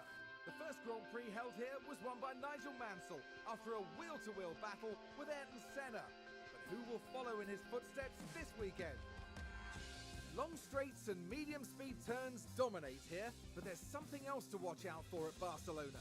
The air currents are strong and unpredictable, and they'll be giving aerodynamic components a real run for their money this weekend.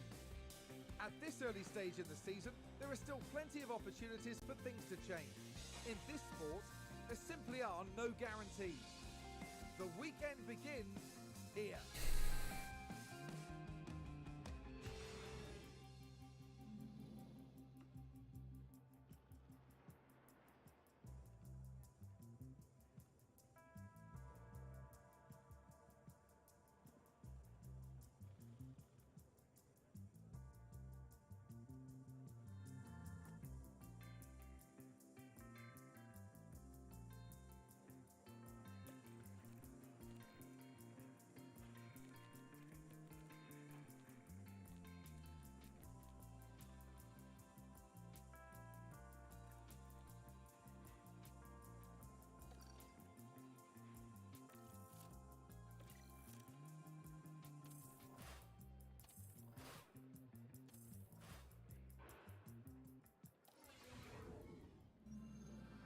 Hello and thank you for joining us as our race weekend unfolds.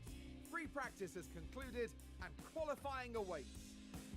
Excitement is really picking up here today, the anticipation continuing to grow within the paddock. With free practice now over, drivers will have to know this circuit inside and out if they're to gain a strong position on the grid. 20 cars take to the track, all with aspirations of taking pole. Hold on tight, because we're getting underway.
Radio check.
Okay, understood.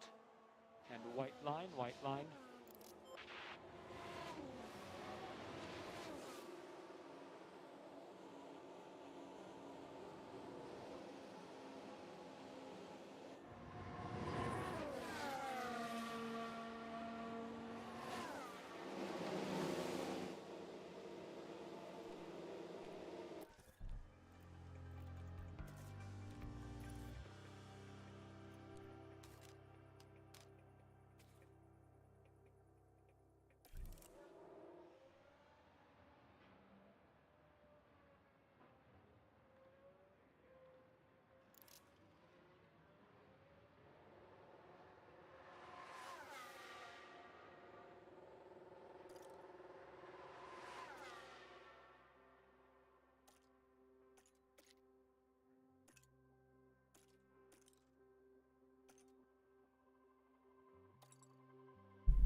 Bless you. Thanks.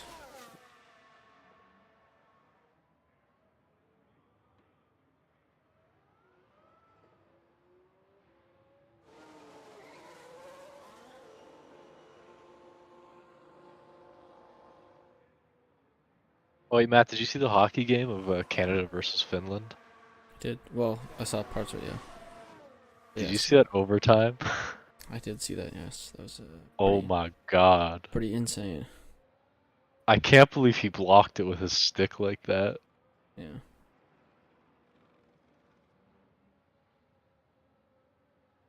Pretty fucked up. I'm not gonna lie. That was pretty fucking hot. Made me want to touch myself. Okay, interesting. Oh.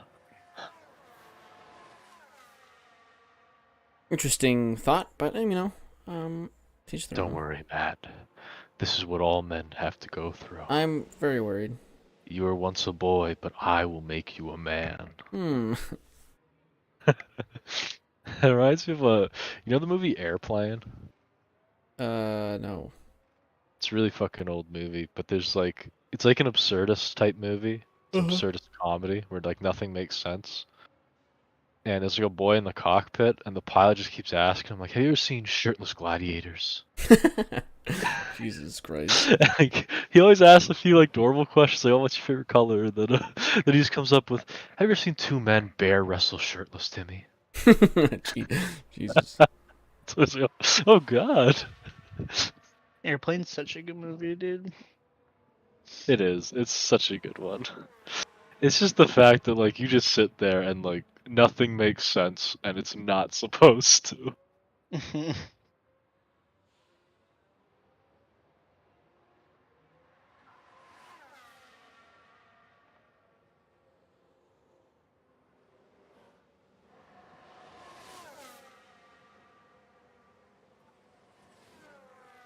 I also love that Kareem Abdul-Jabbar's in it for like no reason.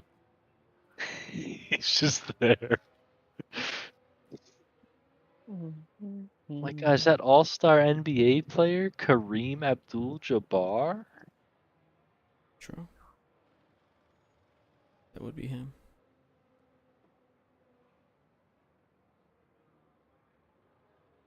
I will say that movie would be a little difficult to make nowadays, especially with the scene where the grandma's she's like speaking quote unquote black to the two black dudes.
Yeah, I don't know why EU has this system, but Mad Lions made Worlds now.